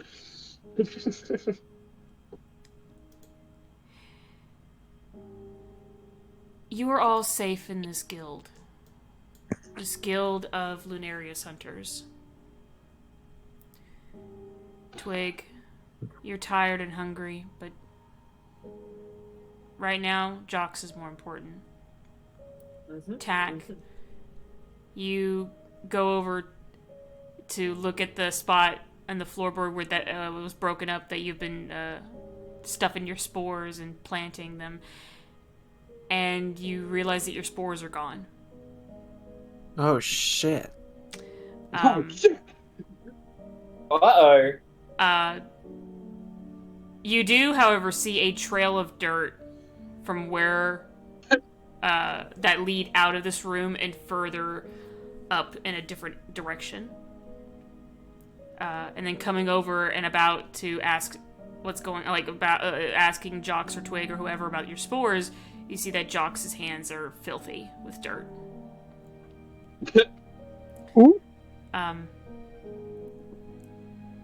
Ishiyama, you see your tea kettle or your sake pot has been pulled away from the fire, but it is still nearby. And sure enough, the cup that you had that was not finished it still has the exact same amount of sake in it as it did before. It was not moved from where you had left it. It's gone cold, but it was still poison. He believed you. He's gonna mess with my shit, but no, it won't drink the sake. Yeah, that's because he's scared of Ishiyama. I think he's more scared of the guy with the sword than he is of the mushrooms that he might be. I mean, wouldn't you be pretty scared of fucking if you saw somebody fucking cut somebody's head off right in front of you? It didn't care at all. Also, to be fair, Jox hasn't seen you throw bugs at people yet either, so she doesn't really have a ground to be scared of you yet either. And plus, you don't know why he moved your spores. He could have had a good reason and just fell asleep and couldn't tell you. Just doing your job for you. I will say. Also, Ishiyama said that the sake was poison, so. Yeah, that's true. I think he's just a good kid, and he just wasn't gonna fuck with it regardless. Yeah, but kids are dumb. Sometimes they get into shit. Welcome to Catholic guilt, by the way. Oh, you're already a good kid? Oh, but what if you went to hell if you weren't a good kid? Think about that now, right? Alright, good. Tack, if you choose to wish to follow the dirt trail, you just let me know if you do. Yeah, I'll follow it. Okay. Let me quickly Listen, I'm also Do you know how long it took to cultivate that? Is he cooking them? That'd be really funny. No. Listen, Asterius probably is not going to sleep for quite a while, not to mention I'm not gonna jump in on this, I'm just saying he's not sleeping probably. No, yeah. Let me quickly do this for Glugy, for Tack. Tack, you do follow the dirt trail out of the room, and you follow it down a couple corridors, and it leads to a door, and that door leads right back outside. And as you open the door, you realize you're now in a inner courtyard that is a garden. And it is a big garden. There are various plants and vegetations and other growths here. And you see Jox had attempted to replant your spores in a very special plot so that you had a place for your spores to grow properly. Aww. And you Fortunately, he killed them all in the process. It's not perfect, but he did find a proper place for your spores. And it seemed that he had sat on that couch waiting for you guys and was wanting to tell you all about it, but never got the chance to. You see that this garden is perfect for you. It's got everything you need. And now, mechanically, Glugy, this garden, if you take 1 hour out of your day, you can use it to change your spells. Ooh. So that is what you can do, Glugy. But you have to spend 1 hour in the garden, and you are able to then change your spells for the day. So that's what mechanically is this garden like fucking like unkempt, or is it alright? No, it's an unkempt garden, obviously, but it has everything that she's gonna ever need in it. Yeah. The thing is, for you, it's fucking perfect. Yeah, exactly. And the thing is, like, this guild, while yes, all the guild members were blood hunters, they each had a specialization. So, over time, you guys will discover or learn of other rooms that are special to your characters. This also will include Prostia, who's not here with us. Every room there are certain rooms in the guild that are specifically for y'all. And when you can still hear Prosta in the wind.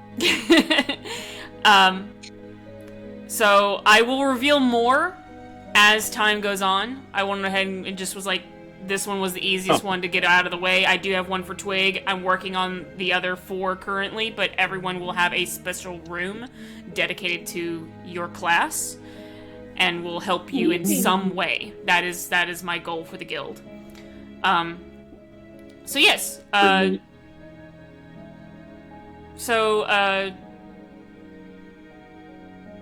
Mason realizes Tack ran off and shakes his head and he goes, I'm sure she's looking for something. Twig, you get some rest now. The rest of you... I just want to give her a heaven kiss. Give her a heaven kiss. She deserves it. And okay, I just don't want to that earlier. Our little trauma creature. Cool. You, oops. Let me go ahead and detach everyone. So everyone here, You all see... I'm... Oh. Yes? No, go ahead. Go ahead and say what you're going to say. Okay, yeah. So yeah, everyone here in the guild, is, settling down, preparing for any long talks. Mason will sit, on one of the chairs nearby, and he says,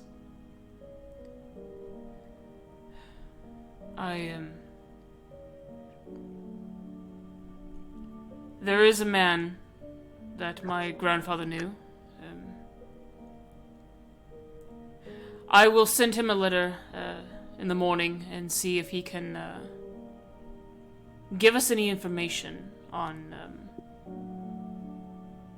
the doctors that have that special license, the elven doctors.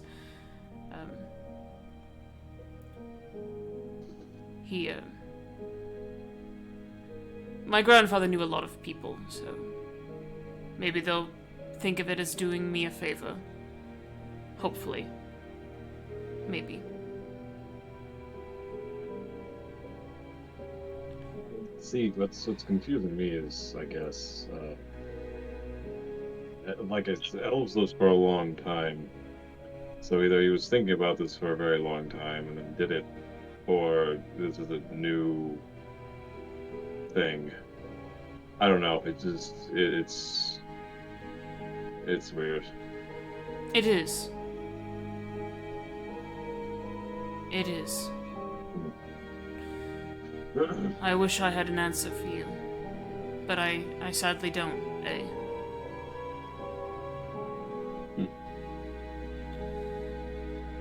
Just something to think about.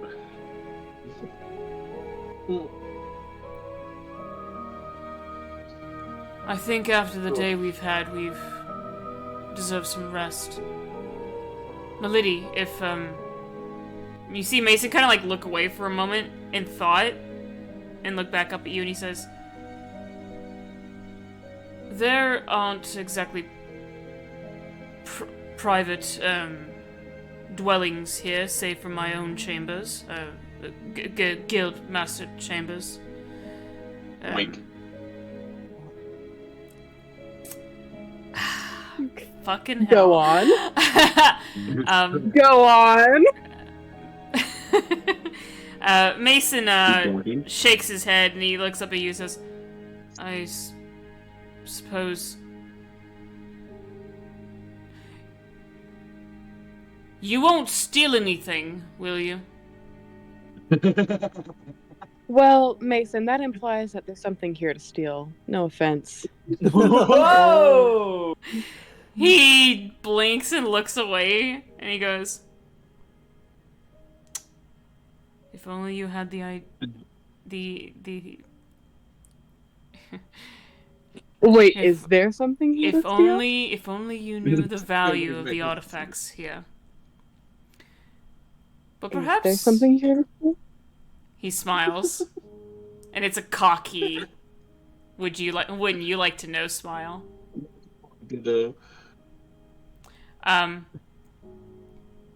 He simply just shakes his head without responding, and he says, regardless, I was just going to offer you my personal chambers.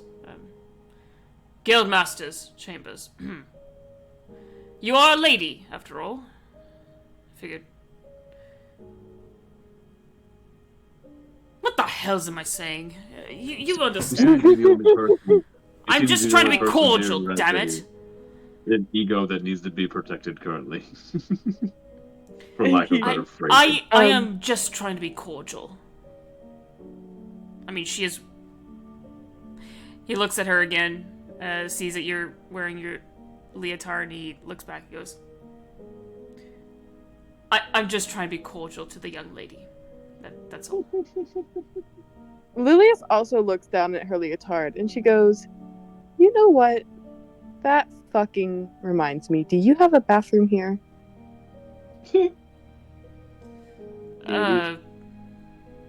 Yes, although... yes, there are plenty of washrooms, although... And you see Mason kind of like you just see him like looking around a little anxiously, and he goes, I think Why? you would prefer to use the one in my office. The guild master's personal washroom. It's cleaner. And he says it with such a question because he doesn't know how best to explain it. He just kind of like more used. She kind of like smiles and she says, "You know, Mason, if you need to hire a maid, I happen to know one." If you're talking about that young girl, Lilius, since it's obvious that you and her know each other. Clearly. You see Mason kind of like look away, and you see his expression soften when he thinks about Lilius. Ooh. And he shakes his head. And he shakes his head and he looks back up and he goes, I dare not bother her with anything. Especially this hellish place. She already has enough problems as it is. I cannot... I don't wish to disturb her with my mess. She already has enough on her plate, so...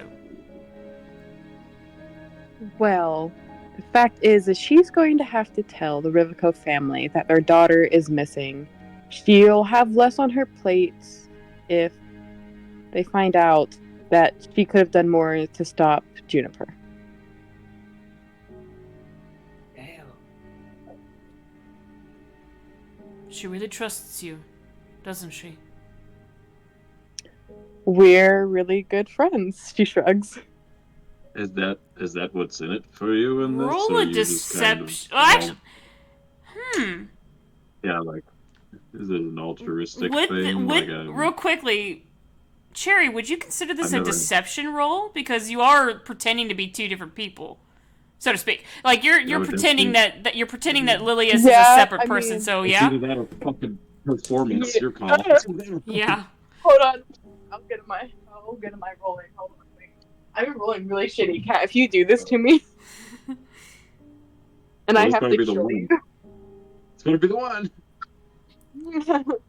Better not fuck it up. It better be a really good roll. I don't know. Mason's been rolling like shit all night too, so I mean. Yeah. Hold on. Oh, and I don't have that good of deception, Cat. If I have to like kill you over this.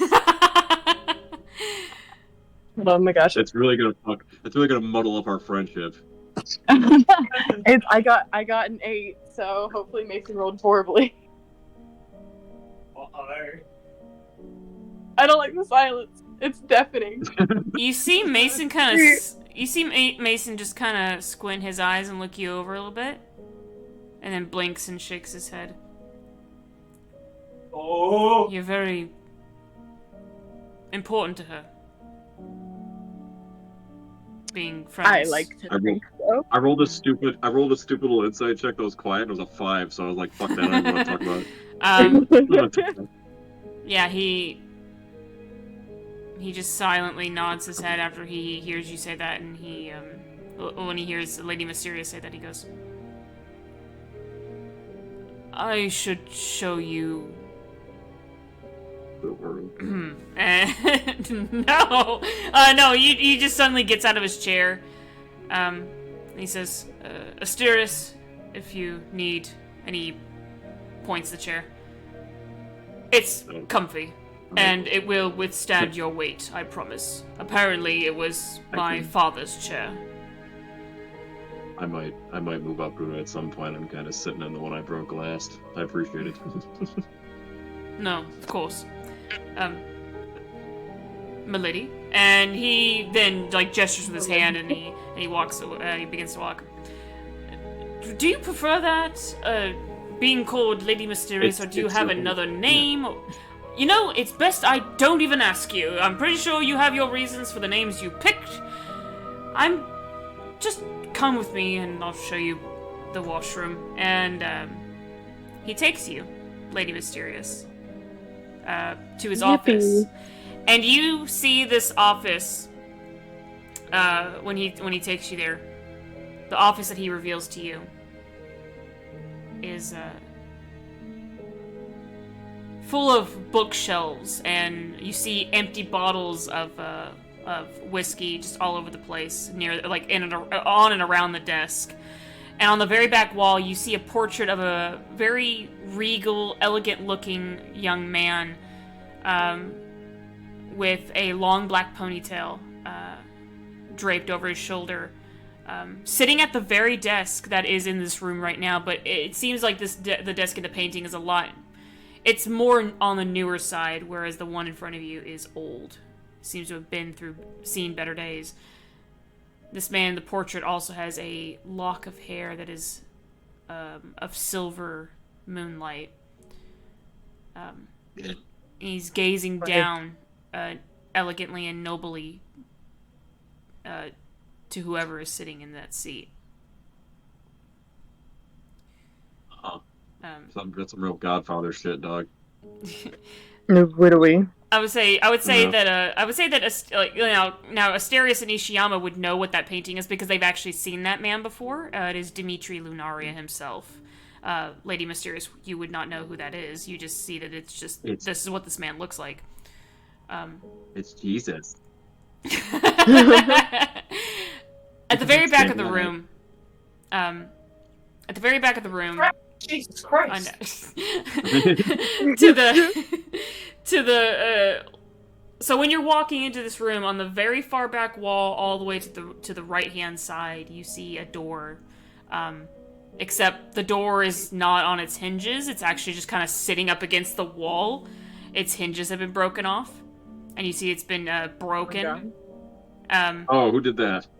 And he looks at he walks you through, and you look down at the door and you see that it's broken, and he looks up, he goes, you're going to have to live with this. And he walks past it, and he goes far enough into the room. You see that the room is just there's clothes. He's got clothes like sprown about. You see a partition in the back of the room with a dresser that's also like open, and clothes are just kind of hanging out of it. You see his bed, which is unmade, but it looks extremely comfortable. The pre-established not slutty partition. Yeah, fucking Nihilus. I remember that shit with him. A slutty little cover. Anyways, yeah, you see all that, and then further behind or into the room, you see another door that's partially opened, and it is a washroom. And he says, "You're going to have to, again, as I said, live with this door being broken. It was torn down today, so I haven't had the chance to fix it. And well, as long as you don't steal any of my valuables, which I promise I have none of in this room." The only valuable I have, and you see him pat his hip, and his pistol is still attached to his belt. He says, "This and my sword are my only valuables I need." So, otherwise, I should go. And he just walks out of the room. He's so real. I should go. So yeah, Lady Mysterious, you've now got the Guildmaster bedroom and washroom for your personal usage. So that's what you have, Lilius. Yay. But you got for now. Yeah, she can't, unfortunately, and I kick myself crying, screaming for this. Unfortunately, she can't stay the night. She'd love to. Mm-hmm. No, of course. But she has to be at work in a few hours. Yeah, exactly. So, but she does use the washroom, and she's going to do just one. I'm talking about her, not you. Quick motion. No, she's going to do one quick motion. She's literally going to take this ring off. And this is character moments that's special to no one but me, but it's special to me. And she takes the ring off and she inspects it a second, and she kind of rolls it between her fingers, and now in the washroom she's just Lilius until she puts it back on, but instead of her sexy hot cunty leotard, she does don new attire, which I finished today, by the way, guys. I posted a picture of it. Shit. She does don Oh, new shit. attire that is infinitely more practical, and I feel like infinitely more Lilius. And she's like, okay. Bubbles her up. She's just kind of like, sorry, Leo, Jesus Christ. but you know, I feel like I needed this, and so she kind of like leaves the room. She kind of like takes one last glance around like the room, the office, and stuff, and she's like, "Ah, Kitty's tired, me." And she will. Oh. Neat pictures. Okay, she'll just walk back into the living room, I guess, or the main room. Yeah, we'll say it's the main sitting room. And you do while your entire growth, I will say character growth was happening in the background here. Yippee. Mason comes back. And before he makes it back to the sitting room, he does follow the pile of dirt and just like sees that the door to the garden is open and kind of peers out, and Tack, he sees you. Are you currently like fiddling and looking around and working with your spores in the garden, things like that, seeing what there is to see here? Yeah.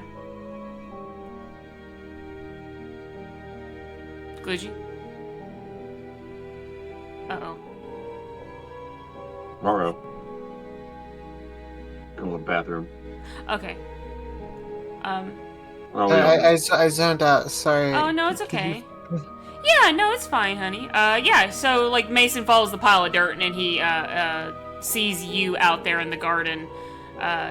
You're just, I would say you're fiddling around, looking at dirt, or the garden, the tools and things like that, seeing what you can work with here with your spores. Mm-hmm. Is that correct? Okay. Mason kind of like leans up against the door frame a little bit, and he says, "If you want to read any books about all of this to help you with your..." And he looks at your spores, he goes, "Plants?" There is a small alcove over there, and he points to the opposite, like the opposite side of the garden.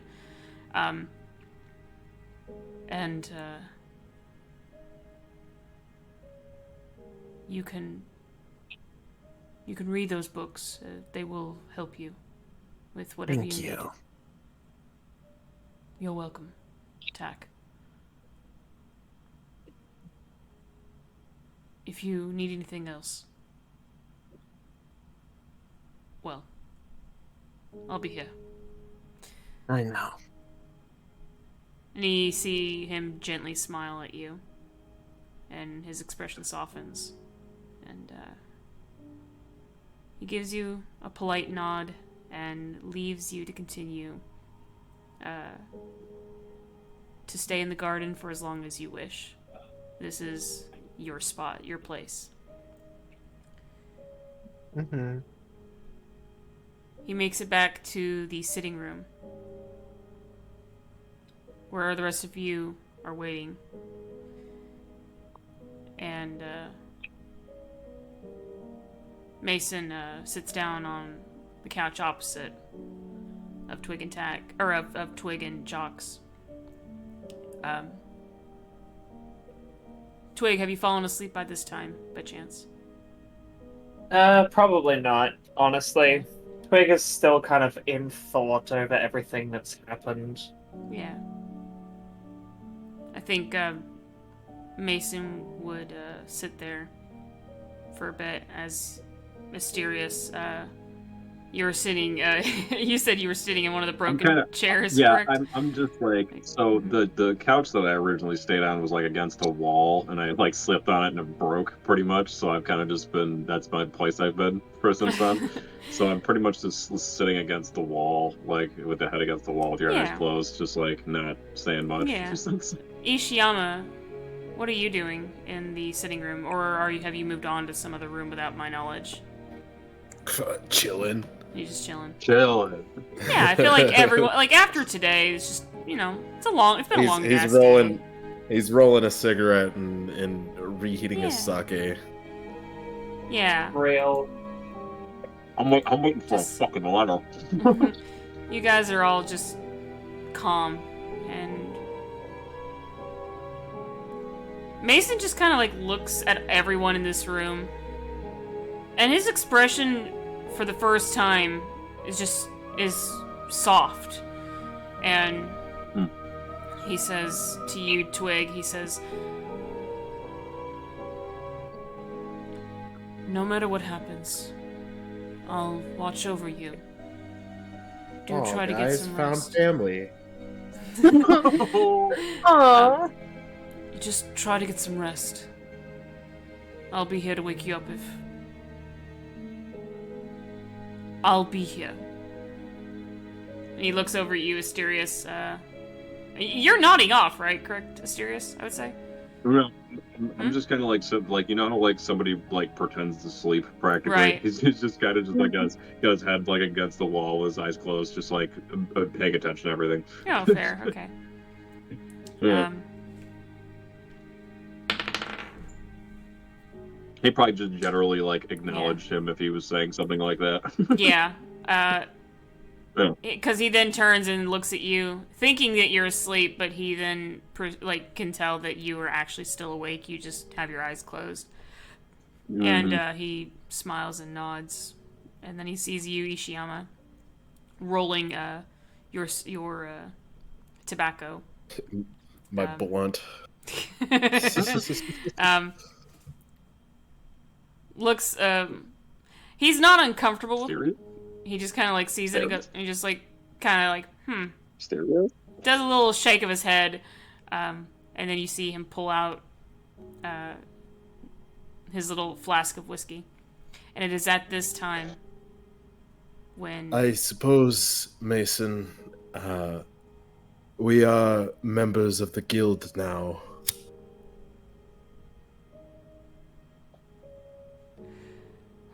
I would not force you if you did not wish to be.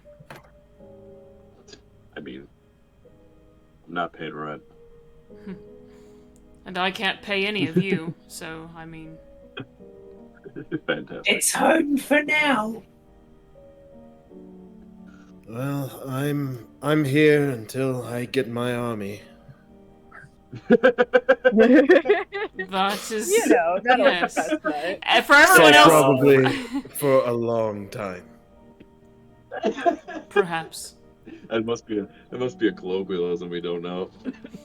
I would say during this time, Lady Mysterious, you come back, and as Mason's taking a sip, he stops and he just like looks at you.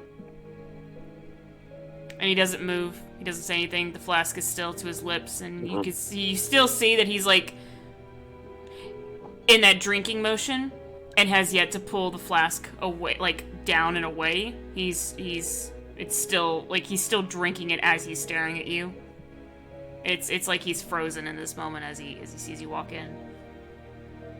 Oh, just die. Loves tonight.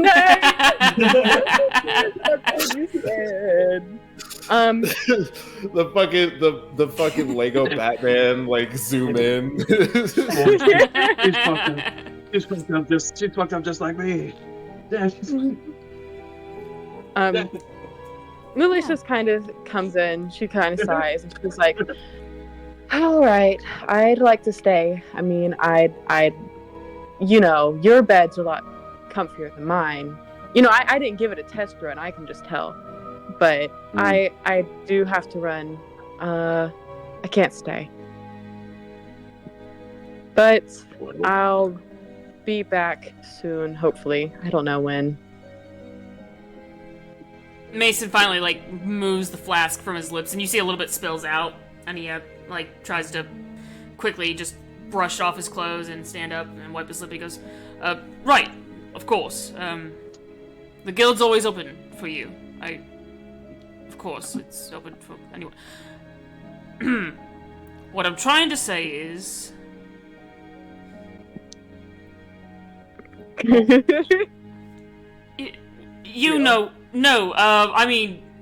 right, you've got other things to worry about. Right, goodbye! And he turns around and he's, Ishiyama, he's looking at you with his back to Lilius, to Lady Mysterious, and he's just, drinking, and his eyes are, really, really wide, and he's just, drinking the flask.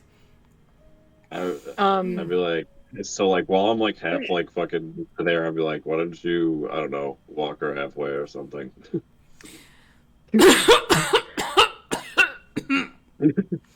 Listen, there's a fucking murderer going around who likes specifically exactly who she is. Just the thought. Lilius is like, I'll be fine. I'll be okay. No worries. You heard the girl. She can handle herself. I mean, look at her. She can certainly. She can handle herself. I was also giving you an excuse, but it's neither here nor there. What are you talking about? You shut your mouth. He turns around. He just keeps drinking. He's just deeply drinking his flask. As she goes to walk by him and leave, she puts a hand on his back and leans in a little bit, and she's like, seriously think about hiring a maid, even if you have to beg her for charity. And she kind of pats him on the back and goes and leaves. Well, good thing he has a rich friend. Who has no idea that he's rich, who doesn't have a single clue. Because you never told him how much he doesn't know how much money is worth. Yeah. I know I've mentioned it before. I am walking around with Ethereum. Fucking not Ethereum. Platinum. Platinum, yeah. We get that. No. The thing is, Mason doesn't know that you have platinum. That's the thing. He doesn't know you have platinum. He just knows that you have some pretty good money. That's the best kind of rich friend. The rich friend that doesn't know what his money's worth. Exactly. Yeah, I'm walking around with fucking 5 platinum pieces and 29 gold pieces right now. It's good to know that if anything happens on a rainy day, it's just spontaneously we'll be like, oh shit, we have the money for that? You have the money for that? Alright. Shit. That'll be 10 gold pieces. How much is platinum worth? That'll work. That'll work. Yeah, Mason, 2 of those, thank you. Hey, he'd fall for it. Yeah, get fucking household. You see, Mason just kind of stares after you, Lady Mysterious, as you leave.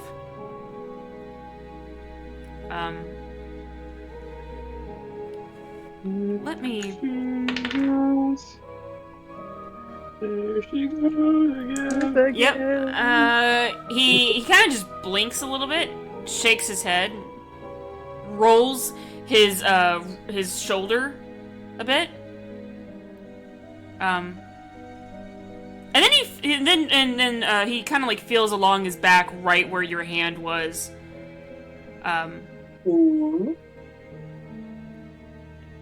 And he presses in deeply, as if feeling something there.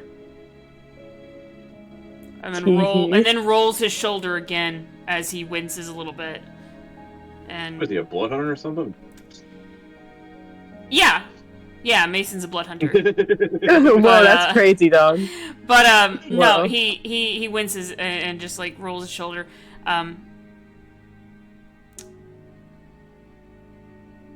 When he finally does sit down, he then reaches and just grabs his shoulder and just keeps rolling. And it's the same. And now for Ishiyama and Asterius, you know that the shoulder he's grabbing is the one that has scars on it, that reaches all the way down to his lower back. So he's touching that shoulder and just rolling that shoulder over and over. It's like her touching his back was enough to just resurrect any memories of those scars, and so he's just kind of silently sitting there thinking about them. Sorry, Mason. I didn't know I'd like reawaken trauma, dog. My bad. But yeah, he does. He's out here trying to live. He's just thinking about them now, and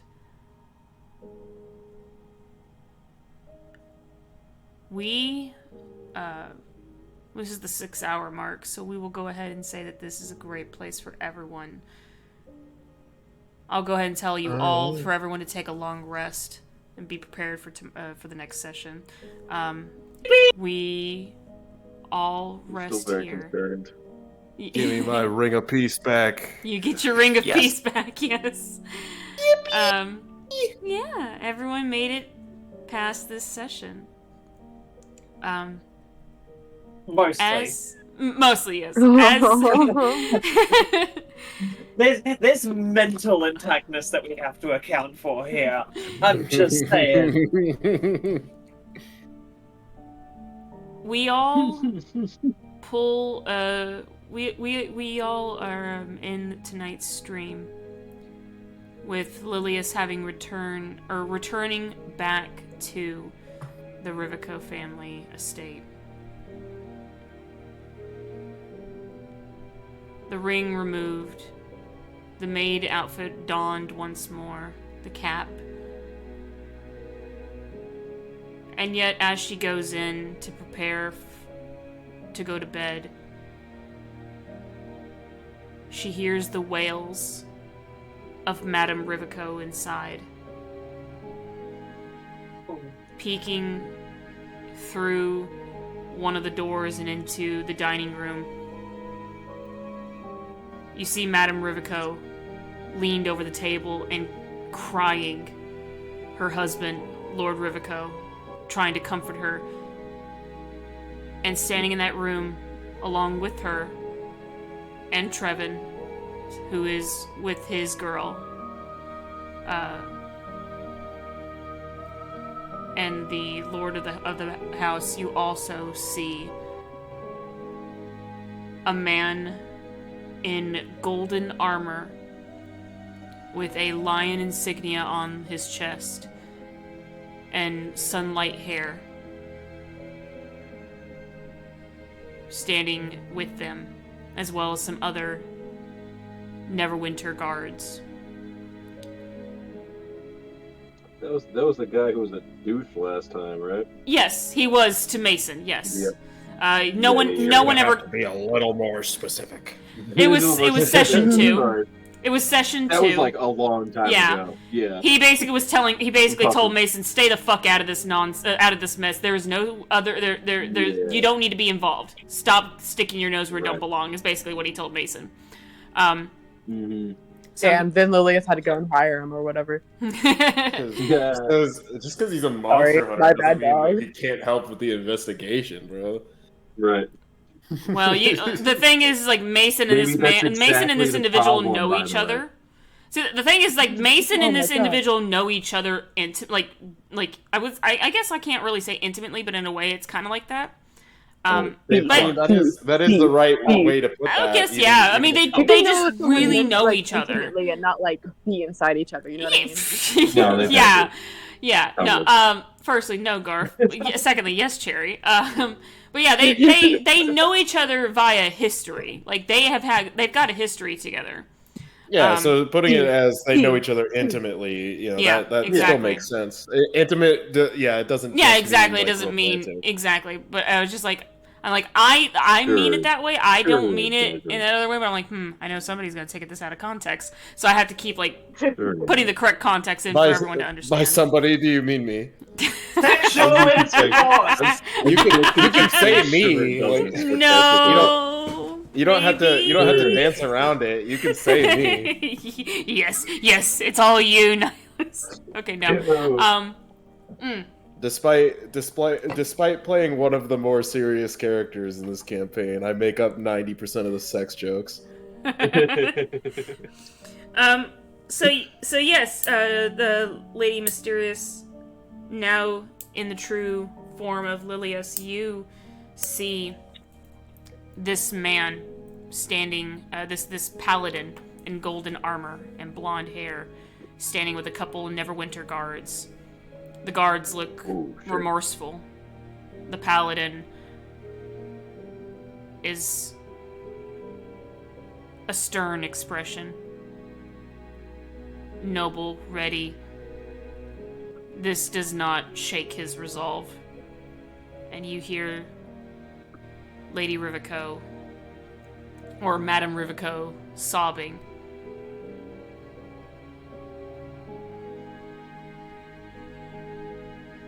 You hear, oh crap, what's the fucking name I wrote down? Sorry! I did this last time, like, oh, what's that name? No, me. I did write it down here, and I accidentally exited it without...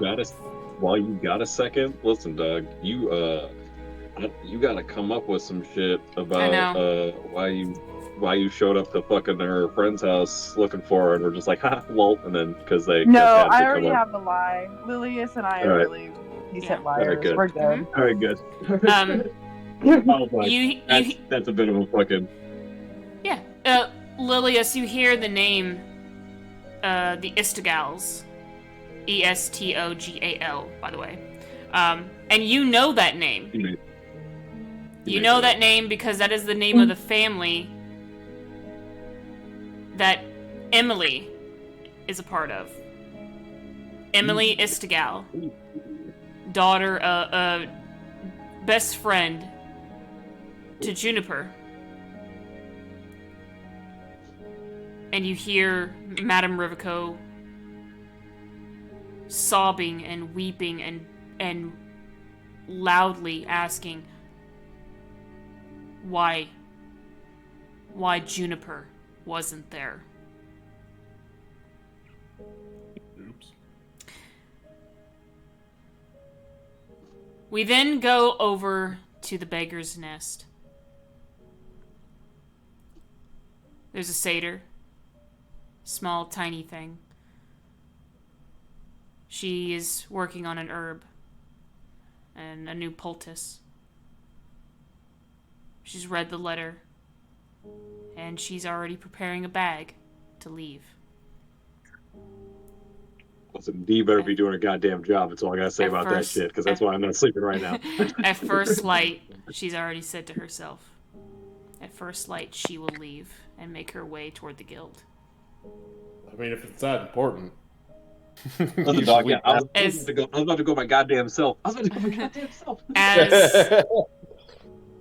As she is in her cottage creating these poultices to bring to her son, to the guild, as well as any other herbs and plants that she thinks she can use and maybe even find a way to plant there if there's enough ground for her to do so.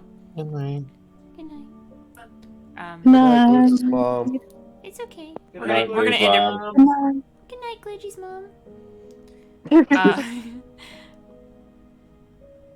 There is heavy footsteps outside of the small herbalist cottage. Large, thuggish-looking individuals. And then a very smaller, petite-looking man. Nicely dressed, handsome. He even takes out a small little hand mirror and makes sure that his hair is done just right, while the others, who look like a bigger, meaner version of his race, stand there, rolling up their sleeves. The cast of Jersey Boys is outside my mom's house right now. One of them says to the man that's nicely dressed, "Minotaur's supposed to live here, boss." Well. Oh. Thank you, my friend. No. Oh, don't worry. We're just going to have a little chat. And he snaps the little compact mirror back and puts it back into his coat. You just stay right here, and I'll have a lovely little talk with that lovely little satyr in there. Surely she knows where her son is. And the half-orc gentleman approaches the door. and without even knocking, goes inside. Shit. You know, there is some good news. You essentially have a samurai on permanent retainer. So, as far as Ishiyama's concerned, you all have hired a samurai, and he has a very a very strict moral compass that he adheres to. What the fuck is he doing right now? Fuck off.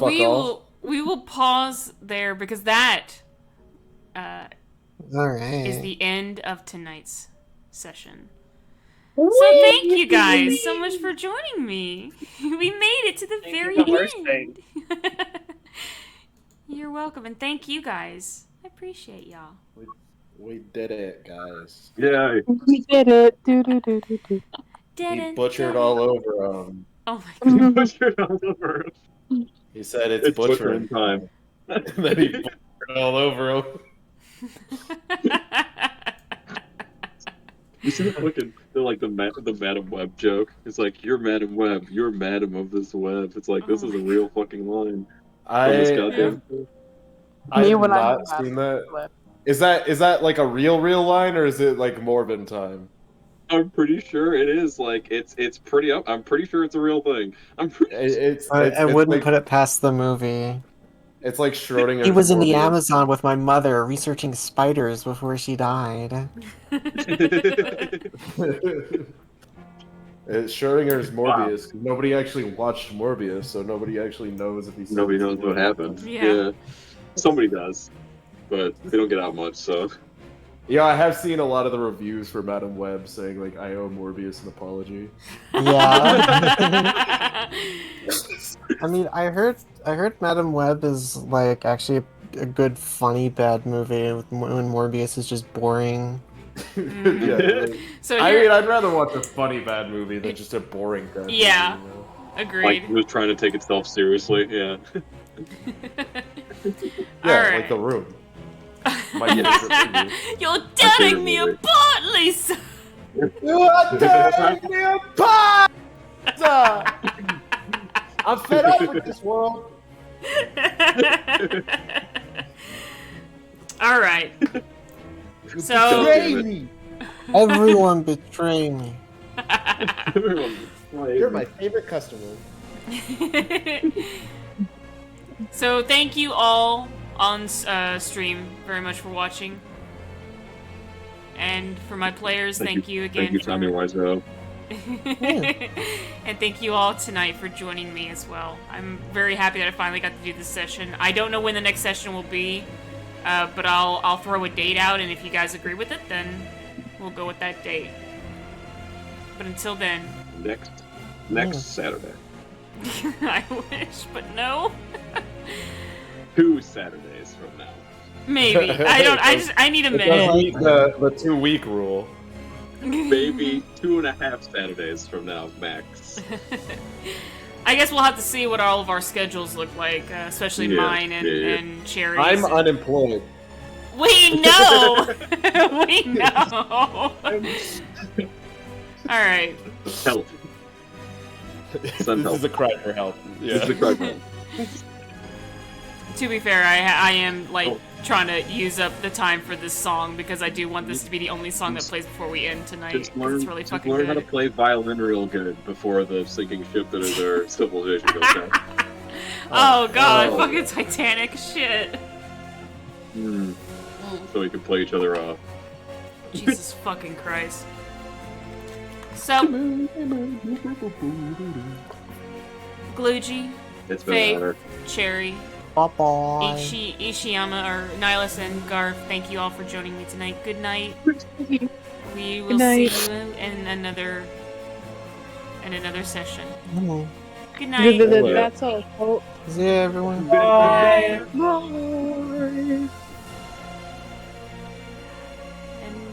And then they died. Everybody God died. Carbon monoxide. Sorry, that was kind of Silent funny. killer.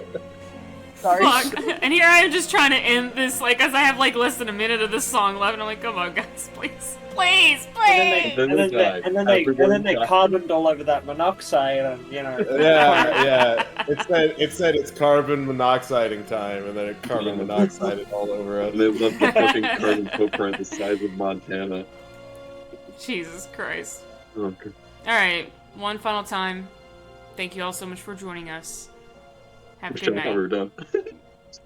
And we'll see you on another session of The Nightmares of Neverwinter.